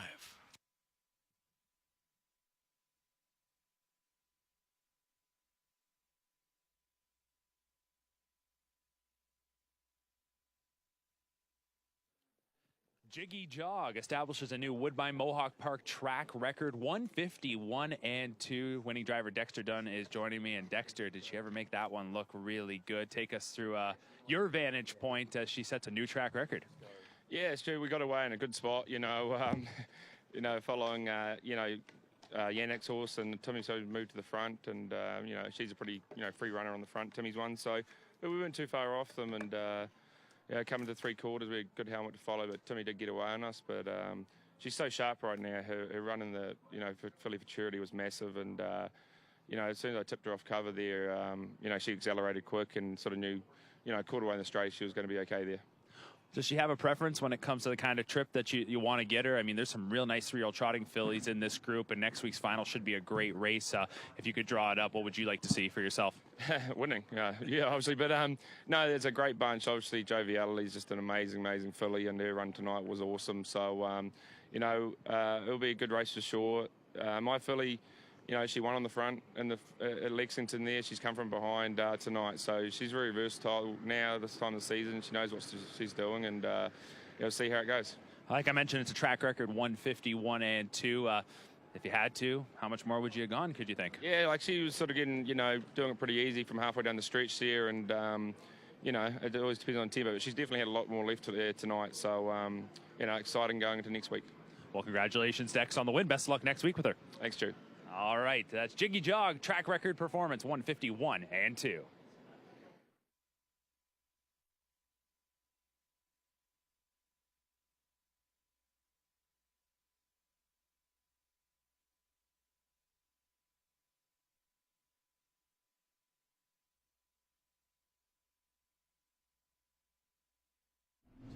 Minor hiccup there in the Delmonico at Pocono Downs, but since then back on her game. Not the case for 3 Mon Cheval. She's way back after a tough start. They're off and trotting in this Breeders' Crown elimination, and Baby Long Stocking, can she march off the car? There she goes, right to the top there, and did it in an effortless manner from McNair. He's already being pocket popped on, though, as Fashion Schooner sets sail and sweeps up to take the top.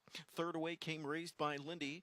Dunn deposits his charge. Jiggy Jog in at the rail to be along fourth with them. Then it's back to Bear My Soul, fifth, sixth inside now. Trots Peyton Hanover. Further back we go to find Venerable. Then it's Manon, and towards the inside, Mon Cheval. Quarter in 28 seconds. Into the backstretch here. Fashion Schooner and Teacher Cup front by 2. Baby Long Stocking, who showed that explosive kick off the car, is back into the pocket spot. Then Raised by Lindy. Jiggy Jog is a patient fourth inside. Fifth one back continues Bear My Soul. Then it's back to Peyton Hanover, Venerable. Further back we go to find Manon, and Mon Cheval has caught the field, but trails in ninth as they come to the midway point. Over there in 56 and 3 is Fashion Schooner, and Fashion Schooner leads the charge into that final turn. Fashion Schooner on top now, 2 lengths. Baby Long Stocking gaps a pocket second. Third outside, trots up Raised by Lindy. Jiggy Jog to the outside from in fourth, but 5 off the lead. Further back we go to find Bear My Soul from in fifth. Sixth overland is Peyton Hanover. Scooting up the inside comes Venerable as they trot their way to 3/4.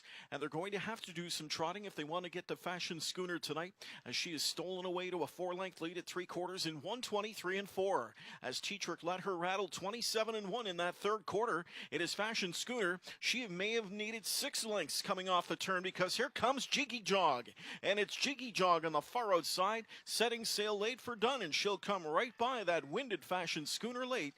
Jiggy Jog lives up to the 1-5 billing as she wins under wraps by 2. Second best was Fashion Schooner, a good second. Raised by Lindy was third, and a late driving Bear My Soul fourth in 1:51 and 2.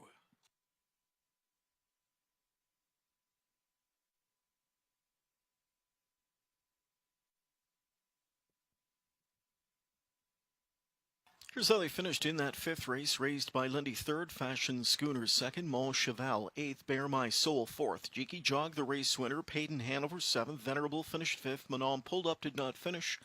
Little bit of Lexus was scratched, and Baby Longstocking finished sixth. We move on to race 6 next. The late pick 5 does get underway here. No program changes. Post time in about 11 minutes.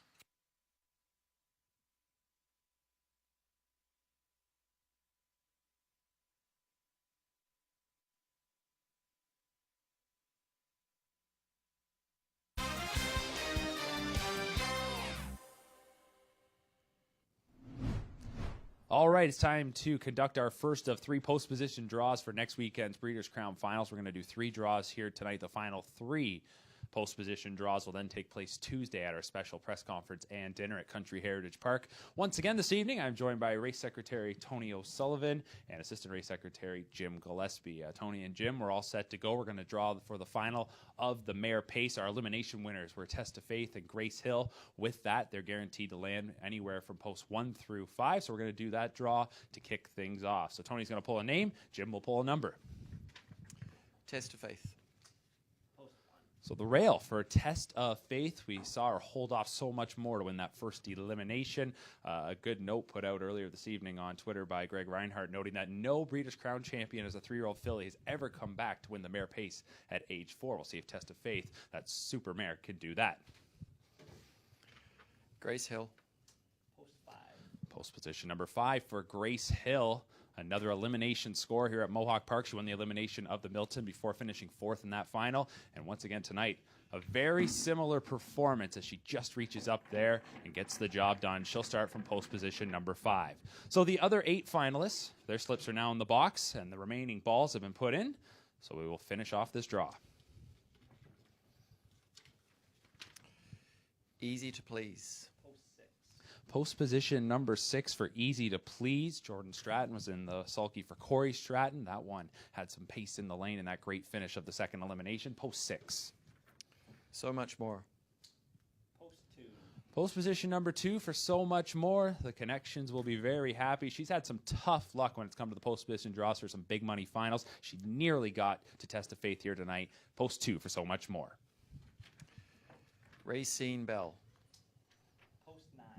Post position number 9 for Racine Bell. She primarily plies her craft in New York, finished here in that second elimination to make the final. Post position number 9 for Racine Bell. Chase Lounge. Post 4.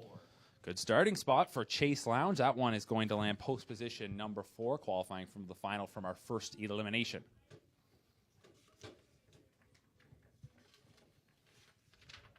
No win, no feed A. All right, post position number 7 for No Win, No Feed. That's one that we didn't know a whole lot about here locally, racing through the Midwest into Ohio and Kentucky. Good performance tonight for that Irv Miller trainee. Post 7. Michaela. Post position number 3 for Michaela. 3rd place finish in that first elimination. We saw George Brennan take her to the back, and she was finishing up strong as well. She's a real threat. Post 3 for Michaela. G is Surreal.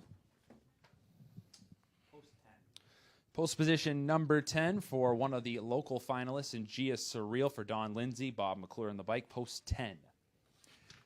And Amazing Dream. And that's going to conclude this post position draw. Post position number 8 for Amazing Dream. And there is the field for the mare pace final of the Breeders' Crown. That'll go next Saturday night. A great group of older pacing mares that'll get set to clash on Saturday evening. All right, we continue on with this Breeders' Crown elimination card as we're heading towards race number 6.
We continue on with Breeders' Crown elimination action. The first of the 3-year-old trotting Colt eliminations here. One is Temporal Hanover with Matthias Melander in the sulky. Marcus Melander trains for AMG Stable. Kenneth Shelgren, Rick Wallstead sharing ownership.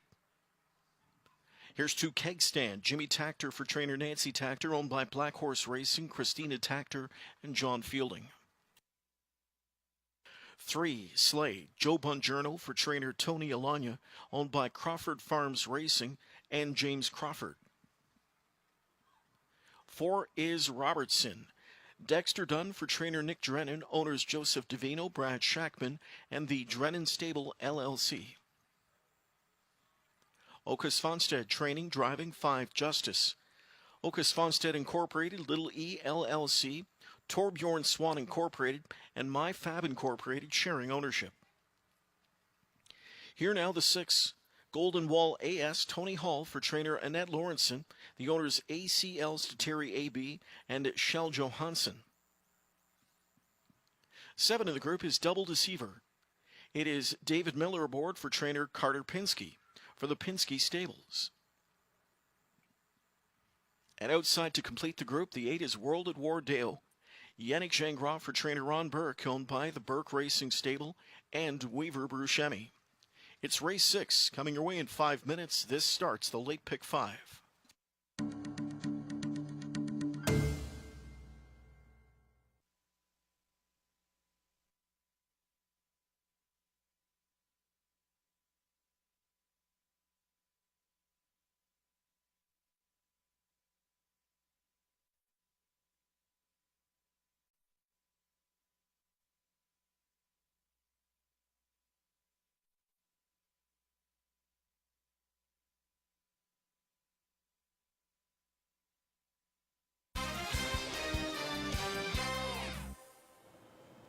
Race number 6 coming up next as we get our first of 2 thrill Colt and gelding trot eliminations for their Breeders' Crown.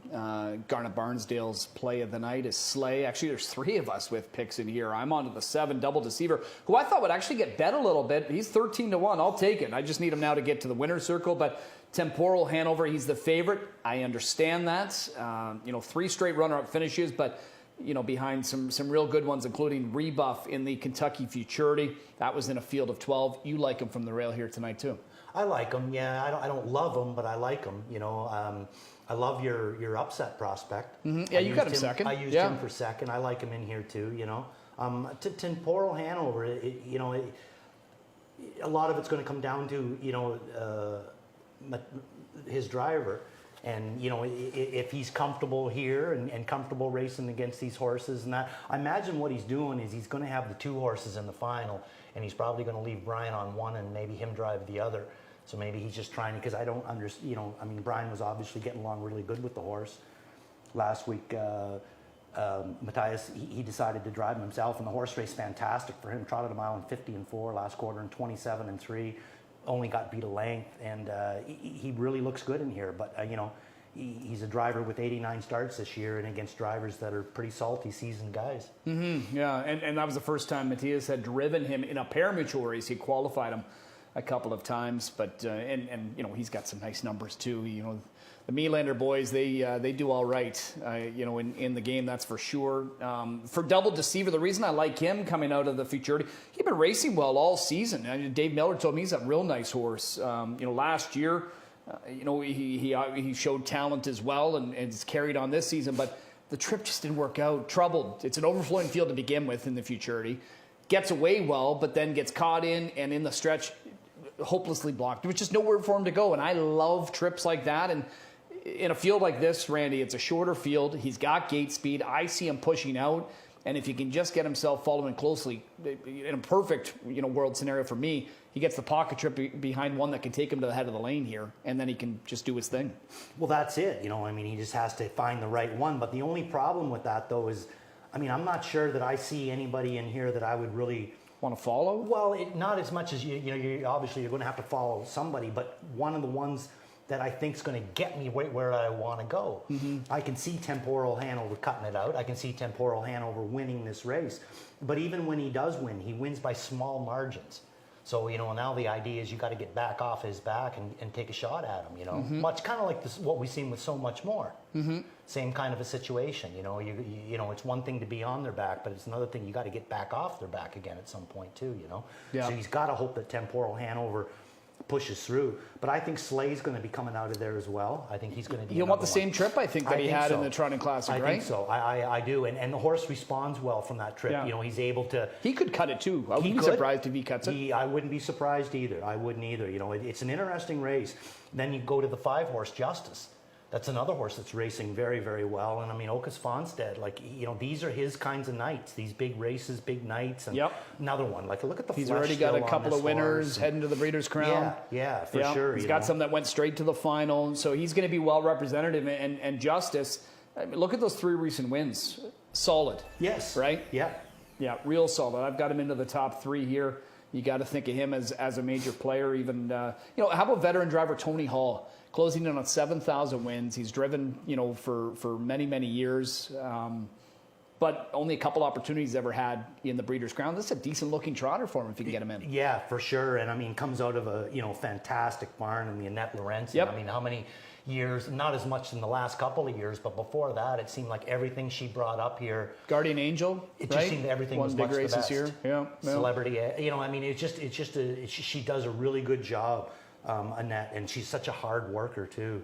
So hopefully she has some luck in here. And Tony. I'm hoping for some luck because I'm getting a big price on Double Deceiver. I think he is worth a shot. I really think that he's got the talent to beat this group. There is a look at your favorite. Marcus Melander already having a solid night, looking to add to it. Brother Matthias in the bike here. Temporal Hanover looking to get a winning effort here in the first of 2 eliminations for the Breeders' Crown, Kenny, for the thrill Colt and gelding trotters. Another good betting board here, too. We've had Chalk City in the early portion of tonight's card. 8-5 is the current favorite status here on Temporal Hanover. On the board 11 times this year from those 11 starts for conditioner Marcus Melander. He's had his mild case of second-itis in recent weeks. We'll see if Temporal Hanover can light the lamp tonight. The gate swings off the turn as trotters swing into the stretch for their Breeders' Crown elimination. Here they come. Field picks up speed. And they're off. Good even start. Golden Wall AS accelerates right to the frontier for Hall. Outside speed from World at War Deo now, who marches on for Gingras. In at the railway third is Temporal Hanover. Dropped in fourth goes Slay. Fifth one back is Keg Stand. Robertson is sixth. Seventh and off the speed early is Justice. Further back to Double Deceiver as they scoot into turn one. Bending their way to the quarter marker, and on top at 72-1 is World at War Deo, who's up front by 2 in 28-1. Tempo very sensible in the early going. And here comes Temporal Hanover to do something about it as Melander flips the switch on Temporal Hanover, who's quickly out of third, now sweeping into second, and coming right up after World at War Deo as they buzz by that 3/8 tower. Here comes Temporal Hanover to the front now. World at War Deo releases him to be back into second. Golden Wall AS is third. In at the rail, Slay fourth. Fifth one back now, Keg Stand. Sixth inside to Robertson. Seventh popped out comes Justice, and scooting the gap at the rail, Double Deceiver. Halftime in 57 seconds flat. A piece of cake first half here for Temporal Hanover, who leads them into the final turn. World at War Deo second. Golden Wall AS is back up and driving third outside, now into second with 3/8 to go, giving a perfect second over trip opportunity to Slay from in fourth. Slay's in a good spot. Back inside from in fifth now, Robertson.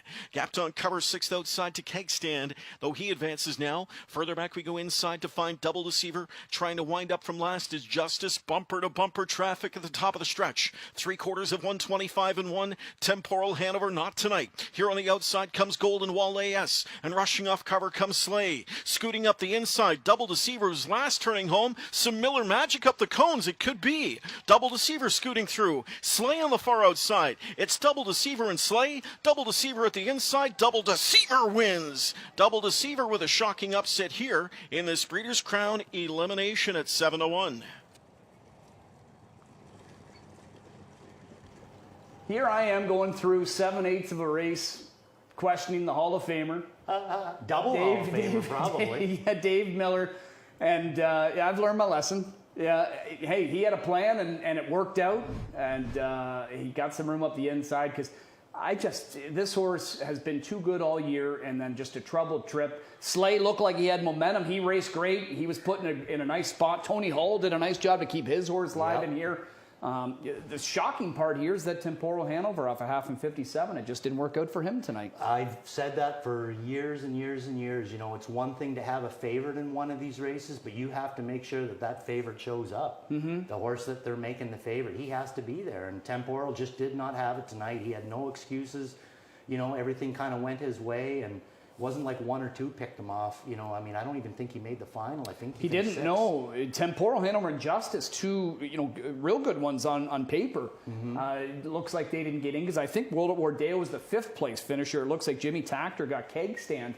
Yeah, he did. He got him up into the 4th spot there. So 7, 3, 6, 2, and 8 is what I'm seeing. Double Deceive. Late money too. He was like 11 or 12 to 1 going to the gate. Ended up going off at 7 to 1 here on Double Deceiver. Yeah, I'll take it. I would say out of the divisions going into this weekend, this thrill Colt and Gelding Trot is what was looking like the most wide open on paper. Yeah, I would agree with you. And I also say, too, that I don't think that people are going to give Double Deceiver the amount of credit that they should be giving him off of this race. Yeah. Because I seen the same thing as you. Halfway down the lane, even though he was getting through, it really looked like Slay had the momentum. And Slay did have the momentum. And he started to trot on, and this horse took off again. Yep. Raced fantastic. Up the inside, he'll get a nice post on the gate next week, Ken. Certainly will. Double Deceiver with a 7-1 score. And when I said shocking upset, shocking not in the price department, but shocking where he came from to get through for the score. Double Deceiver making his way back to the infield, to the Winback Farm winner's circle. 3-year-old Cantab Hall Gelding out of the Donato Hanover mare, Sarcy. He's owned by the Pinsky Stables of Plato, Minnesota, bred by Steve Stewart and the Oakwood Farms, trainer Carter Pinsky, and winning driver Dave Miller. And check out the New York Jet Sox on Nifty. Love it. Absolutely love it. Double Deceiver scoring here tonight, his 6th win. From 12 starts, career win number 10. Trotting a mile tonight, 152-4. Dave Miller with a couple of stake scores here tonight, earlier with Test of Faith, and proving he's not just a pace man. Clicks on the trot here with Double Deceiver. And what a cagey steer it was to get him there. Double Deceiver capturing a Breeders' Crown elimination tonight.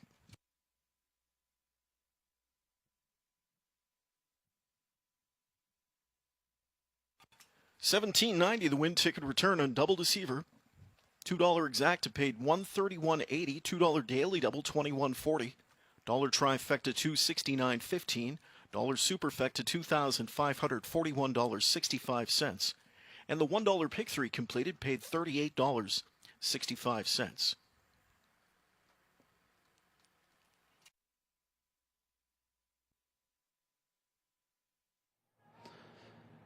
Double Deceiver at 7-1 comes through up the inside to take the Breeders' Crown elimination. We're joined by winning driver David Miller. Second time we're going to talk tonight, Dave, and talk about this one. It works out, maybe not how you drew it up, but this horse, did he ever have trot in the lane?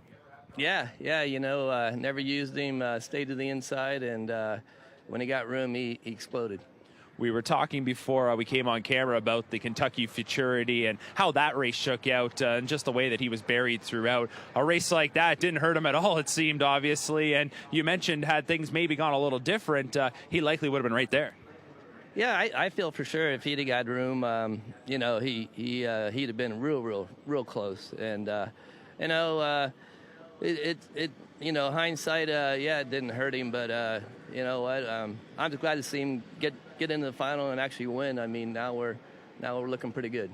Yeah, certainly are. Just talk a bit about the progression for this horse. You've been driving him regularly from when you first got behind him to now. Is he just continuing to improve? Yeah, you know what? Right from the start as a 2-year-old, he always had a real quick step to him there. He was always real handy. Just a real nice horse. And this year he's a little stronger, and he's carried his season on a little further. Well, congratulations on the win, and you secure a pretty good post position for the final. Nice job. Thanks. All right, Dave Miller, second elimination win on the night as he gets the job done with Double Deceiver.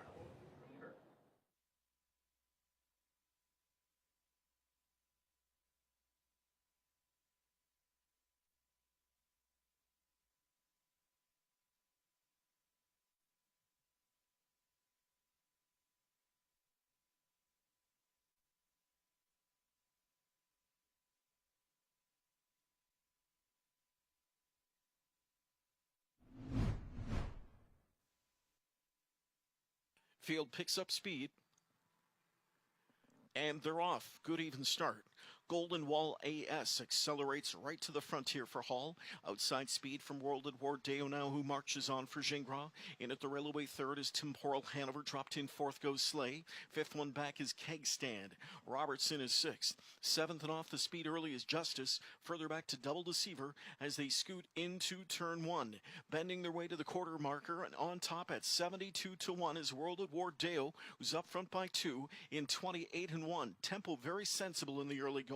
And here comes Temporal Hanover to do something about it as Melander flips the switch on Temporal Hanover, who's quickly out of third, now sweeping into second and coming right up after World at War Deo as they buzz by that 3/8 tower. Here comes Temporal Hanover to the front now. World at War Deo releases him to be back into second. Golden Wall AS is third. In at the rail, Slay fourth. Fifth one back now, Keg Stand. Sixth inside to Robertson. Seventh popped out comes Justice, and scooting the gap at the rail, Double Deceiver. Halftime in 57 seconds flat. A piece of cake first half here for Temporal Hanover, who leads them into the final turn. World at War Deo second. Golden Wall AS is back up and driving third outside, now into second with 3/8 to go, giving a perfect second over trip opportunity to Slay from in fourth. Slay's in a good spot. Back inside from in fifth now, Robertson. Gapped on cover sixth outside to Keg Stand, though he advances now. Further back we go inside to find Double Deceiver. Trying to wind up from last is Justice. Bumper to bumper traffic at the top of the stretch. 3/4 Stars at 125-1. Temporal Hanover not tonight. Here on the outside comes Golden Wall AS, and rushing off cover comes Slay. Scooting up the inside, Double Deceiver's last turning home. Some Miller magic up the cones, it could be. Double Deceiver scooting through. Slay on the far outside. It's Double Deceiver and Slay. Double Deceiver at the inside. Double Deceiver wins. Double Deceiver with a shocking upset here in this Breeders' Crown elimination at 7-1.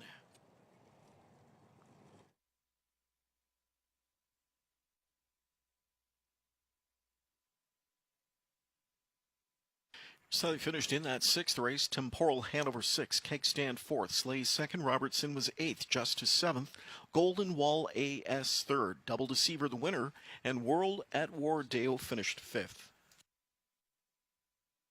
Traveling on, we'll go next to race 7. In the 7th race, 5 Typhoon Stride, a judge's scratch, transportation. Note the equipment change. 6 points north goes Blinkers to Blind Bridle.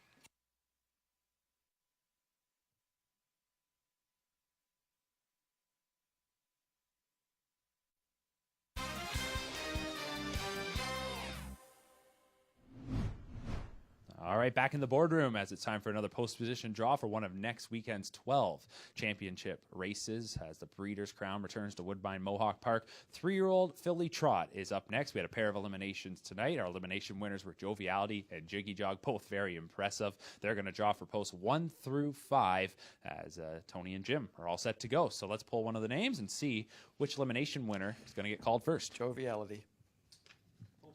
Post position number 4 for Joviality, Brian Sears, Marcus Melander. What a kick home for that filly. Post position number 4. Post position number 2 for Jiggy Jog, 151 and 2. We heard from Dexter Dunn. He said she could have gone even more. That was a track and Canadian record. So there's where the elimination winners are going to start. The rest of the balls go in. The other slips are in the box. And let's continue. Mischievous Rose. Good starting spot for Mischievous Rose. She won the super final last week here at Woodbine Mohawk Park. She'll start from post position number 3. Fashion Schooner. Post position number 6, and another good spot that's going to come off the board there, as that's where Fashion Schooner is going to start from. Venerable. Post position number 10 for Venerable. She's had some big moments here at Woodbine Mohawk Park. The season hasn't gone the way they thought. Tough starting spot, but maybe she can find some of that Mohawk magic next week. Warwi Xenia. Post position number 7 for Warwi Xenia. She looked like her old self here tonight. She's going to start from post 7 for Team Stacy. Bear My Soul. So a rail starting spot comes off the board there. That's where Bear My Soul is going to start from, and we have just a few horses remaining. Miss Wallner Fashion. Right in the center for Miss Wallner Fashion. That's where she's going to start from in the $675,000 final. Raised by Lindy.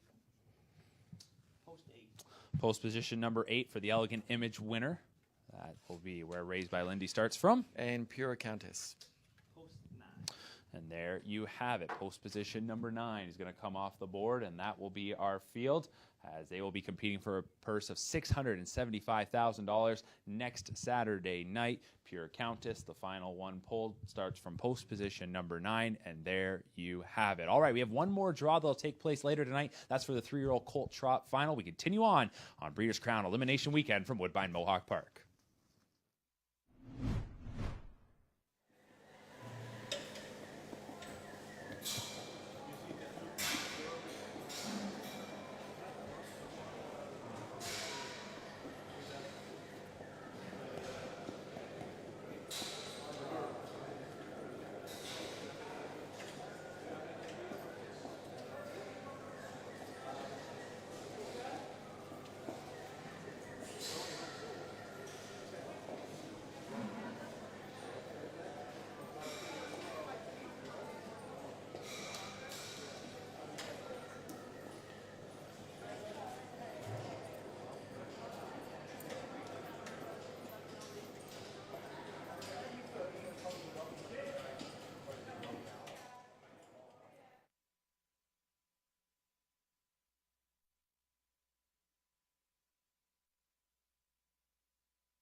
Seventh race wraps up the early pick for me. The 1 Twin B Powerball, Yannick Gingras for trainer Richard Moreau. Owners Gaston Bibeau. Écurie Francis Richard shares ownership. Number 2 in the field is Fabrizio. Andrew McCarthy with the Dwayne Marfisi trainee, Aaron Waxman the owner. Here's 3, Legion Sealster, Louis Philippois for trainer Victor Putty. Owners Gordon McDonald and Christopher Boland. Now the 4, B Stoney, Sylvain Filion for conditioner Murray Breather, the owner Pollock Racing LLC. 5 is scratched, 6 points north. James McDonald for trainer Carmen Osiello, owned by Jim and David Winsky and Melissa Beckwith. 7, No Free Lunch, Scott Ziron for conditioner Harry Polton for the stable No Free Lunch. 8 is Stonebridge Rex with Doug McNair for conditioner Richard Moreau, owner Brad Grant. The 9 is Artie's Ideal, Trevor Henry for conditioner Rob Fellows, owner Hut Racing Stable. And number 10, this is Joel Z. Hanover with Bob McClure for trainer owner John Penland, partners with Ellie Bale. The 7th race in 5 minutes.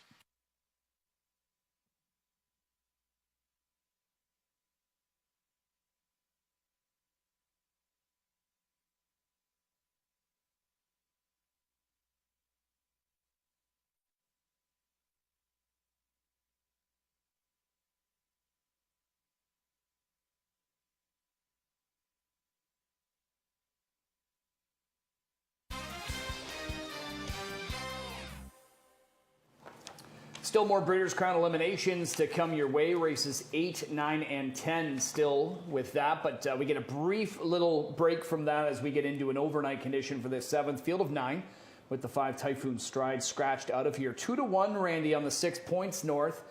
He looked a lot like the points north we have come to know over the years, 2 starts ago. His latest wasn't beat a whole lot, but that was a pretty wild race. They got racing, a little Western in the backstretch. Yeah. And Commanding Officer, Cadillac Miami, you had that one picked. Yeah. And I thought you were a winner. Yeah. And then here came Commanding Officer's got a nice late kick too. Yeah. Mm-hmm. Yeah. But good effort from both of them. Yeah, absolutely. Who'd you go with here? I went with Legion Sealster. Okay. I mean, I don't usually go right back to a horse that got tortured the way that he got tortured last week, being parked at the half and 54 and 3/4 and 122 flat. I don't usually often do that, but I think he fits in here good. And even though that he got banged up around his last start, I think Louis can find him a much better trip in here tonight. Yeah, and I've got him into the top 2. I agree. He's a horse that obviously looks good in here. I ultimately went to him. He pulled off the upset. Remember, he swept the field last week. No Free Lunch in the 11th on the card. Scotty Z at 41-1. This horse that just kind of came back after having some time away. He has raced at levels like this and higher earlier in the year. I think the best thing about him is he can kick home.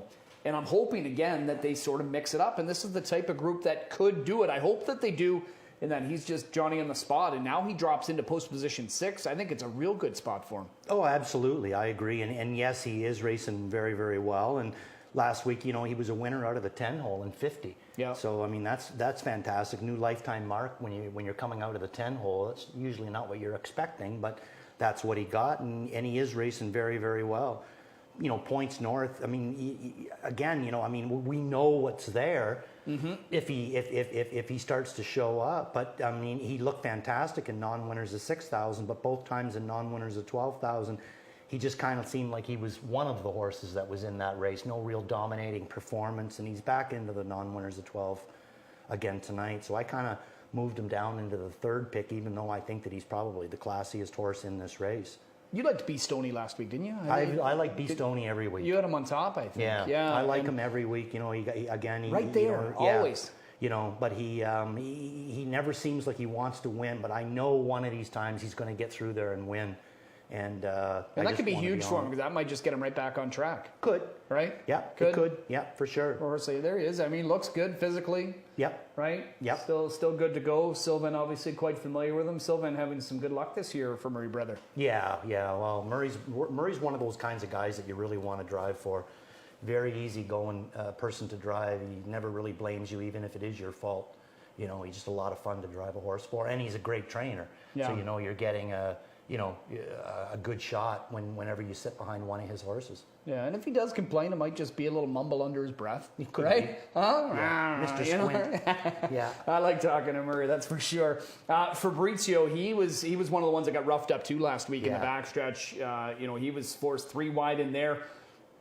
Sometimes you can see it where they do bounce. It takes a lot of them. Some to come back and they're even sharper. Sometimes it busts them loose. Going a big mile like that, and then the next week they get a little easier mile or something, and it just seems like it busts them loose and they're that much stronger. But again, it can go the other way too, and just take too much out of them, and they'll take a couple of weeks to bounce back.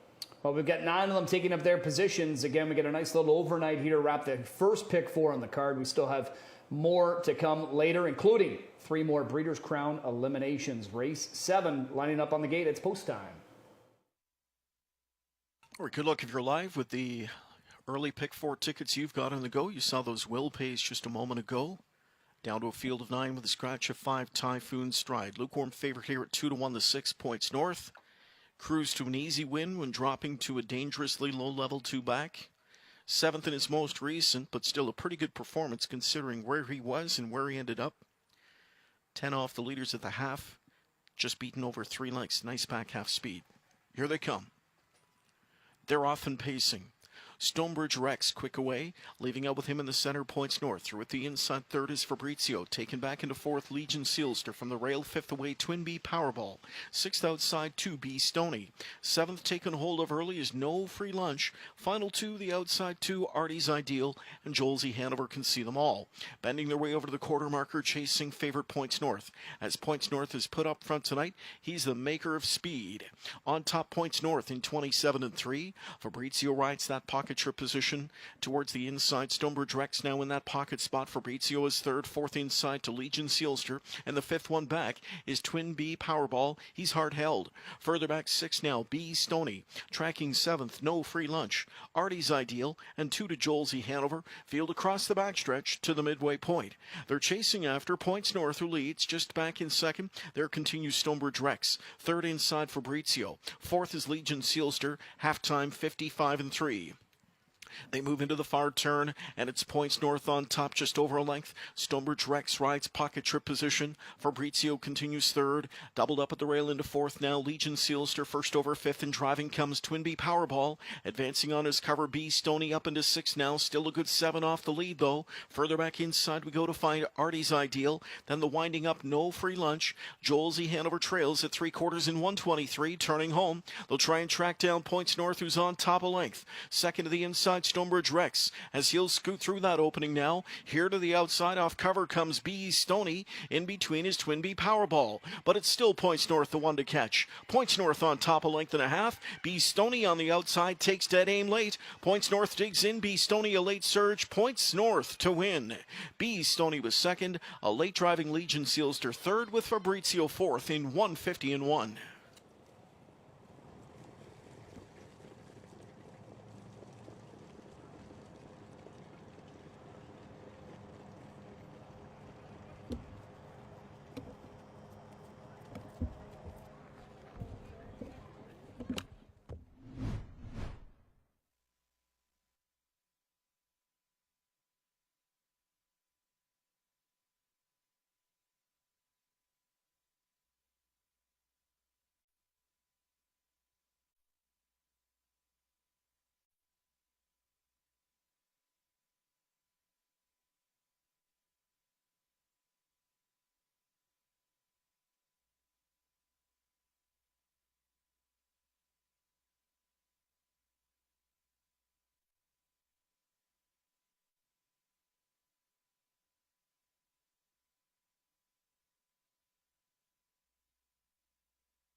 Top 4 finishers posted. 7th race, we have 6, 4, 3, 2.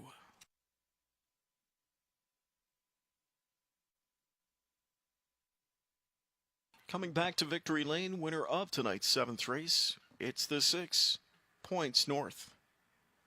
7-year-old Some Beach Somewhere, gelding out of the Western Hanover mare, Northwest Hanover. Owners Jim and David Winsky along with Melissa Beckwith. Training double tonight for Carmen Osiello. That's a driving double for James McDonald.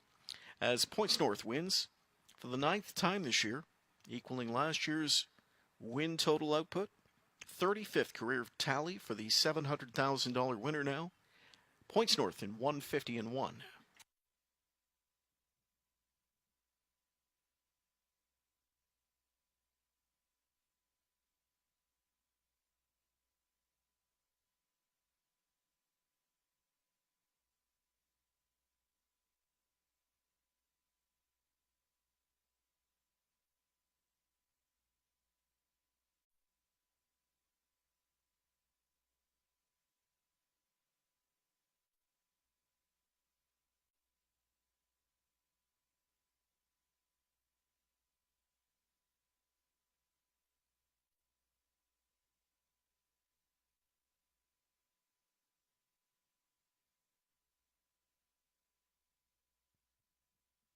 Prices up, race 7. 6 Points North paid $5.60, $2 exact to $23.40, $2 daily double $56.20, dollar trifecta $38.25, dollar superfecta $179.20, dollar pick 3 paid $46.60, and the $1 early pick 4 this evening good for $115.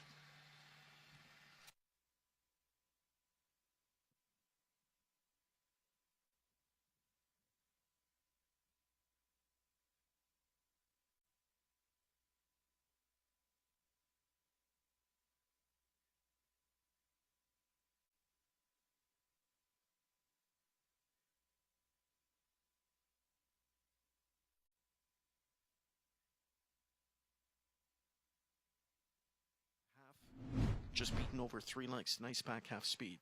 Here they come. They're off and pacing. Stonebridge Rex quick away, leaving out with him in the center. Points North. Through at the inside third is Fabrizio. Taken back into fourth, Legion Sealster from the rail. 5th away, Twin B Powerball. 6th outside, 2B Stony. 7th taken hold of early is No Free Lunch. Final 2, the outside 2, Artie's Ideal, and Joel's E. Hanover can see them all. Bending their way over to the quarter marker, chasing favorite Points North. As Points North is put up front tonight, he's the maker of speed. On top, Points North in 27-3. Fabrizio rides that pocket trip position towards the inside. Stonebridge Rex now in that pocket spot. Fabrizio is third. 4th inside to Legion Sealster. And the 5th one back is Twin B Powerball. He's hard held. Further back 6 now, B Stony. Tracking 7th, No Free Lunch. Artie's Ideal. And 2 to Joel's E. Hanover. Field across the backstretch to the midway point. They're chasing after Points North, who leads. Just back in second, there continues Stonebridge Rex. 3rd inside Fabrizio. 4th is Legion Sealster. Halftime 55-3. They move into the far turn, and it's Points North on top, just over a length. Stonebridge Rex rides pocket trip position. Fabrizio continues third. Doubled up at the rail into fourth now. Legion Sealster first over 5th, and driving comes Twin B Powerball. Advancing on his cover, B Stony up into 6th now. Still a good 7 off the lead, though. Further back inside, we go to find Artie's Ideal. Then the winding up, No Free Lunch. Joel's E. Hanover trails at 3/4 in 123, turning home. They'll try and track down Points North, who's on top a length. Second to the inside, Stonebridge Rex, as he'll scoot through that opening now. Here to the outside, off cover comes B Stony. In between is Twin B Powerball, but it's still Points North, the one to catch. Points North on top a length and a half. B Stony on the outside takes dead aim late. Points North digs in. B Stony a late surge. Points North to win. B Stony was second. A late driving Legion Sealster third, with Fabrizio 4th in 150-1.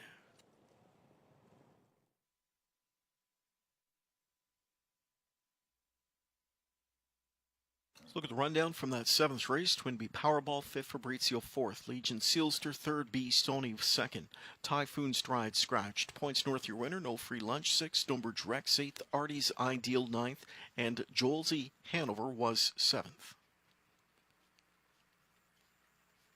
Off we go. It's race 8 next. We return to Breeders' Crown elimination action. The Glamour Boys coming up next in 14 minutes.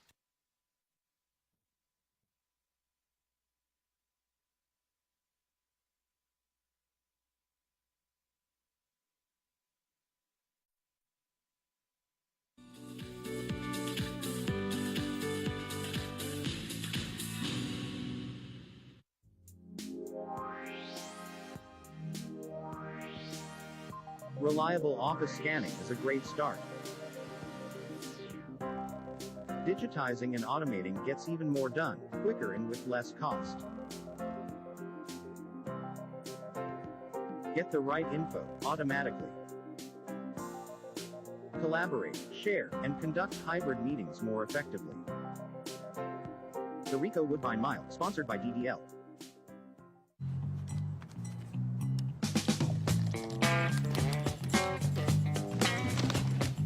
What goes up must come down. Spinning wheel, gotta go around. The Central Ontario Standardbred Association is working with you to ensure a vibrant horse racing community. Shared stories call for a united voice. That's COSA, representing the interests of horse people racing at Ontario racetracks. So whether you're first, last, or somewhere in between, we've got your back. With insurance, benefits, free lifetime memberships, and more. COSA. Follow our stories on social and check out the process at cosaonline.com.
Points North doing Points North things. When he's on the front and he gets things his own way, he's tough to go by.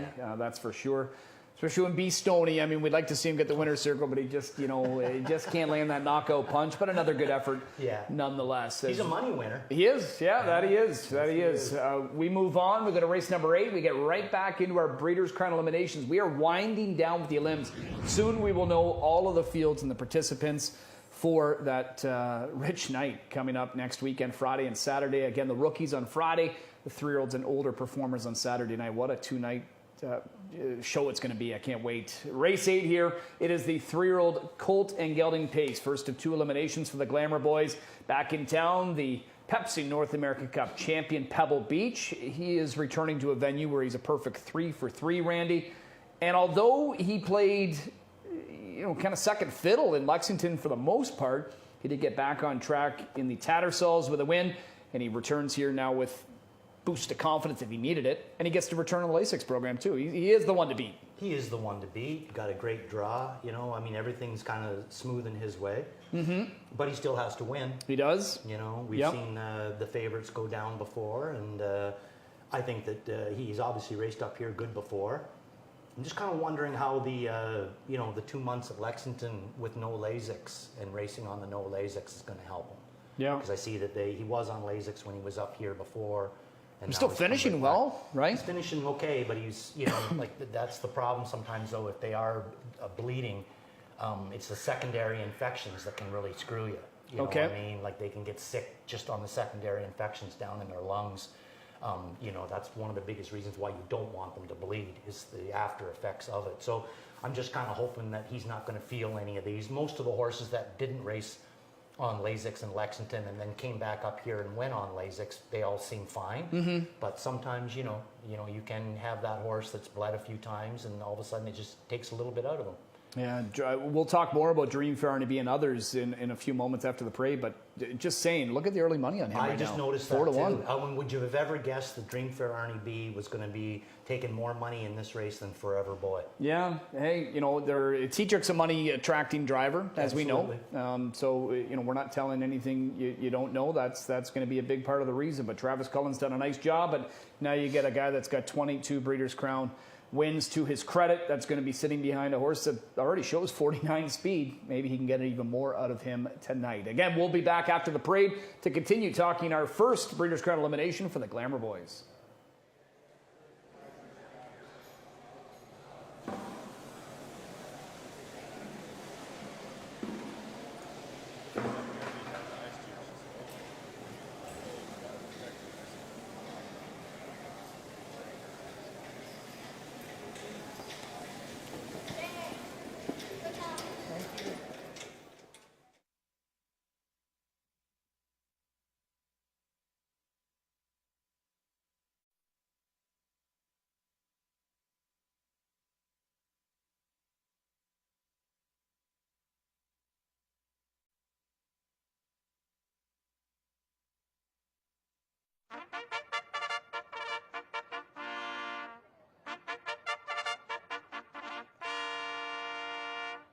The horses are on the track for tonight's 8th race. We continue with Breeders' Crown elimination action. Meet the one all about the hunt. Yannick Gingras for trainer Ron Burke, owners Crawford Farms Racing, and Heather Marshall. The 2 is Forever Boy, Dexter Dunn, with that Tim Twaddle trainee. Twaddle shares ownership with the Mickey Ray Stables. Here's 3, Magical Arthur, Trevor Henry aboard for trainer Anthony Beaton, the owner breeder David Lumsden. Dave Miller drives 4, Birthday. For trainer Ron Burke, his Burke Racing stable owns with Weaver Buscemi. 5, Pebble Beach, with Todd McCarthy for trainer Noel Daly, owned by Patricia Stable, Joe Sobraco, Country Club Acres, and L.A. Express Federa Deo Valente Stable. Here now the 6, Dream Fair Arnaby, Tim Tetrick aboard for trainer Jody Cullen, the owner breeder John Lamers. 7 in the field, Dalby Hanover with Louis Philippois for trainer Jamal Williams, owned by Rising Stein Stables, LLC.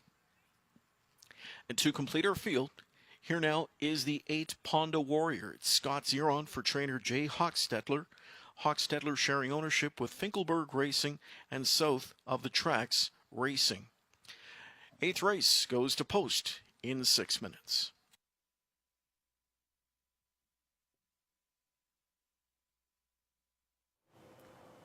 Race number 8, as we met the field, first field of 8 for the 3-0 Colt and Gelding Pacers. Again, top 5 advance to the Rich Final next week. We will be drawing this one as part of our Breeders' Crown press conference on Tuesday evening, not far from here. Anybody that's involved in the Breeders' Crown, feel free to join us for a great evening. It should be a lot of fun there. We'll be drawing 3 finals, this one along with the Open Trot and Open Pace. There's a look at your top pick, Forever Boy. 7 to 1, not getting a ton of respect at this point. Do you think this is a horse that's going to enjoy getting back on Lasix here? Oh, I think so. Yeah. Yeah, I think so. And you know, this is like, you know, Pebble Beach is going to be a tough horse for him to take down, but it's not impossible. I mean, when he was up here for the Simcoe, I mean, it looked like he could have went around again. And 49 flat was a good mile that night. Really, really good mile. And he's done everything perfect since then. You know, he finished win his jug heat. Comes right back and finishes 2nd in the final to buy the missile, race fantastic. 2 heats, comes back, you know, a little over a couple of weeks later, finishes a good 3rd down in Lexington, paces in 48 and 4. Comes back next week, you know, just kind of an average kind of a mile, you know what I mean? Nothing, you know, too great. But again, he did not have Lasix those last 2 starts, but it's only been 2. So I don't think it'll be too much of a problem to get him back under the swing of thing. I think Timmy's really, really happy to get him back up here and get the big L on. on him. And not only are you trying to beat Pebble Beach, you actually have Pebble Beach slotted third. You're going to put Dreamfair Arnie B in there as well. Again, I know you were talking earlier about the handicapping with your heart a bit. Again, the Timmy Twaddle angle. Dreamfair Eternal obviously being the mare that you're very close to with Dreamfair Arnie B. But, I mean, these are a couple of real good racehorses that with the right trip, they're going to be there. Well, yeah, definitely Forever Boy, it was more of a heart pick. He's a fantastic animal. He's just short of 500,000 this year, but I'm a huge fan of Timmy's. He's just a super nice guy, so I wanted to pick him just in case he did win. And like I said, I think he can win. I truly do that.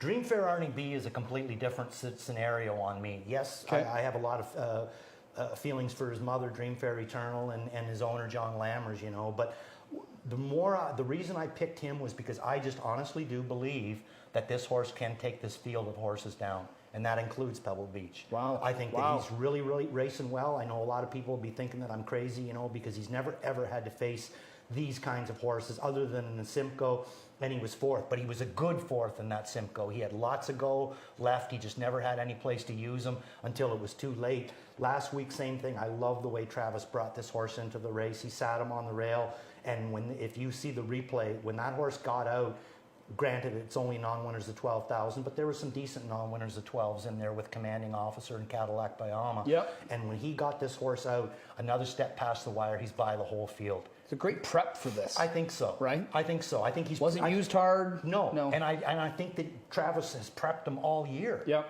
I completely understand why John and Travis decided to put him in this race, because I really do truly believe he fits in here. And now all of a sudden they get Tim Tetrick to boot. Yeah, we just saw on the screen all about the hunt from the rail. Jingron Burke looking to get another. He's going to have a real busy weekend next weekend regardless. This horse here, don't know much about him. First time we've seen him here in Canada. But he's got a record of 10 starts, 5 wins, 2 seconds. Right? So he's 7 out of 10 in the top 2. But he's actually 7 for 7 in the top 2 when he doesn't make a break. And the weird part is that all the breaks seem to be coming at the head of the lane. Late in the mile. So to me, that would almost point towards the fact that he's got bad front feet. His feet get stinging him, later in the mile, and finally at one point he just says no more. What do you think of him? He jumps it off. It was a beautiful looking horse. Yeah.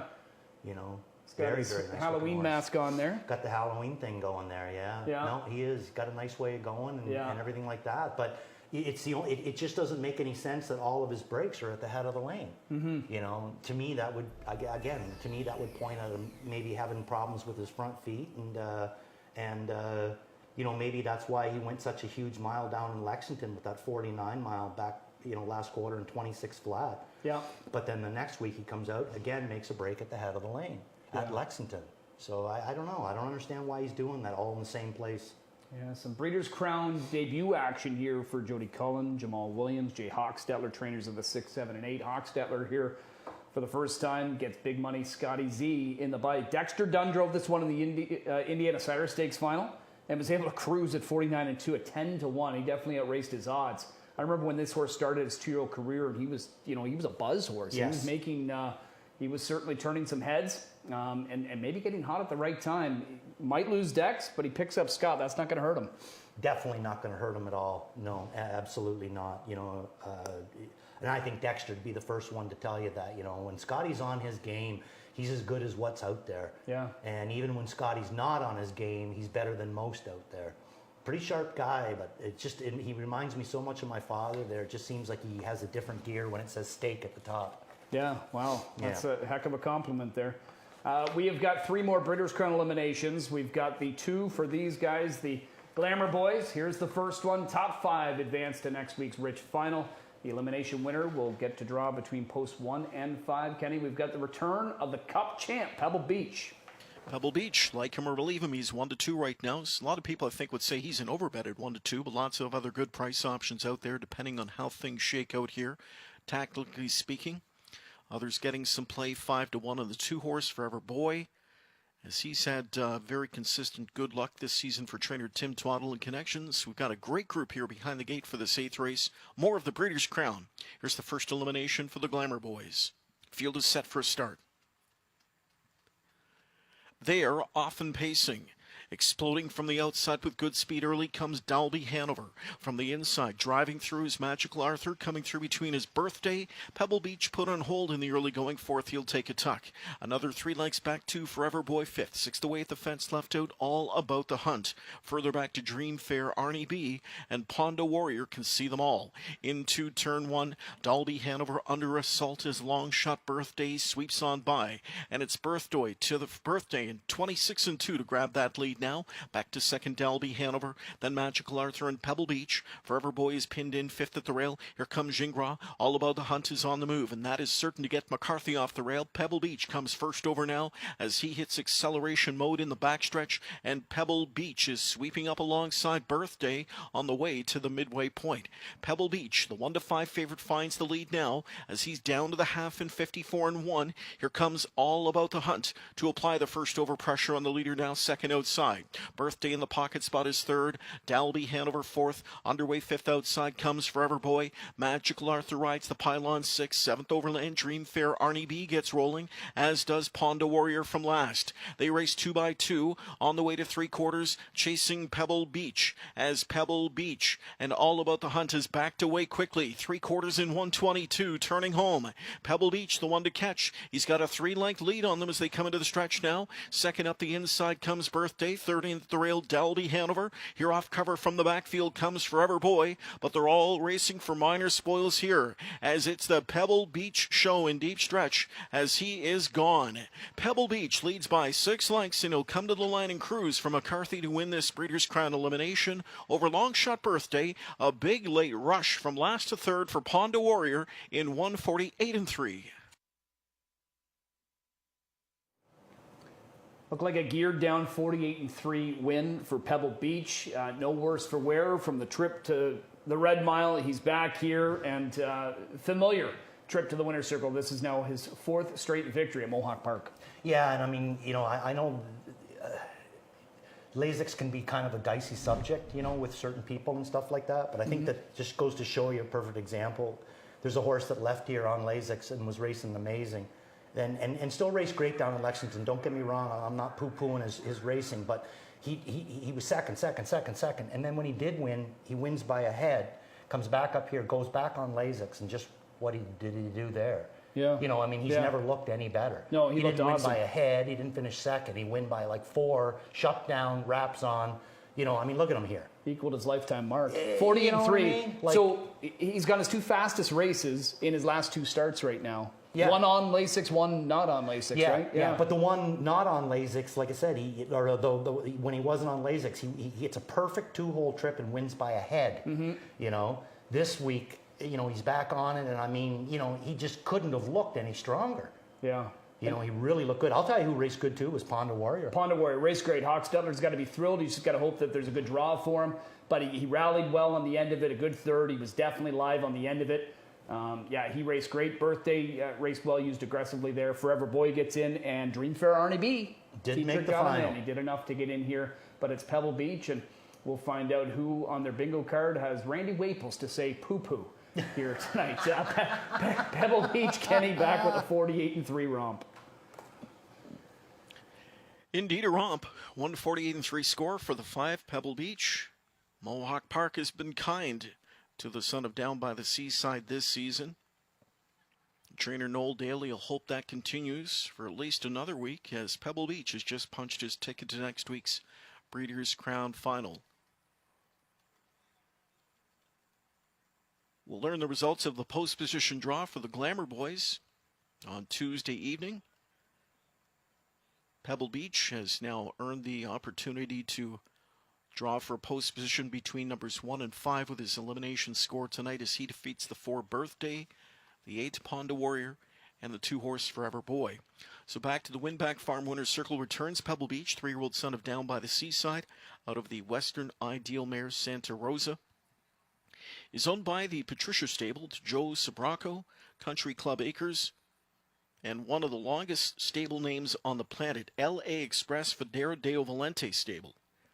Again, trainer Noel Daly winning reinsman Todd McCarthy, 7 wins this year, equaling last year's win total output. 14 career scores now for the pacer, goes over $1.4 million in earnings with the victory tonight.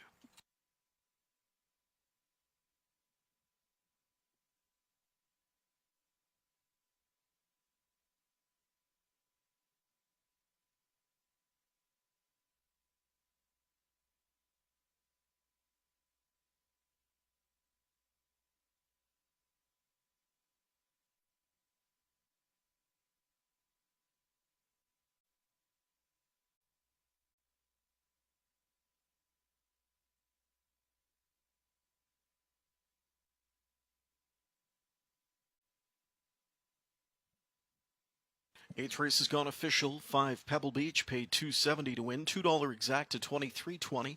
The $2 daily double $7.20.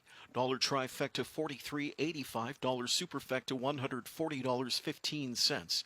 And the $1 pick 3 completed paid $56.05.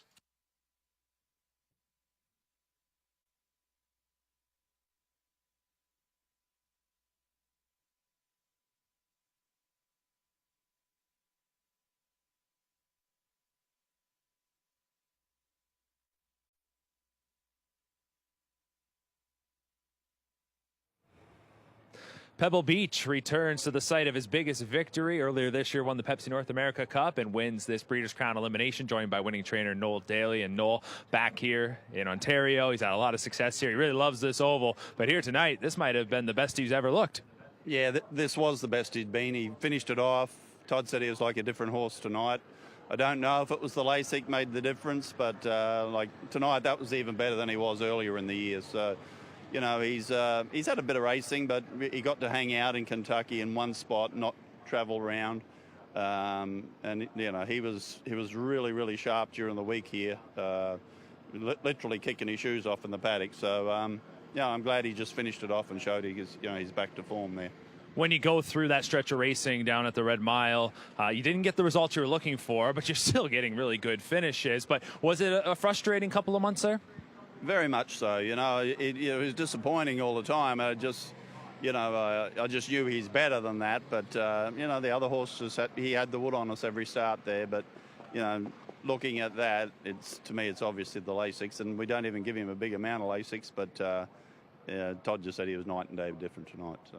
Looking towards the end of the season, obviously the Breeders' Crown coming up here next Saturday. It's one of the biggest events. To pull the NA Cup Breeders' Crown double would be very impressive. But you mentioned about being able to stay in Lexington for quite some time. Do you think that'll keep him fresh for these final months of the season? Yeah, he's, as I say, the horse is very sharp. He's lucky enough to be at Luke Blaze's place there. He loves getting out in the paddock. He actually loves the detention barn here. He settles in. He's fine. We only got to bring him here 90 minutes before the race. You know, he seems very comfortable doing that. So, well, congratulations on the win here tonight. He looked awesome and looking to get it done next Saturday. Good luck. We'll find out your post position on Tuesday night. Thank you. All right, there's Noel Daly, Pebble Beach, a 148-3 score in the Breeders' Crown elimination.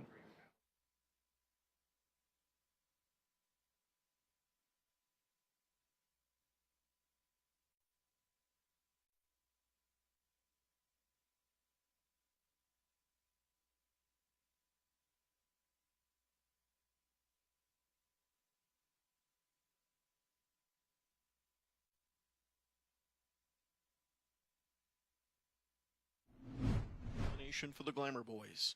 Field is set for a start. They are often pacing. Exploding from the outside with good speed early comes Dalby Hanover. From the inside, driving through is Magical Arthur. Coming through between his Birthday. Pebble Beach put on hold in the early going. Fourth, he'll take a tuck. Another 3 lengths back to Forever Boy fifth. Sixth away at the fence left out, all about the hunt. Further back to Dream Fair, Arnie B. And Pondo Warrior can see them all. Into turn 1, Dalby Hanover under assault as Long Shot Birthday sweeps on by. And it's Birthday to the Birthday in 26 and 2 to grab that lead. Now back to second, Dalby Hanover, then Magical Arthur and Pebble Beach. Forever Boy is pinned in fifth at the rail. Here comes Gingras. All About the Hunt is on the move, and that is certain to get McCarthy off the rail. Pebble Beach comes first over now as he hits acceleration mode in the backstretch, and Pebble Beach is sweeping up alongside Birthday on the way to the midway point. Pebble Beach, the 1-5 favorite, finds the lead now as he's down to the half in 54 and 1. Here comes All About the Hunt to apply the first over pressure on the leader, now second outside. Birthday in the pocket spot is third. Dalby Hanover fourth. Underway fifth outside comes Forever Boy. Magical Arthur rides the pylon sixth. Seventh Overland Dream Fair Arnie B gets rolling, as does Pondo Warrior from last. They race 2 by 2 on the way to 3/4, chasing Pebble Beach as Pebble Beach and All About the Hunt is backed away quickly. 3/4 in 122, turning home. Pebble Beach, the one to catch. He's got a 3-length lead on them as they come into the stretch now. Second up the inside comes Birthday. away. Third in the rail, Dalby Hanover. Here off cover from the backfield comes Forever Boy, but they're all racing for minor spoils here as it's the Pebble Beach show in deep stretch as he is gone. Pebble Beach leads by 6 lengths and he'll come to the line and cruise for McCarthy to win this Breeders' Crown elimination over Longshot Birthday. A big late rush from last to third for Ponda Warrior in 1:48 and 3.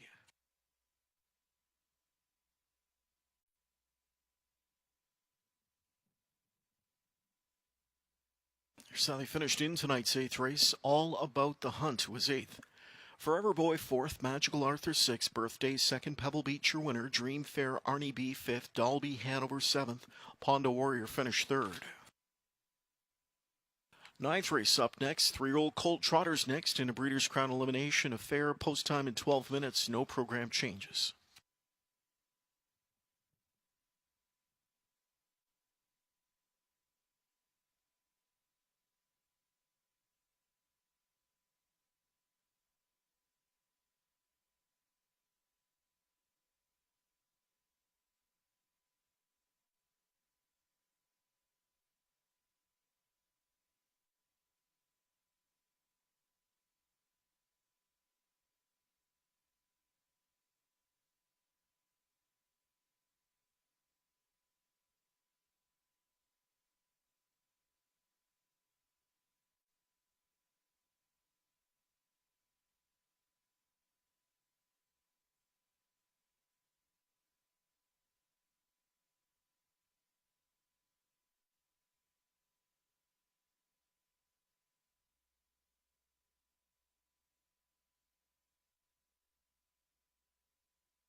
Two more Breeders' Crown eliminations. We've got one for the Thrill Colt and Gelding Trotters here. Then we've got the other one for the Glamour Boys coming up, and then we'll have those decided. But we still have plenty of action to come after that. Yeah. Looking forward to that. A busy 13-race program.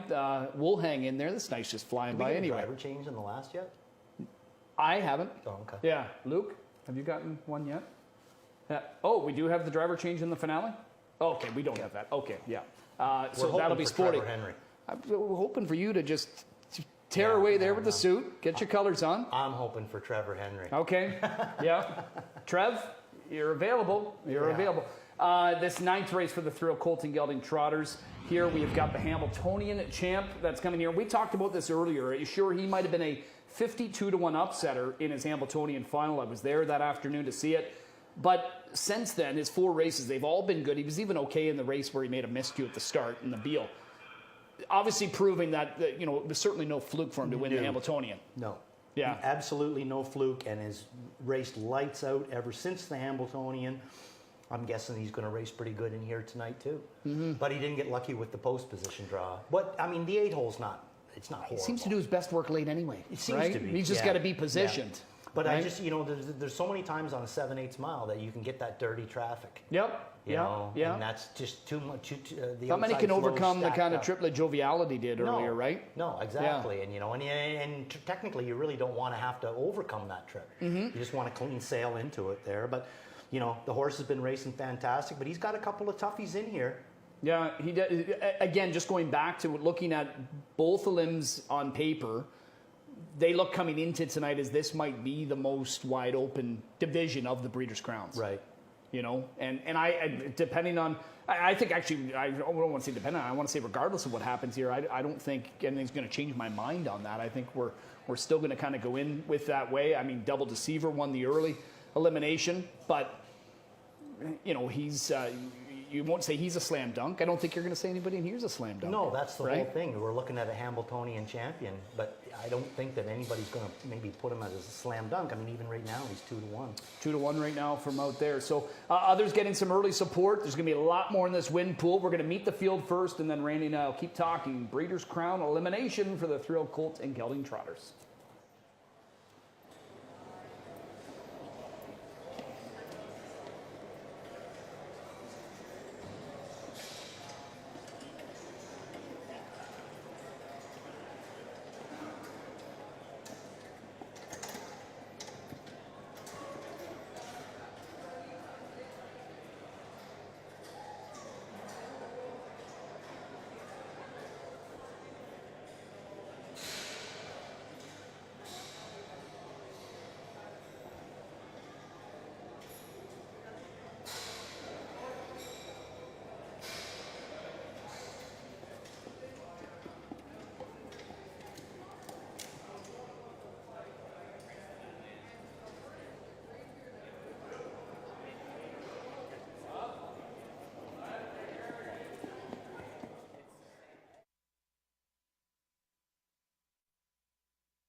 Trotters are on the track for the 9th race, the Breeders' Crown Elimination for 3-year-old trotting colts and geldings. One is Pretender, with Andrew McCarthy for trainer Nancy Tactor, owners Caviart Farms, John Fielding, Herb Liverman, and Joyce McClelland. Here's 2, Fast as the Wind. Dexter Dunn for trainer Tony Alanya, owned by LeBlanc and Cribs, Joe Sabraco, and Joseph Barbera. 3 is the winner, Take It All. Doug McNair with the Greg McNair trainee, owned by Weissman Farms. 4 is Duly Resolved. Paul McDonnell with the John Bax trainee for Bax Stable, Dave Hudson, Don Allenson, and Gaelic Stable. Twinbee Archie 5. Handled by James McDonald for trainer-owner Scott McEnany, partners Dominic Chiavelli, Floyd Marshall, and Mart West Racing Stable. Here's 6, branded by Lindy. Yannick Gingras in the bike. He wears the colors of owner Lindy Farms of Connecticut, trained by Domenico Cecere. This is 7, Periculum. Brian Sears for trainer Marcus Melander, owned by Holly Lane Stud East Limited, Brixton Medical Incorporated, and Howard Taylor. This is 8, Cool Papa Bell. Todd McCarthy with Jim Campbell trainee, owned by Run the Table Stables. And outside to 9, King of the North. Mark McDonald for trainer Ray Schnitker, owned by Schnitker Ward, Arden Homestead Stable, Nola Mora Racing, and Stephen Arnold. The 9th race goes to post in 5 minutes.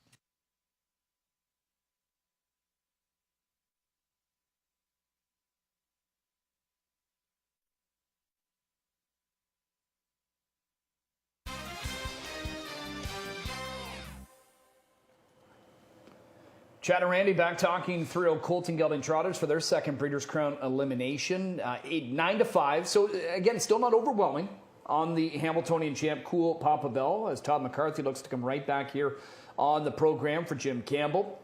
Certainly has a big shot. Talk about your top pick right here on the screen, Randy. Pretender, Andy McCarthy in the bike here for Nancy Tactor. What do you like about this guy?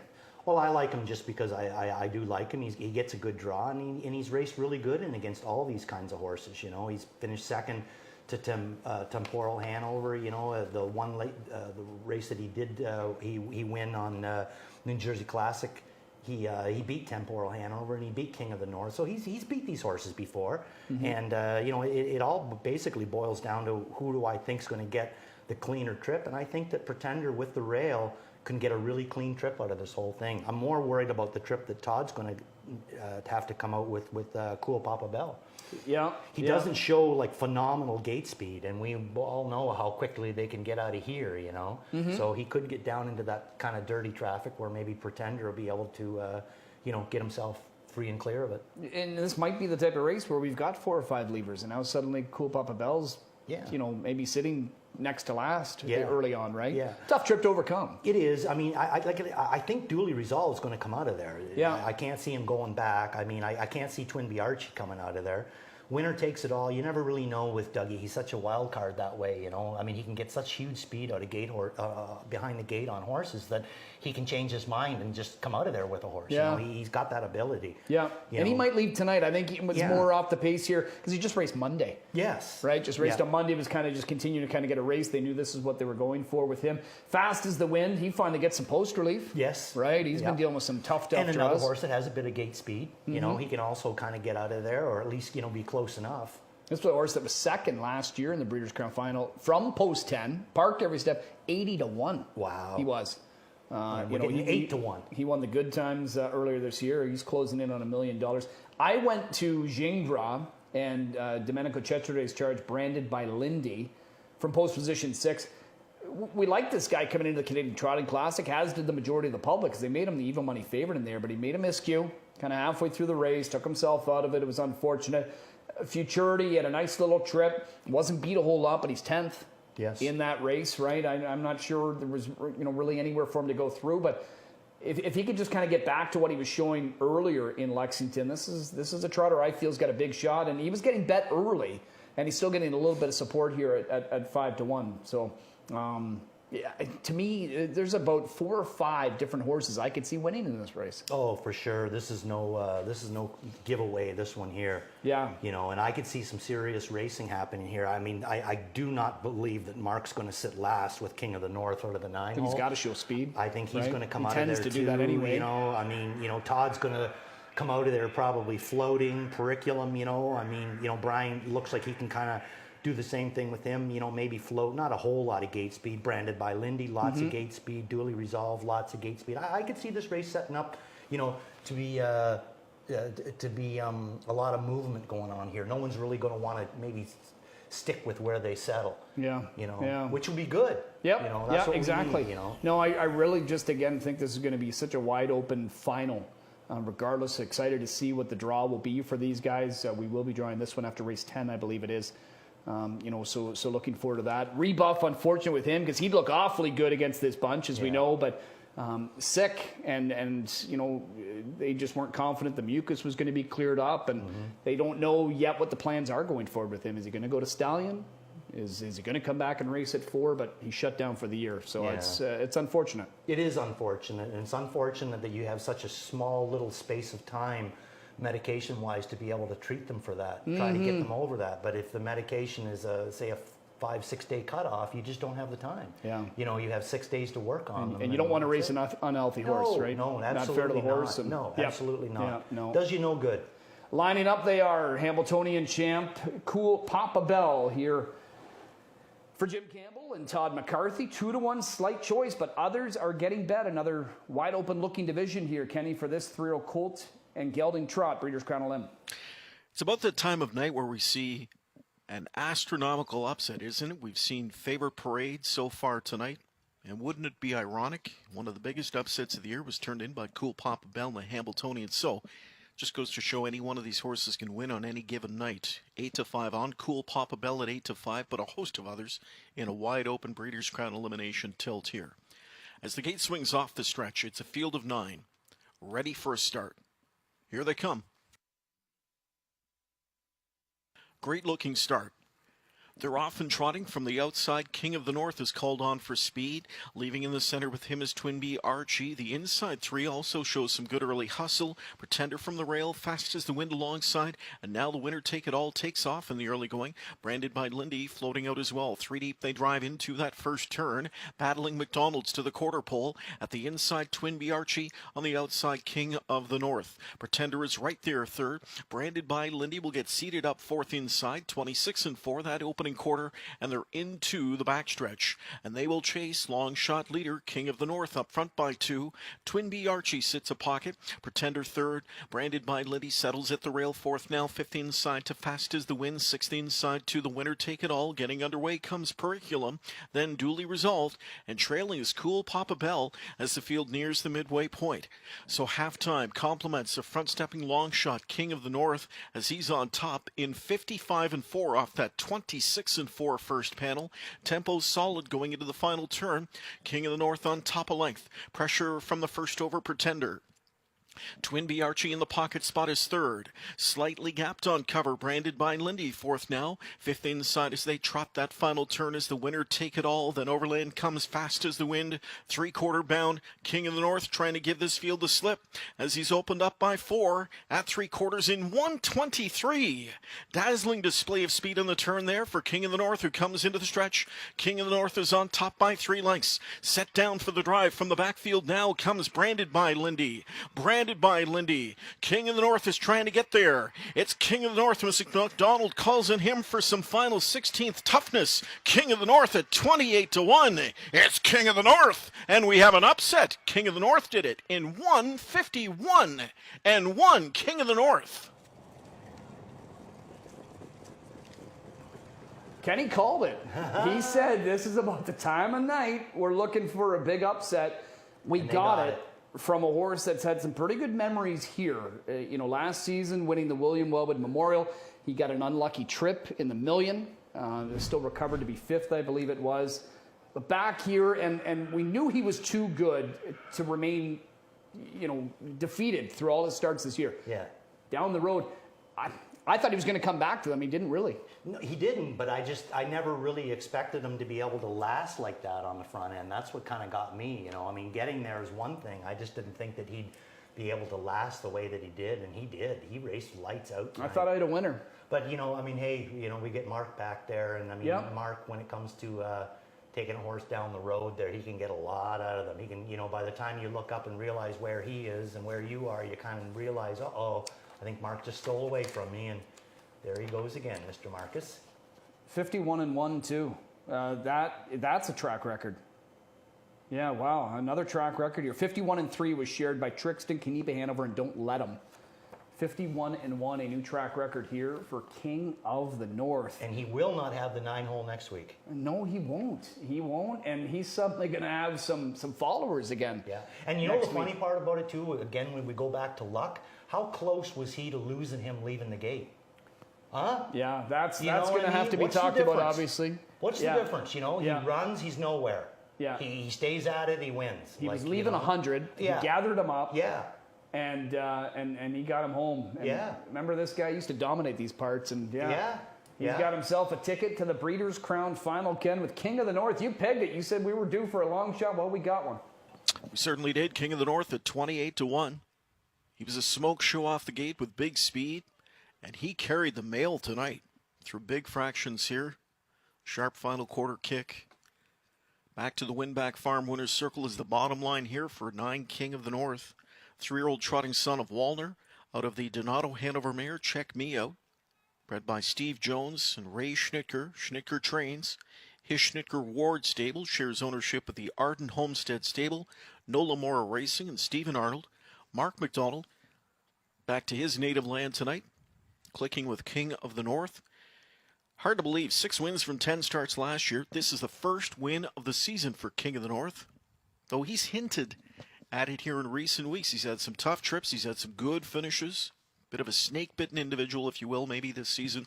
Bottom line is he's a winner tonight, and he's off to the Breeders' Crown Final. 151-1, the fire-breathing King of the North. A track and Canadian record performance tonight for 3-year-old trotting colts.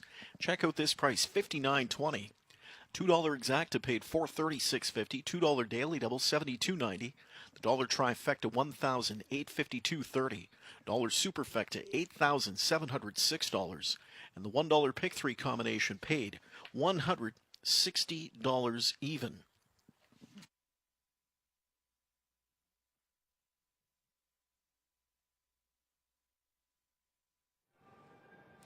Another track and Canadian record here tonight is King of the North wins in 151-1, joined by winning driver Mark McDonald. And Mark, what a performance here tonight. A long time coming to get back into the winner's circle for this guy, and he does it in very impressive fashion. Let's go back to the start, though.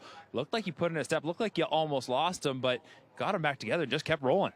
Yeah, he's a super sure-footed horse. He just kind of, you know, he touched his knee a little bit right when the gate opened and just put a little bobble in. And you know, I was ready for him. He'll do that sometimes. So I had a good hold of him, and he just come right back trotting, and he was still wanting to get into gear. So I just kind of kept going forward.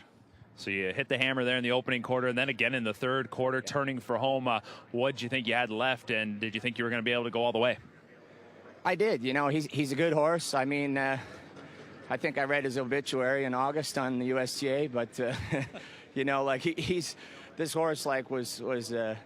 Started the year off, we were just trying to target him, and unfortunately made a break on the Hambletonian. We were targeting him for the later races, and you know, I guess if you come out of here with a Breeders' Crown W, it'd still be a successful year. Well, he's had big success here at Mohawk Park in the past, gets the victory here tonight, and confidence is key in this sport. And I remember talking to you a couple of weeks ago, you kept saying you thought he was coming around. Yeah, I thought maybe he could have won in Kentucky. I think the no Lasix hurt him. He doesn't get much Lasix. He just gets a little touch. But, you know, I think still, like, I mean, you seen Pebble Beach tonight. And some of those horses that are coming from Kentucky and going back onto Lasix, that last 100 yards makes a big difference. Well, congratulations on the win tonight. You've had a lot of big victories here in Canada. Here's a Canadian record performance. Congrats, Mark. Awesome. Thank you. All right, King of the North, 151-1 in the Crown elimination.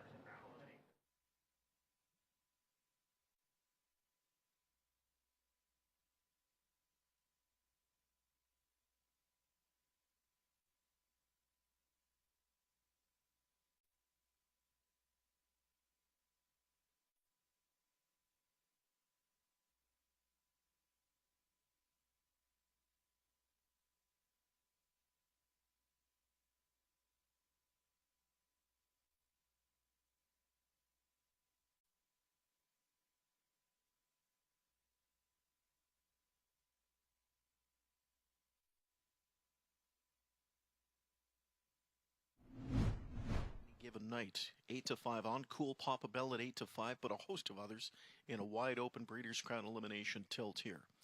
As the gate swings off the stretch, it's a field of 9, ready for a start. Here they come. Great looking start. They're off and trotting from the outside. King of the North is called on for speed. Leaving in the center with him is Twin B Archie. The inside 3 also shows some good early hustle. Pretender from the rail, fast as the wind alongside. And now the winner Take It All takes off in the early going. Branded by Lindy, floating out as well. 3 deep they drive into that first turn. Battling McDonald's to the quarter pole. At the inside, Twin B Archie. On the outside, King of the North. Pretender is right there third.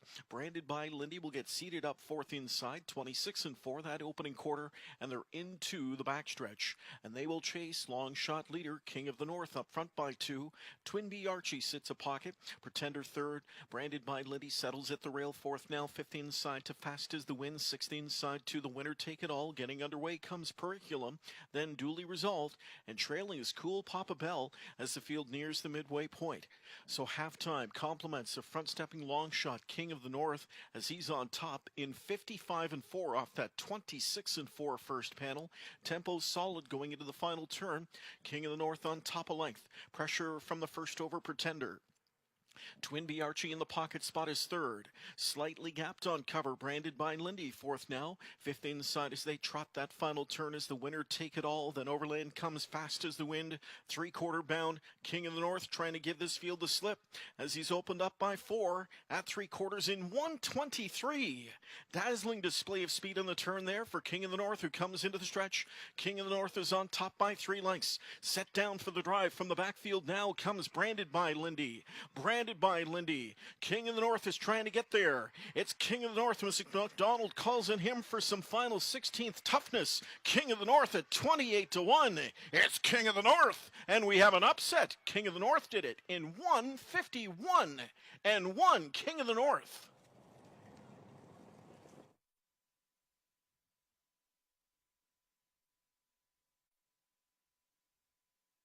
Here's how they finished in this evening's 9th race. Pretender was 6th, Fast as the Wind 3rd. The winner Take It All was 7th. Duly Resolved 9th. Twin B Archie finished 5th. Branded by Lindy 2nd. Periculum 8th. Cool Papa Bell finished 4th. King of the North, the race winner. 10th race coming your way in about 11 minutes' time. In tonight's 10th race,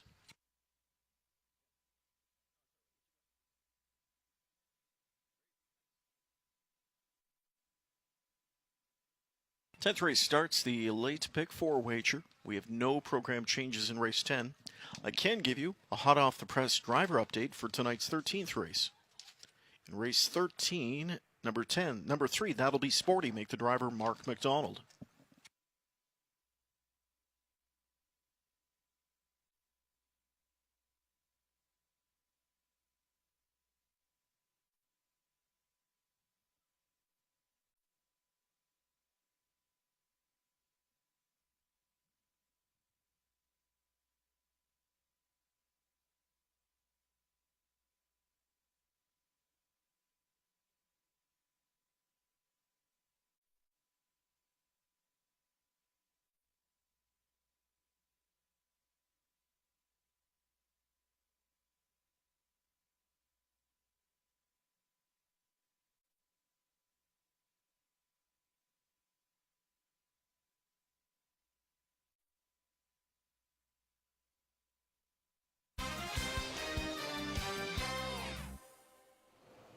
All right, one more Breeders' Crown elimination, then 3 more races to go. We're going to kick off the late pick 4 in studio with Chad and Randy. And then we can just start talking. Yeah, I mean, that was... like, it's not that we didn't know he had it in him. Right, it's not a shock that the horse, we can say, okay, hey, right. Yeah, we could see that, but the parts just kept were there, going. everything was there. It's just that it hasn't been there this year. And like, watching the replay again, as you were pointing out off camera, you and I talking about it, you know, for Brandon by Lindy trying to close, he raced well, he had a nice little trip, but you could see the ground he lost on the turn when Mark picked it up. Yeah, and the thing that got me about King of the North was that he didn't tire. Still 27 second, third quarter, I thought he'd come back a little bit, but he didn't. And I think that Yannick had a good shot at him if he tires. Yeah. But he didn't tire. That might just ignite going. him now. Good. Right? Good. Yeah. And horses for courses. He draws good next week, which he's going to. Yep. And he's able to get out of there, and do the same thing and get away from these horses. Anything can happen. And after this 10th race, we will be drawing that final for the Thrill Colts and Gelding Trotters, again Tuesday evening. Around 6:30ish in the evening, we're going to be drawing the Thrill Colts and Gelding Pacers, the Open Trotters, and the Open Pacers as part of a great Breeders' Crown press conference celebration that we're going to have. Anybody involved in the Breeders' Crown for these races coming up next weekend, feel free to join us at the Milton Heritage Park for that. Should be a lot of fun. Again, underway at about 6 o'clock. Draw will start around 6:30. In around there. By the Missile, the heavy favorite in this last division. We'll talk he and the other 7 of the Glamour boys just after we meet them on Parade with Ken.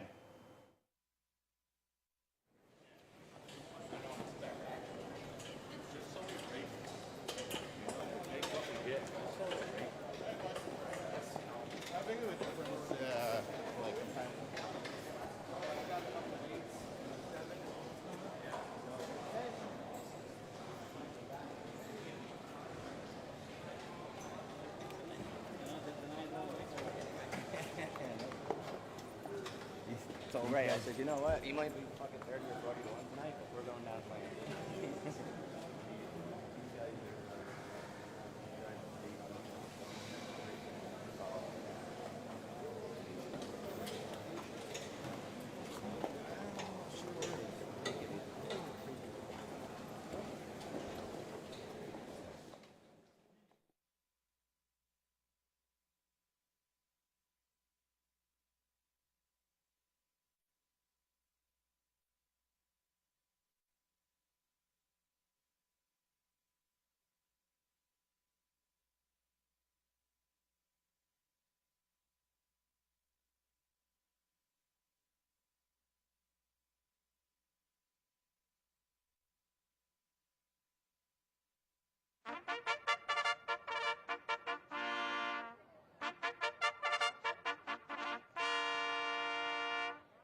The horses are on the track. It's the 10th race next. Breeders' Crown elimination for 3-year-old Colt and Gelding Pacers. One is By the Missile, Chris Page for trainer Ron Burke for the Burke Racing Stable, Eric Good, Rich Lombardo Racing, and Weaver Buscemi.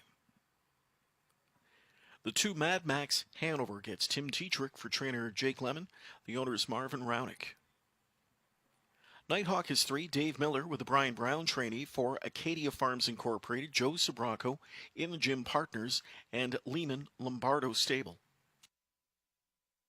Better Have My Money 4 gets Scott Zeron for trainer Nicolucci, the owner breeder Millar Farms. 5 is I Did It My Way, with Andrew McCarthy for trainer Tony Alanya, owned by Country Club Acres, Joe Sobraco, Don Latour, and Alanya and Federa Racing. Here's 6, Greatest Ending. Mark McDonald with Dr. Ian Moore, trainee for owner-breeder Reg Pettipaw. The 7 is Captain Cowboy, Dexter Dunn for trainer-owner Oka Svanstedt, partners with Little E LLC and PCW Racing LLC. Outside to number 8, Frozen Hanover with Louis Philippois for trainer Luke Blay. The owner is Determination. It is tonight's 10th race. More of the Breeders' Crown. Late pick 4 getting underway in about 5 minutes.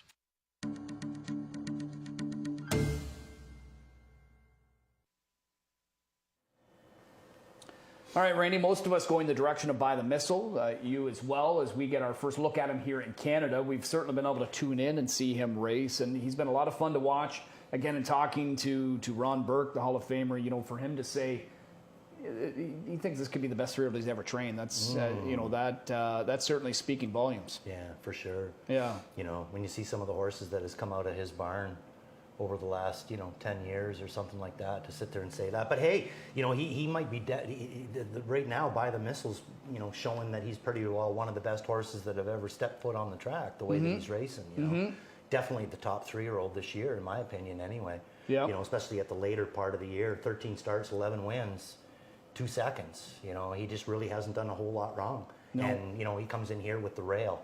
Pretty tough to sit there and not give him an extra look. But there's a few in here that can go with him, same as we seen last race. I think you and I are kind of on. Well, we're in the exact same wavelength. We're both liking 1, 5, and 2. Let's talk. I Did It My Way. He was the one that raced so well, in Lexington. He came to life there. We knew the talent was always there. He showed it last year, and he just really got it going. Sure, he got defeated in his latest at Pebble Beach, who came back huge tonight, but he was still right there. Bottom line is, great summer for this horse. Absolutely huge. Big summer for that horse. And even, like you said, like last week, he did get beat, but he paced home in 26-1, mile 48-3. So it wasn't like he went out and raced bad. It just looks like maybe the other horse kind of got a bit of a jump on him. He wasn't able to reel him completely in. He made up 2 lengths on him, but just not, the rest of it. Mad Max Hanover, another one that we've got into the mix. He comes into this race with 3 straight runner-up finishes to 3 different horses. Soaring Now, I Did It My Way, then Pebble Beach. But again, not beat much in these races. He always seems to kind of be right there. He's a hard-trying horse each and every start. Yeah, and I think it speaks volumes, too. If you can keep Tim Tetrick on your 3-year-old all year, which so far he has, there's got to be a lot to this horse. Yeah, because he'd have choices. He'd have lots of choices, you know, and he could go look for choices if he didn't have the choices, but he wants to stick with this one. And to me, that's a good indication of just how deep this colt is. Locally, let's talk the trio we've got. We've got Better Have My Money. We know that he had a later start to the season. Raced his best race of the year, arguably, in the super final last week. Scotty Z got him rallied up to be second to Cold Creek Queso. Out of the 3 in here, him, greatest ending for Doc Moore and Frozen Hanover. What do they have to do to get in here? Who do you think out of these 3, if not all of them, can get in? My own personal opinion, I like Frozen Hanover the best of the 3. I think he's the better one of the 3. The other 2 are both really nice horses. Now, that being said, I thought Scotty really fitted well with Better Have My Money last week. We finished second with him in the super final, and he raced good. And he's had a good year this year, but he's 0 for 8. We're looking at another King of the North here. Yep. This is a horse that basically dominated up here last year, win 40% of his 2-year-old starts, and this year he's an over. So, anything can happen in there, I suppose. But he raced so well off of that easy trip that Scotty gave him last week. I would be shocked to see him change things up and all of a sudden go on the march out of there. And then if he doesn't go on the march out of there, he's got a big road ahead of him to hold down. If he looks up and he sees By the Missile in front or Mad Max Hanover, and he's got to bring these things down, So, anything could happen. Scotty fit him real good last week. We know that there's a lot of potential there, same as we knew with King of the North. Yep. Anything can happen. And Scotty Zeron's a great one for winning with long shots, I find. And we've talked about Frozen Hanover being the brother to Filibuster. He might be a horse just get better with age. Yeah. Right? I won't be surprised. But greatest ending, by the way, if you got some money laying around, Randy, he's up for sale on Gate, starting at $100,000 now. Obviously, people are waiting to bid, I think, to see what happens here tonight. If he gets himself qualified, if he comes up with a huge effort, let's say he wins, he's certainly going to get some interest, because now you're going to have a horse that's going to be in a near $700,000 U.S. Breeders' Crown final next week. Yeah, absolutely. Yeah. What about as a 4-year-old? What about as a 5-year-old? There's a big upside on greatest ending, and if he happens to get hot, he's still a stud, and he's out of some beach somewhere. Yeah. So, second generation Some Beach Somewhere studs would command a huge following, I would think. By the Missile, 72,000 they ponied up to get an opportunity in here for the Breeders' Crown elimination. It's the final one of the night. Ken, Glamour Boys, field of 8. No guts, no glory. That's what the T-shirt says, right? We've got a group of 8 lined up here for tonight's 10th race, and yes, indeed, By the Missile. He's the hot ticket coming in, riding a 4-race winning streak, 11 for 13 on the year, and he's on the cusp of $1 million season after banking, get this, $3,000 last year. By the Missile, taking on 7 others. We're good to go.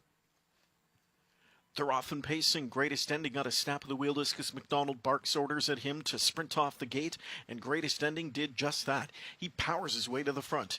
Second outside is I Did It My Way. By the Missile retreats to third, fourth inside to Mad Max Hanover, then fifth inside to Nighthawk. Taken back is Better Have My Money. Captain Cowboy, Frozen Hanover trailing. Into that first turn, and on that early lead, it's I Did It My Way. Drop to pocket Greatest Ending, 2 to By the Missile, then Mad Max Hanover, quarter time, 20 27-2. Nighthawk is 5th. 6th inside to Better Have My Money. Captain Cowboy and Frozen Hanover in the backfield. They're into the backstretch. Chris Page with the itchy trigger finger as he pulls it here on By the Missile, and By the Missile rockets up alongside I Did It My Way. By the Missile scoots to the front now, slips to the lead on the way to the midway point. Back into the pocket spot for second is I Did It My Way. Greatest Ending, Mad Max Hanover, followed by Nighthawk, Better Have My Money, Captain Cowboy, and Frozen Hanover. Here's the half, it's 54-4. Into that far turn, a back-to-back 27-2 panels. By the Missile leads the charge. I Did It My Way second. Greatest Ending third, Mad Max Hanover. He's underway, first over out of fourth for Tetrick now. On cover, Nighthawk, fifth outside. Well placed. Sixth inside to Better Have My Money. Then overled is Captain Cowboy and Frozen Hanover back there from an eighth. They're on their way to three-quarters and they're chasing By the Missile. Favorites on top in 1:23. By the Missile on top here by 2 lengths now on I Did It My Way, who angles to the outside from in second. On that lead, it's By the Missile. By the Missile still there. Here's I Did It My Way on the outside from in second. Still By the Missile. By the Missile on top. Pressure on the outside late from I Did It My Way, and Page never lifted a line. By the Missile won it by a length. He was confidently handled, and he wins in 1:49-1. I Did It My Way was second.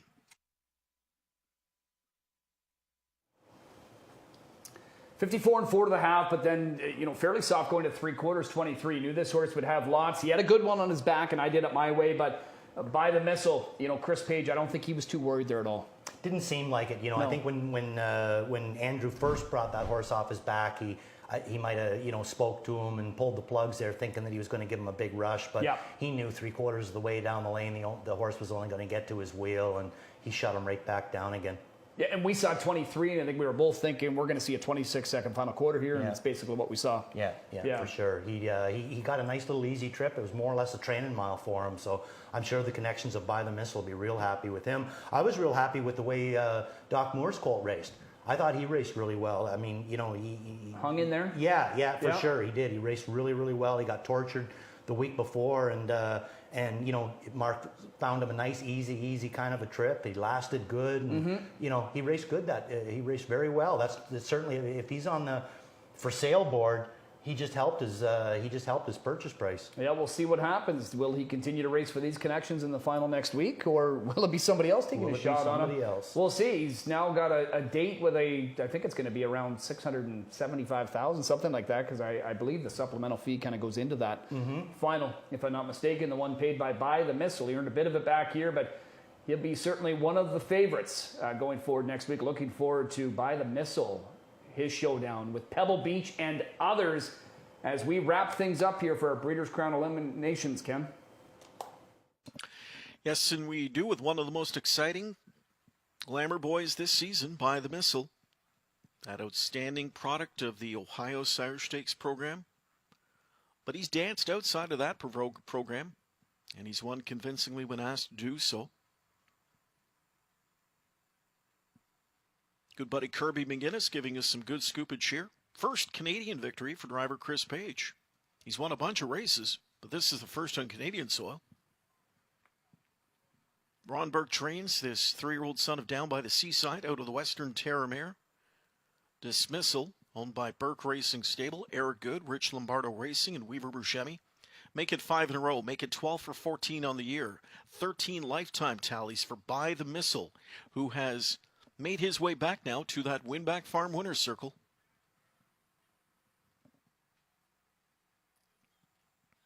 He'll now go into the draw for a post position between numbers 1 and 5. And again, we will reveal the results of that post position draw on Tuesday night at a special function. By the Missile, supplemental entry to the Breeders' Crown. And it pays off here tonight with an elimination score in a time of 1:49-1.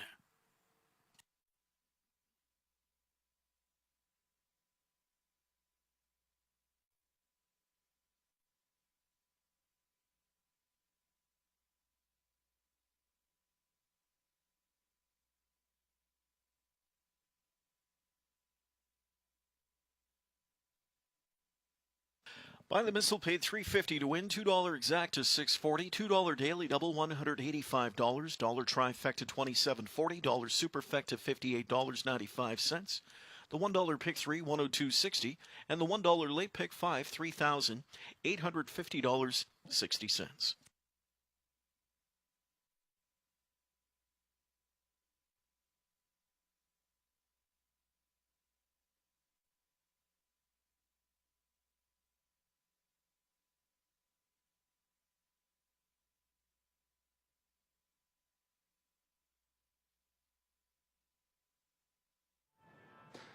Our final Breeders' Crown elimination on this weekend goes to By the Missile, 149-1, joined by winning driver Chris Page. Your first win here at Woodbine Mohawk Park. You said you were a little confused about which winner's circle to go to, but if you're coming to this winner's circle, that's a really good thing. What a performance here tonight. You looked really confident coming down the stretch there. You had a little pressure coming to your wheel, but is it safe to say you were never worried? I mean, you're always a little bit apprehensive who's on the outside of you, but the horse felt really good. Kind of got a nice third quarter breather, so I knew he'd have a pretty good punch coming home. Yeah, making that move to the top in the second quarter. You guys were rolling right along. Were you surprised you were able to get that breather in the third quarter? Well, I wanted to get a breather somewhere. The tracks kind of was, I thought early was playing bias, maybe closer tonight actually, and then King of the North and McDonald proved it wrong. You could win right on the front. So, yeah, like I said, a little faster the half I wanted to go, but we were able to get a little third quarter breather. Talk a bit about this horse, supplement to the Breeders' Crown, obviously deserving the shot. He's just been one of the best 3-year-old pacing colts this year, but for yourself, what's he mean to you? Yeah, it's kind of sort of been like Pandora's box. You know, my first start behind the horse was back earlier in the year in the non-winners of 2, so who would have thought from there we'd be right in here talking to you for the Breeders' Crown, but to win the jug, you know, that was definitely top of my bucket list, and this is up there near the top, so we got to finish for next week. Well, you're set for what should be a really good effort next Saturday night in the final. Best of luck and congrats on the win tonight. Hey, thanks. All right, Chris Page gets the job done with By the Missile. That does it for our Breeders' Crown elimination. Still a few races to go. Don't forget, we will draw the final for the 3-year-old Colt Pace on Tuesday evening. Coming up next, it is a draw for the 3-year-old Colt Trot.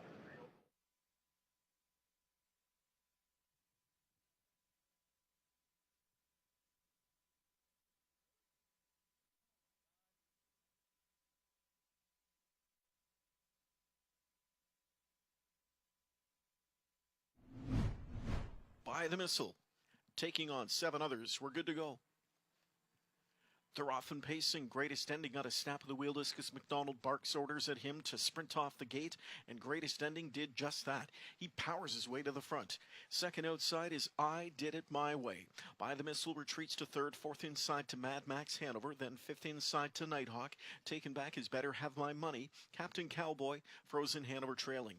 Into that first turn, and on that early lead, it's I Did It My Way. Drop to pocket Greatest Ending, 2 to By the Missile, then Mad Max Hanover, quarter time, 27-2. Nighthawk is fifth, sixth inside to Better Have My Money. Captain Cowboy and Frozen Hanover in the backfield. They're into the backstretch. Chris Page with the itchy trigger finger as he pulls it here on By the Missile, and By the Missile rockets up alongside I Did It My Way. By the Missile scoots to the front now, slips to the lead on the way to the midway point. Back into the pocket spot for second is I Did It My Way. Greatest Ending, Mad Max Hanover, followed by Nighthawk, Better Have My Money, Captain Cowboy, and Frozen Hanover. Here's the half, it's 54-4. Into that far turn, back-to-back 27-2 panels. By the Missile leads the charge. I Did It My Way second. Greatest Ending third, Mad Max Hanover. He's underway, first over out of fourth for Tetrick now. On cover, Nighthawk, fifth outside, well placed. Sixth inside to Better Have My Money. Then overled is Captain Cowboy and Frozen Hanover back there from an eighth. They're on their way to three quarters and they're chasing By the Missile. Favorites on top in 123. By the Missile on top here by 2 lengths now on I Did It My Way, who angles to the outside from in second. On that lead, it's By the Missile. By the Missile still there. Here's I Did It My Way on the outside from in second. Still By the Missile. By the Missile on top. Pressure on the outside late from I Did It My Way, and Page never lifted a line. By the Missile won it by a length. He was confidently handled, and he wins in 149-1. I Did It My Way was second.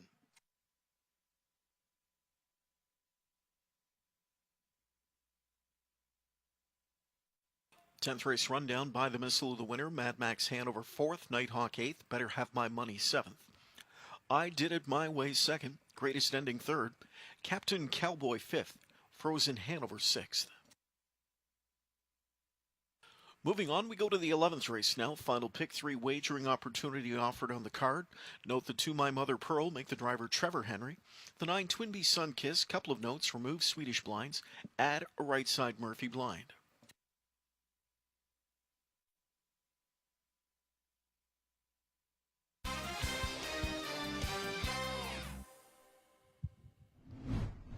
All right, it's time for our final draw of the evening. This is the post-position draw for the 3-year-old Colt and gelding trot final. Double Deceiver, King of the North, 3-year elimination winners. And you know the routine by now. They're going to draw for posts 1 through 5. We've got the elimination winners. Their slips are in the box. So let's get down to business.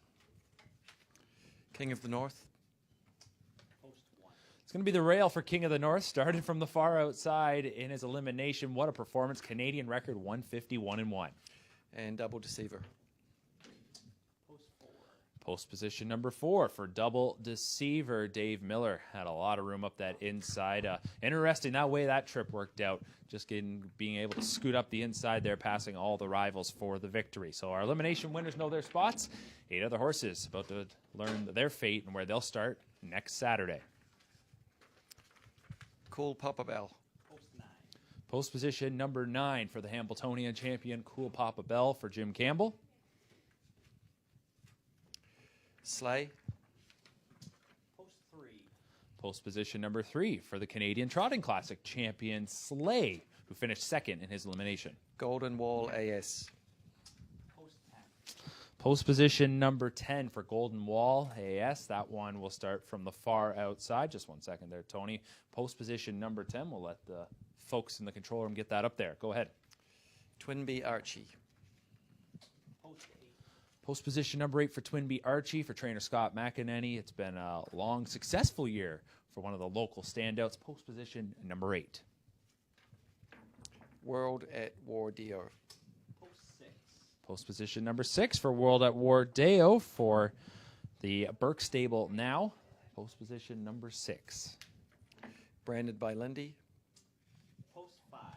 Right in the center, branded by Lindy, is going to start from post position number 5 as we're starting to dwindle down to the final few horses. Keg Stand.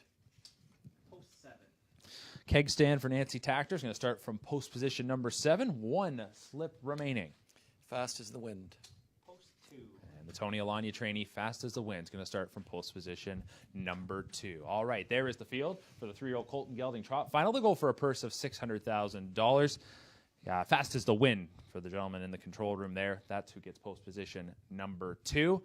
That's it for our draws this weekend. There's still 3 Breeders' Crown finals that need post-position draws, and those are going to take place this Tuesday evening at 6 p.m. We will be live from Country Heritage Park. You'll be able to watch online at woodbinemohawkpark.com. Also through our social channels, we'll draw the finals of the Open Pace, Open Trot, and the 3-year-old Colt Pace. We hope you can tune in there, and we invite all the connections to join us this Tuesday evening. All right, we still have 3 races to go on this Saturday evening. Thanks so much to Tony and Jim for all your work.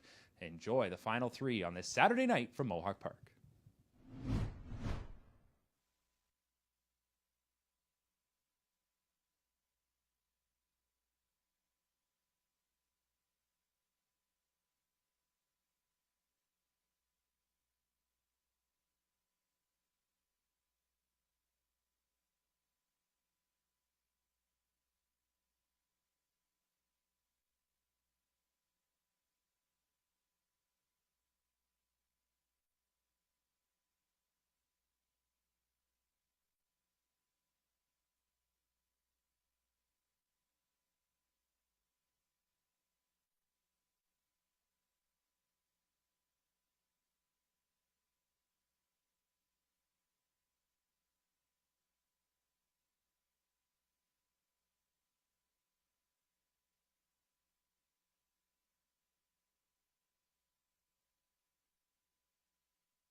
The 11th race field has hit the track. Introducing number 1, She's None Better, Doug McNair for trainer Richard Moreau. The owner is Brad Grant. My Mother Pearl 2, Trevor Henry with the catch driving assignment, trainer owner Ben Hollingsworth. Chiefs Dream Girl 3 with Phil Houdon for trainer Jack Moiseev, owned by High Stakes Incorporated and the LSC Stables. Here's 4, Setting a Precedent, Austin Sorry for trainer owner Jonathan Panos. 5 is Parisian Blue Chip, James McDonald for trainer Sean Stacy, the owner Stephen Klunowski, and David McDonald.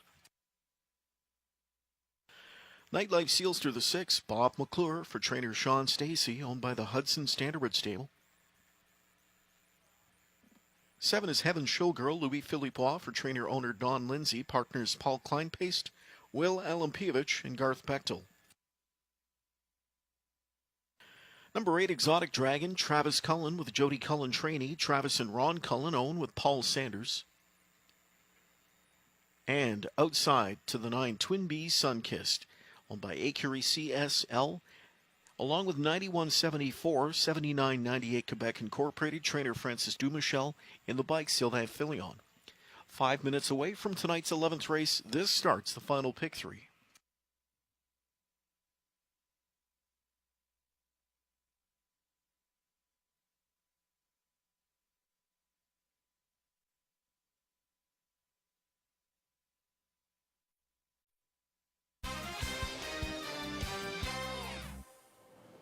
Race 11 coming up next. So Breeders' Crown eliminations are in the books for our 2 nights. We know the finals. We do still have a trio of fields to sort out the post positions. That'll be Tuesday evening, but we know the starters, Randy, so we're going to start focusing in on that, but we still have 3 races to go on the card. Starting with this one, fillies and mares numbers at 12,000 last 5.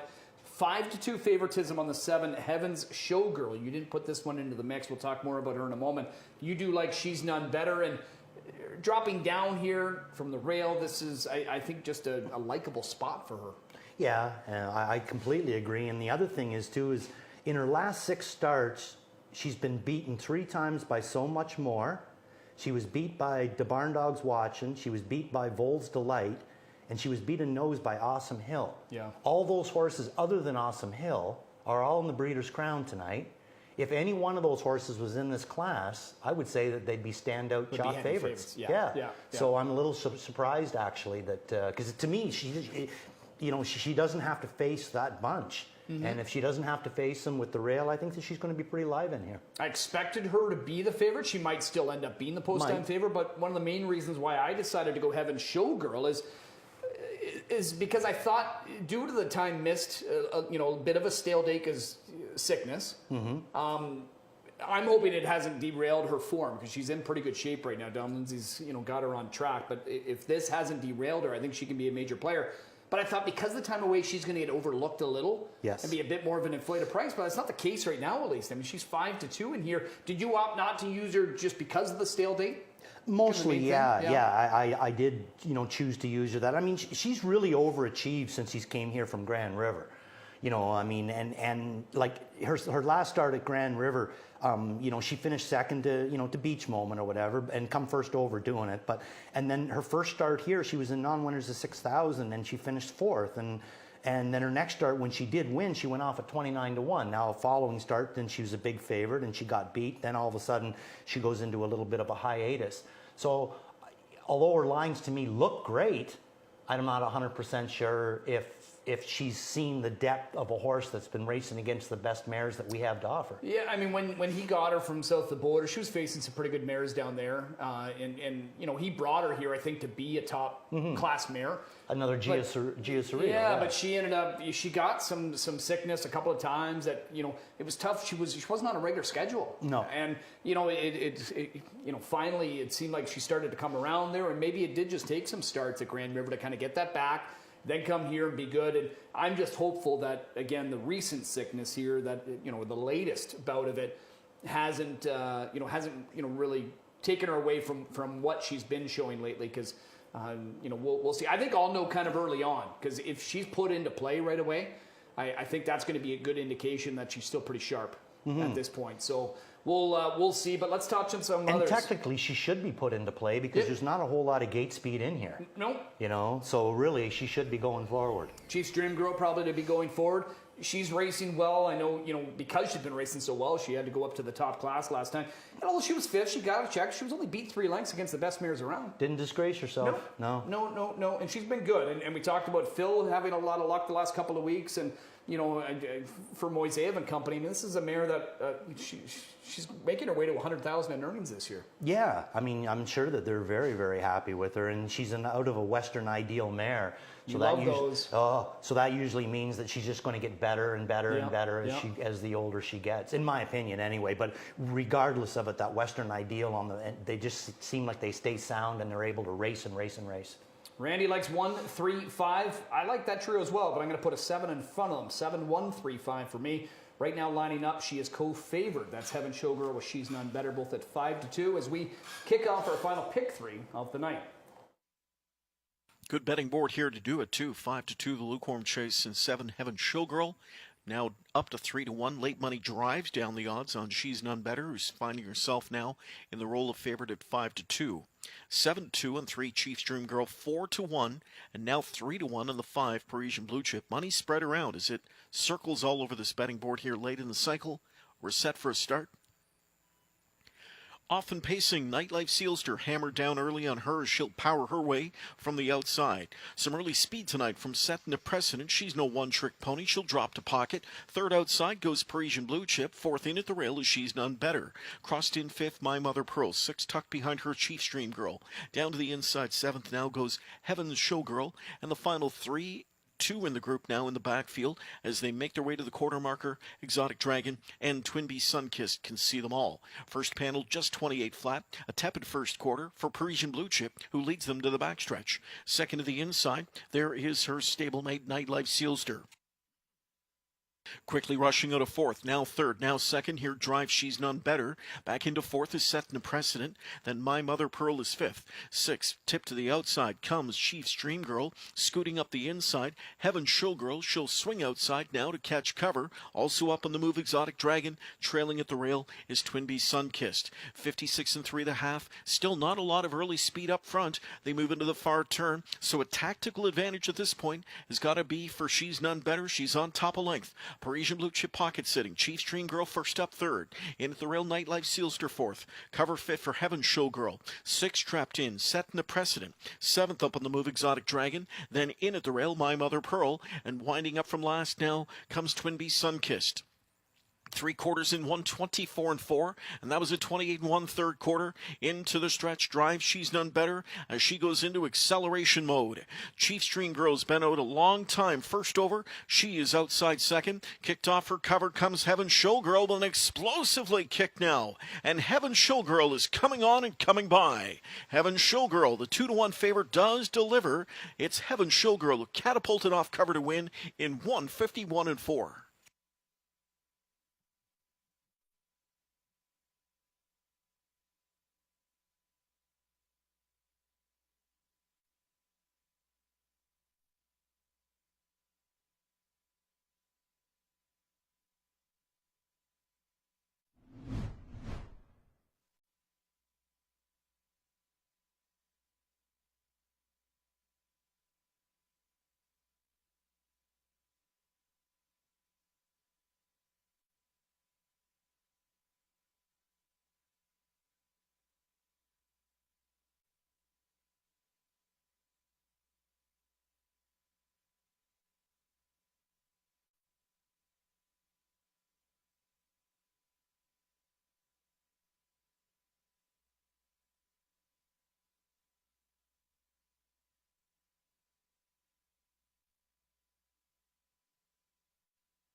Top 4 on the board posted. We have 7, 1, 5, 8.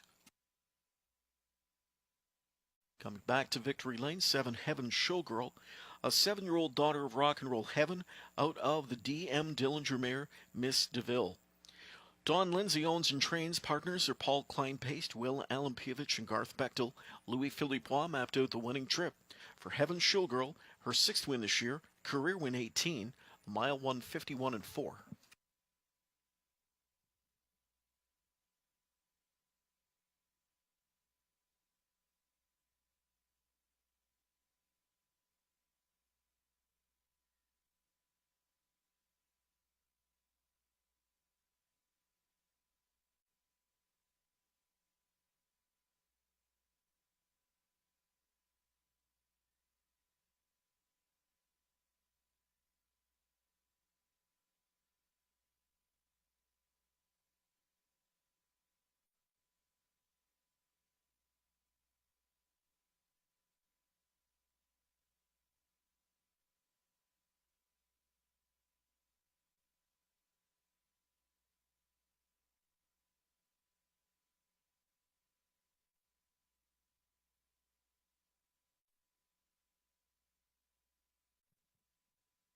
Here are the price details for race 11, 7 Heaven Showgirl with a $6.40 win ticket return.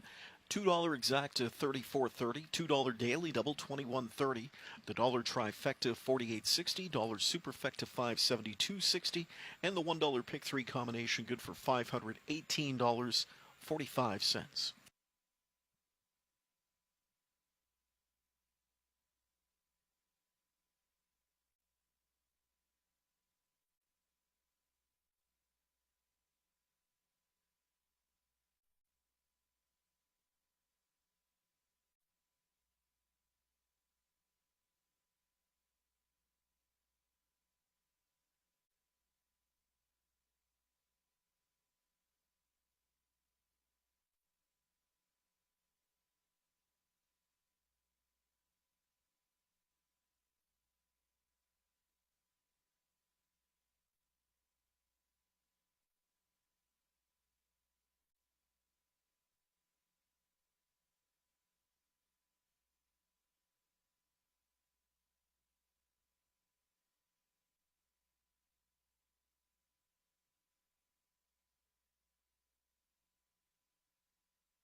Here late in the cycle, we're set for a start.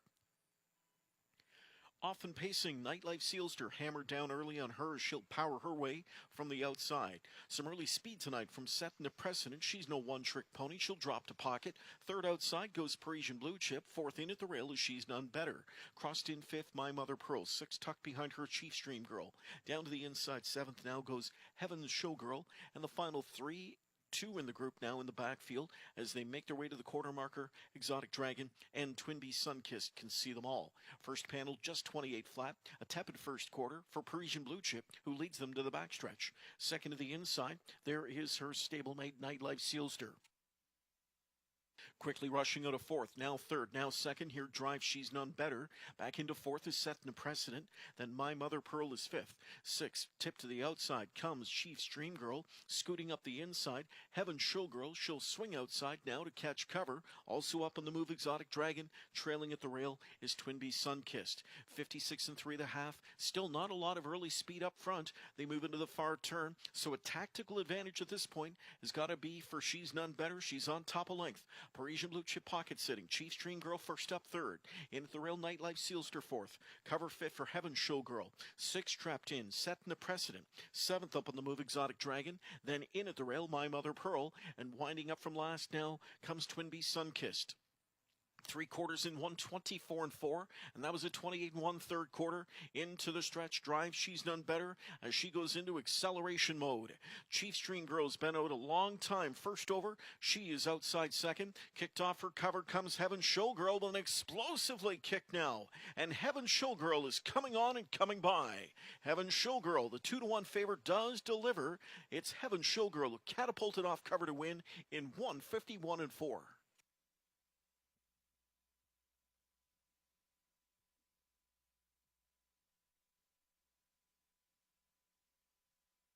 Here's how they finished in tonight's 11th race. She's None Better, second. My Mother Pearl, 8th. Chiefs Dream Girl, 9th.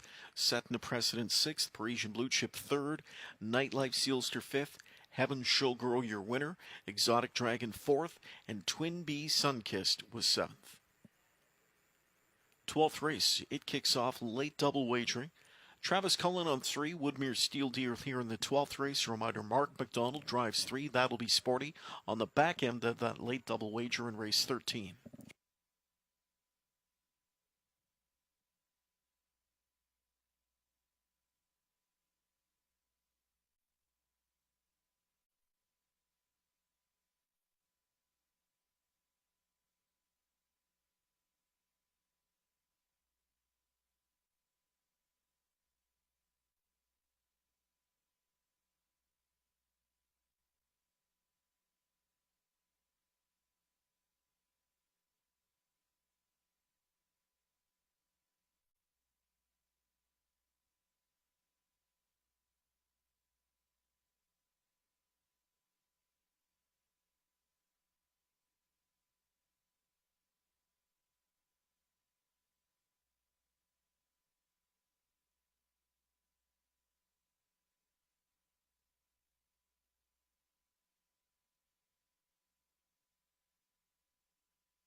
Pair of races to go. Race number 12 is going to kick off our late double. Just maybe a quick comment there.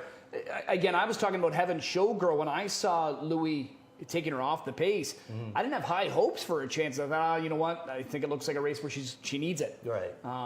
And she wanted to go for it, it appeared. Yeah. But he ended up, in the end, he got her a great little trip, second Fantastic over, and trip. she kicked home at 26 in a piece. She raced really well. I mean, they both raced well. Dougie's filly raced good too, but he just didn't have the answer for that other filly. And I'm not 100% sure if either Dougie or the other filly seen Louis coming. If you watch the replay, it looks like all of a sudden Dougie catches him, but it's much too late. But it wasn't going to matter anyway. Louis had the steam, and he was going on by. All right. As mentioned, we've got 2 more to go here. Race number 12. Good-looking group of pacers here. Field of 8s. Numbers are 28,000 last 5. Heavily favored is Cold Creek Cabo. He's dropping out of the preferred. He's back into this class. Last time he was here, the result was a win where he had 7.5 on the group halfway down the lane. Ended up being 3 and change when it was all said and done. But it was a 48-1 career best performance.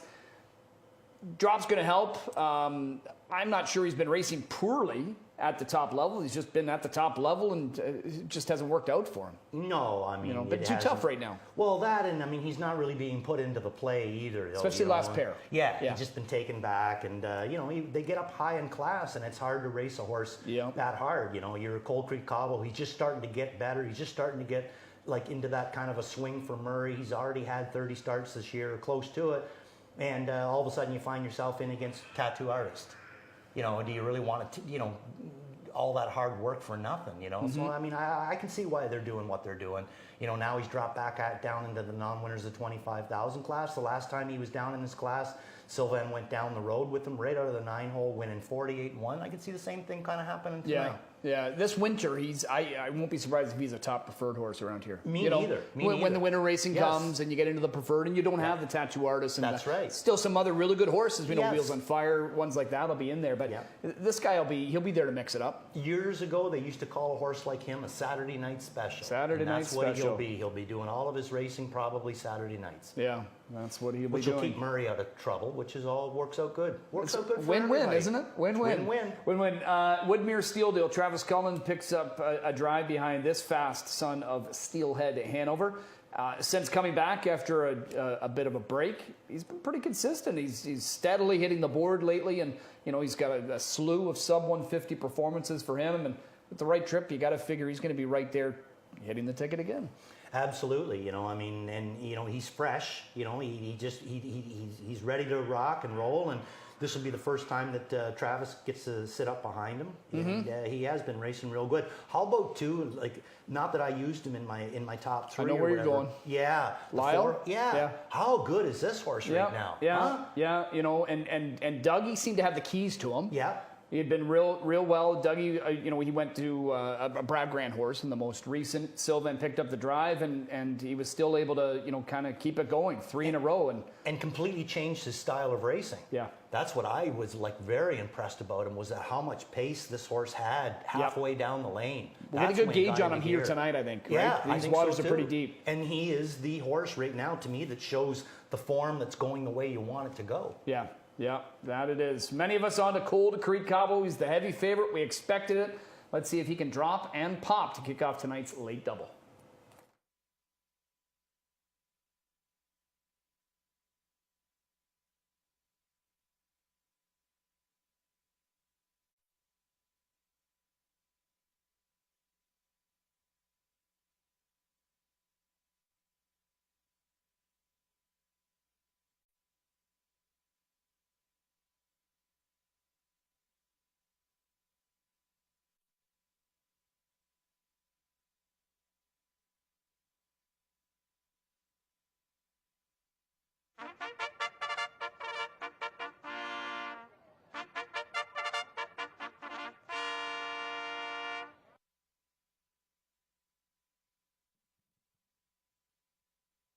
These are the horses for tonight's 12th race, parading 1 Century Heineken Trevor Henry for trainer Greg McNair. Greg owns with Brad Grant and Ross Family Farms Limited. Still have Filion with 2 Cold Creek Cabo, Murray Breather training, 4 Cold Creek Standardbred. Here's 3 Woodmere Steel Deal, Travis Cullen put the catch drive for trainer Carmen Osiello. Owners Frank Brundle, Glenn McDonald, and Robert Sumera. He's in control 4 with Bob McClure up for trainer Lyle MacArthur. He trains for Linda Wellwood and Tammy Aspton. Here's 5 Cadillac by Emma. Brad Grant, Acurie CSL own. Richard Moreau trains Doug McNair in the sulky. Here's 6 Salzburg Victor. Brett McDonald owns and drives. Ron McDonald trains. Island Special Major 7. James McDonald with the Carmen Osiello trainee. Stephen Klunowski is the owner. And the 8 is commanding officer. In Reign 2, Louis Philippois, trainer Jean Tourigny. The owner is Richard Bertillon. 12th race kicks off the late double. We're 7 minutes away.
Starting gate is rolling. Time for race 12. Let the late double wager begin at field of 8.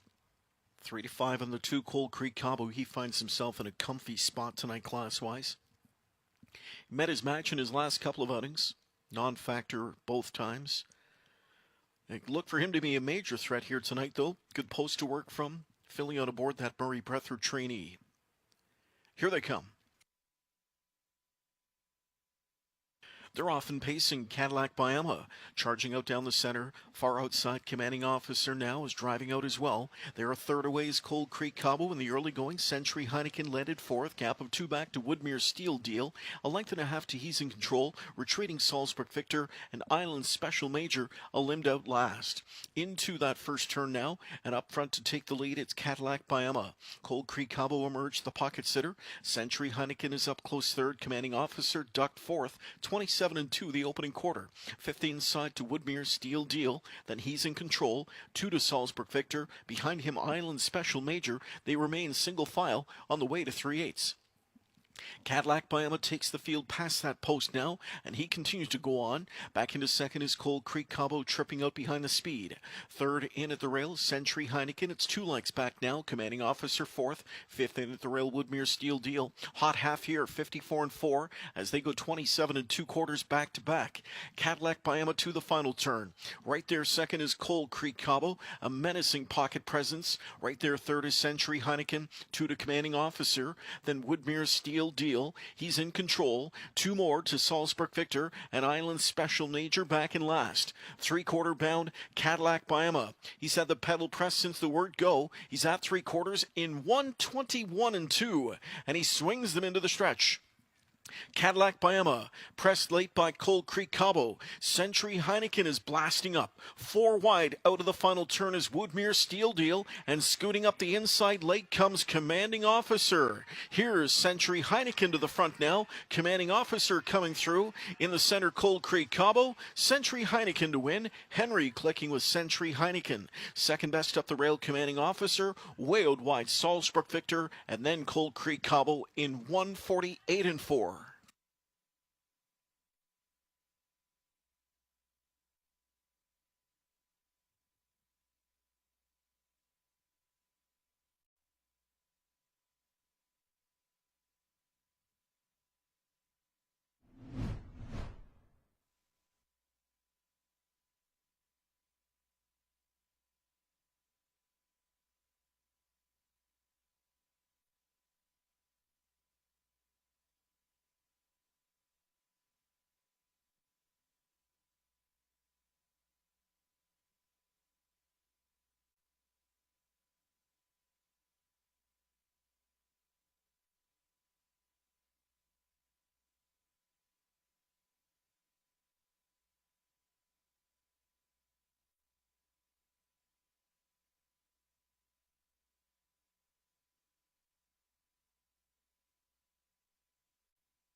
Top 4 on the board, 1-8-6-2.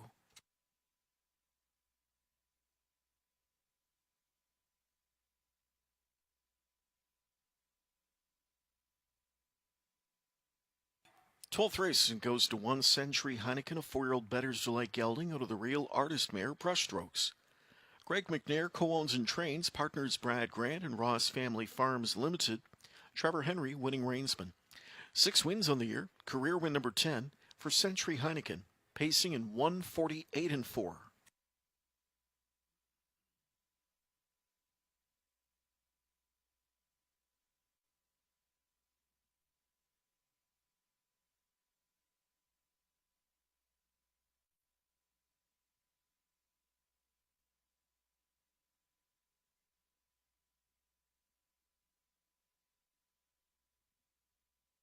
Prices up for race 12. 1 Century Heineken paid $16.80 to win. $2 exact to $146.70. $2 daily double $49.90. The dollar trifecta $1,222.40. Dollar superfecta $5,865.80. And the $1 pick 3 paid $46.85.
Trainee.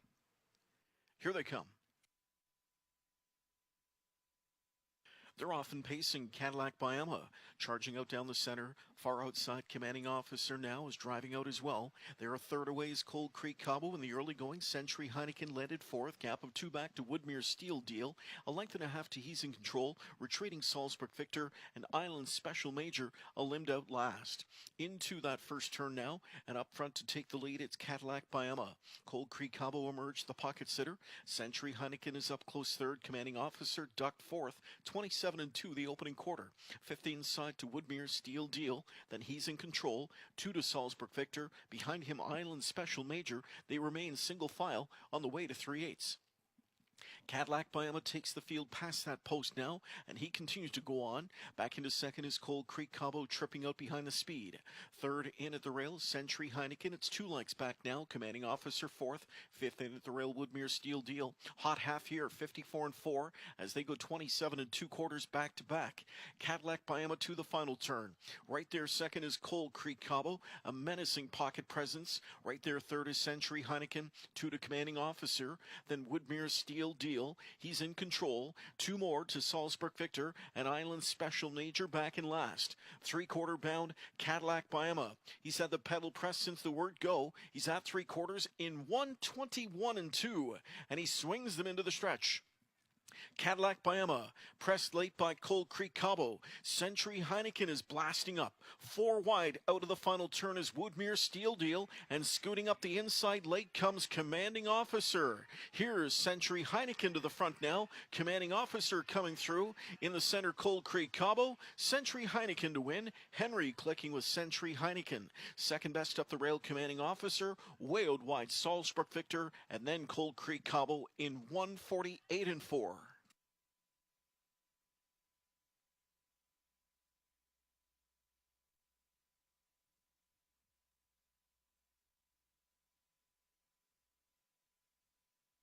Rundown race 12, Century Heineken the winner, Cold Creek Cabo 4th, Woodmere Steel Deal 5th, He's in Control 6th. Cadillac Biama 8th, Salzburg Victor 3rd, Island Special Major 7th, and Commanding Officer was 2nd. 13th and final coming your way in about 16 minutes time. Note the 3, That'll Be Sporty's Rainsman is going to be catch driver Mark McDonald, a $9,000 carryover for the jackpot high 5. Happy handicapping.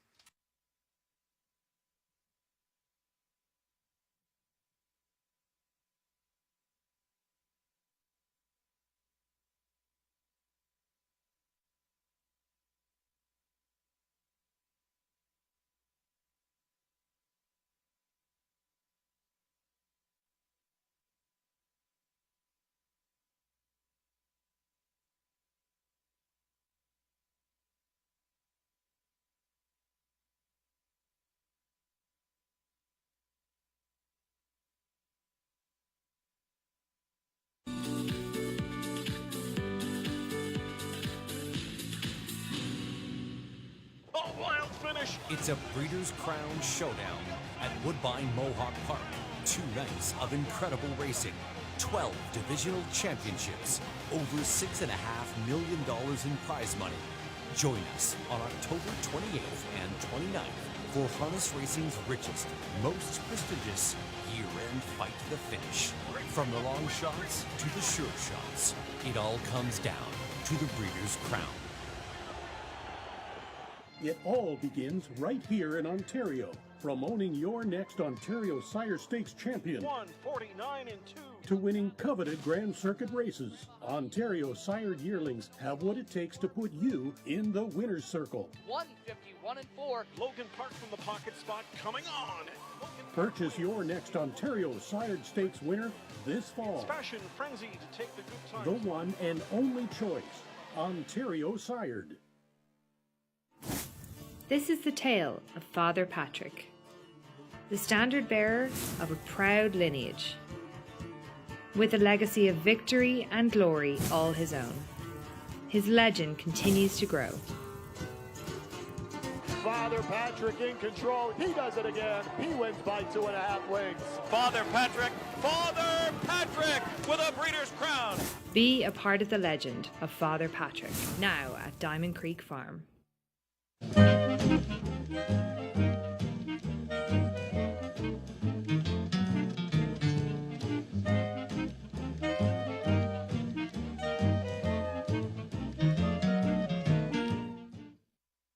Winback Farm was the #1 breeder in Delaware, New York, and Ontario for 2021 Sire Stakes. Highlighting Winback Farm's 2022 lineup are first crop yearlings from Courtly Choice, Jimmy Freight, McWicked, and Stag Party. Introducing the first North American yearlings from The Bank. Visit www.winbackfarm.com for sale lineups. Again, for more information, that's winbackfarm.com.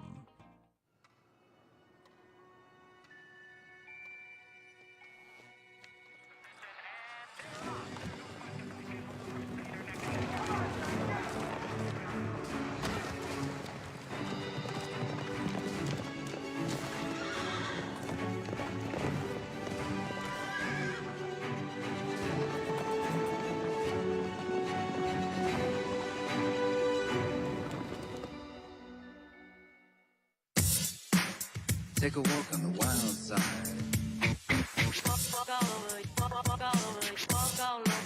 She told me to walk that way. She told me to. Boots are made for walking, and that's just what they'll do. One of these days, these boots are gonna walk all over you. Walk, this way. Walk, this way. Like this. Come on, boo.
th and final coming up. I think it might be the Mark McDonald factor with some 2-to-1 money right now on That'll Be Sporty. He picks up picks up the drive on a horse you and I are favoring here. He's just due, right? He's due, and he's a really nice horse. Yeah, like, I don't think I know people you realize love just, him. Yeah. I don't think people realize just how deep of a horse that he is. Like, he likes his own style of racing. To me, and that's coming down through them, which that's kind of my favorite style too. So we suit each other. But he's a really quality kind of a horse. And as far as driving him, you couldn't find a nicer horse to drive. Well, let's hope you and I can finish with a nice winner here, and that'll be Sporty, who's getting played. I'd like to see his price come up a little north, however, but a win's the first thing we want. As we wrap, fun couple of nights here, and we're hoping that it's even better next Friday and Saturday, and I believe it will be with those rich finals. What are you looking forward to the most? Is there a specific division race or a specific horse? What are you looking forward to the most next weekend? Nah, I can't really say that I'm looking forward to a certain horse or a certain race or anything like that. I'm just looking forward to it all. Yeah. You know what I mean? I really am. There was a couple of horses tonight, like say King of the North, for instance. I'm really interested to see what happens next week. You know what I mean? Like, he's going to completely juggle around the way everything was going to be done. Some of these other horses, they're not going to be able to give him that lead like they gave him this week on the front end. They're going to have to stay close to him, so that might change the driving styles of them too. Yep. And that's kind of more what I'm looking forward to on the whole, is the fact that I love, it's not just watching these great horses perform. I love watching the tactics the drivers come up with. Yeah. Whether it's a Dave Miller decides to take double-decker to the back of the bus, shoot him up the inside, and still get the job done. That, to me, was amazing. Yep. I love that kind of stuff. For me,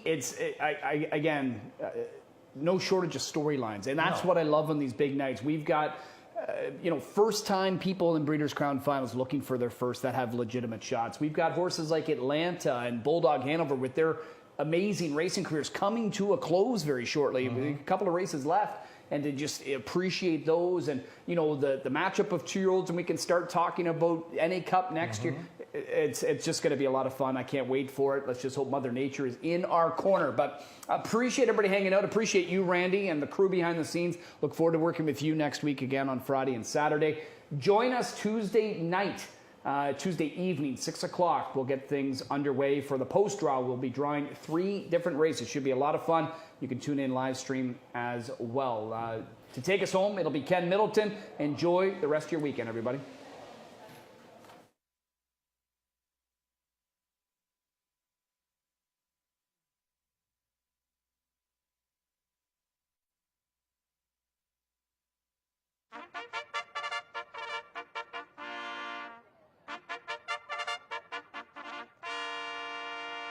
Thirteenth race led by number 1, Flying Even Better, Doug McNair for conditioner Richard Moreau, the owner, Brad Grant. 2, Take a Gamble gets Bob McClure for trainer Sean Stacy, owner Stephen Klunowski.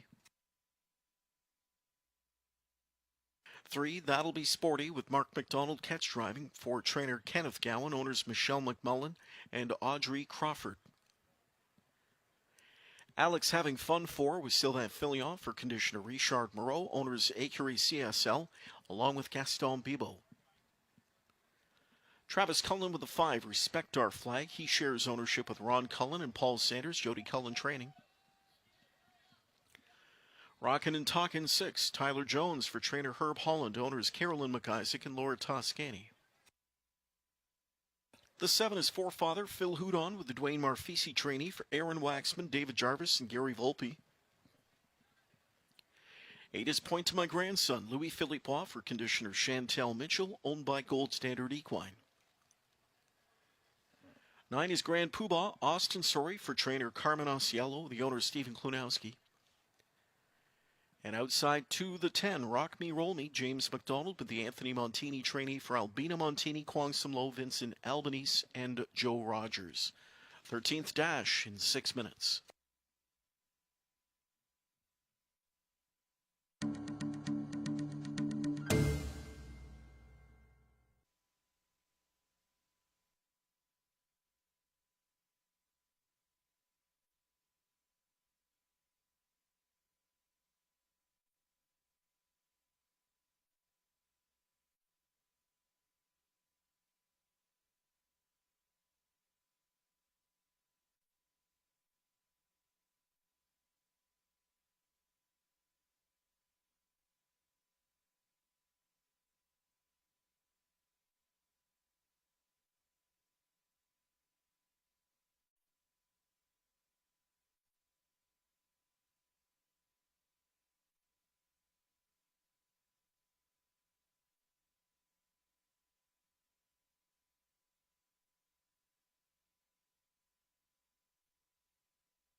Horses for race 13 are moving in and lining up now. 3-2 favored from the rail. That is Flying Even Better. Doug McNair aboard the Richard Moreau trainee. 4 for 31 the record on the season coming in. Fast closing fourth in his latest. He'll take on 9 others. We are set for a start in the finale. Here they come.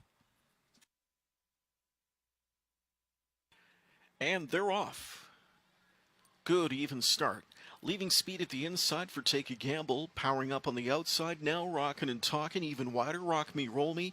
And Respect Our Flag was out alertly too. There's Point to My Grandson surging. Fifth outside. No, now breaks go on as Wah slams him into a hole. Further back inside we go to find Flying Even Better. Then off the speed as That'll Be Sporty towards the inside. Alex Having Fun is 2 beaten going into the turn. They are Grand Poobah and Forefather Can See Them All. Quarter time 27-1. Flexing his muscle early. Rock Me, Roll Me, as he's the pace setter yet again. Into the pocket spot for Rockin' and Talkin'. Then Respect Our Flag and Take a Gamble, tracked by Point to My Grandson and Flying Even Better. Further back we go to That'll Be Sporty, Alex Having Fun, Grand Poobah, and Forefather Can Still See Them All. Field up to the midway point. Rock Me, Roll Me leads for McDonald on top just over a length as he cruises past the midway point in 56 seconds flat. Tempo sensible as they go into the final turn. Thereafter, tempo setter Rock Me, Roll Me, who stretches out his lead to a length and a half. Rockin' and Talkin' Respect Our Flag first over drives Point to My Grandson. On cover outside, Flying Even Better. In at the rail is Take a Gamble. That'll Be Sporty is buried. Further back, Alex Having Fun. Then we go back to Grand Poobah. And trailer continues to be Forefather as they're up to 3/4 next. Leading at a length and a half is Rock Me, Roll Me as he's by 3/4 in 1:23 3. Rock Me, Roll Me coming into the stretch here as Rockin' and Talkin' goes on the attack now. Scooting up the inside, Respect Our Flag is third. Rolling up in between horses, Take a Gamble finds a late seam into the final 8th of the mile. And it's Rockin' and Talkin' with a short lead. Respect Our Flag drilling his way up the inside late. And it's Respect Our Flag to win the finale for Cullen. Second was Rockin' and Talkin', then Rock Me, Roll Me, Take a Gamble, and That'll Be Sporty in 1:50-4.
Top 5 finishers posted for race 13. We have 5, 6, 10, 2, 3.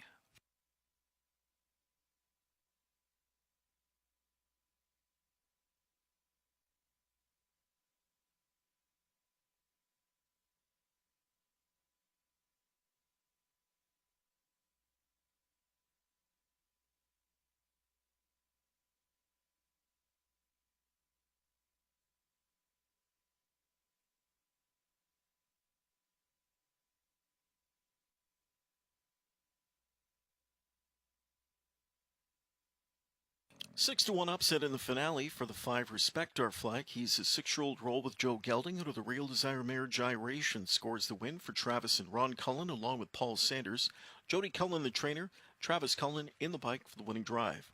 For Respect Our Flag, its career win number 26 and the 9th victory on the year. Respect Our Flag with some renewed confidence, couple of confidence building scores at Flamborough Downs. He's at now 3 top 2 finishes in a row here at Mohawk Park, including this victory in the finale at 6 to 1 A mile of 150 and 4, 4, the 5, respect our flag.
Prices up race 13. We can tell you the winner, 5, respect our flag, paid $15.30. $2 exacta, $110.40. Dollar trifecta, $406.25. Dollar superfecta paid $9,853.45. The dollar pick 3 paid $129.95. The $1 late pick 4 paid $371.95. The $2 late double paid $124.60. And at this time, all we can tell you is we do not have official word on the jackpot high five situation. We encourage you to visit our website for details on this matter. Hopefully they're posted soon for you. But that's all we can tell you at this point.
Finale. Here they come. And they're off. Good even start. Leaving speed at the inside for Take a Gamble. Powering up on the outside now. Rockin' and Talkin' even wider. Rock Me, Roll Me. And Respect Our Flag was out alertly too. There's Point to My Grandson surging 5th outside. No, now breaks go on as Wah slams him into a hole. Further back inside we go to find Flying Even Better. Then off the speed as That'll Be Sporty towards the inside. Alex Having Fun is 2 beaten going into the turn. They are Grand Poobah and Forefather Can See Them All. Quarter time 27-1. Flexing his muscle early. Rock Me, Roll Me as he's the pace setter yet again. Into the pocket spot for Rockin' and Talkin'. Then Respect Our Flag and Take a Gamble, tracked by Point to My Grandson and Flying Even Better. Further back we go to That'll Be Sporty, Alex Having Fun, Grand Poobah, and Forefather Can Still See Them All. Field up to the midway point. Rock Me, Roll Me leads for McDonald on top just over a length as he cruises past the midway point in 56 seconds flat. Tempo sensible as they go into the final turn. Thereafter, tempo setter Rock Me, Roll Me, who stretches out his lead to a length and a half. Rockin' and Talkin' Respect Our Flag first over drives Point to My Grandson. On cover outside, Flying Even Better. In at the rail is Take a Gamble. That'll Be Sporty is buried. Further back, Alex Having Fun. Then we go back to Grand Poobah. And trailer continues to be Forefather as they're up to 3/4 next. Leading at a length and a half is Rock Me, Roll Me as he's by 3/4 in 1:23 3. Rock Me, Roll Me coming into the stretch here as Rockin' and Talkin' goes on the attack now. Scooting up the inside, Respect Our Flag is third. Rolling up in between horses, Take a Gamble finds a late seam into the final 8th of the mile. And it's Rockin' and Talkin' with a short lead. Respect Our Flag drilling his way up the inside late. And it's Respect Our Flag to win the finale for Cullen. Second was Rockin' and Talkin', then Rock Me, Roll Me, Take a Gamble, and That'll Be Sporty in 1:50 and 4.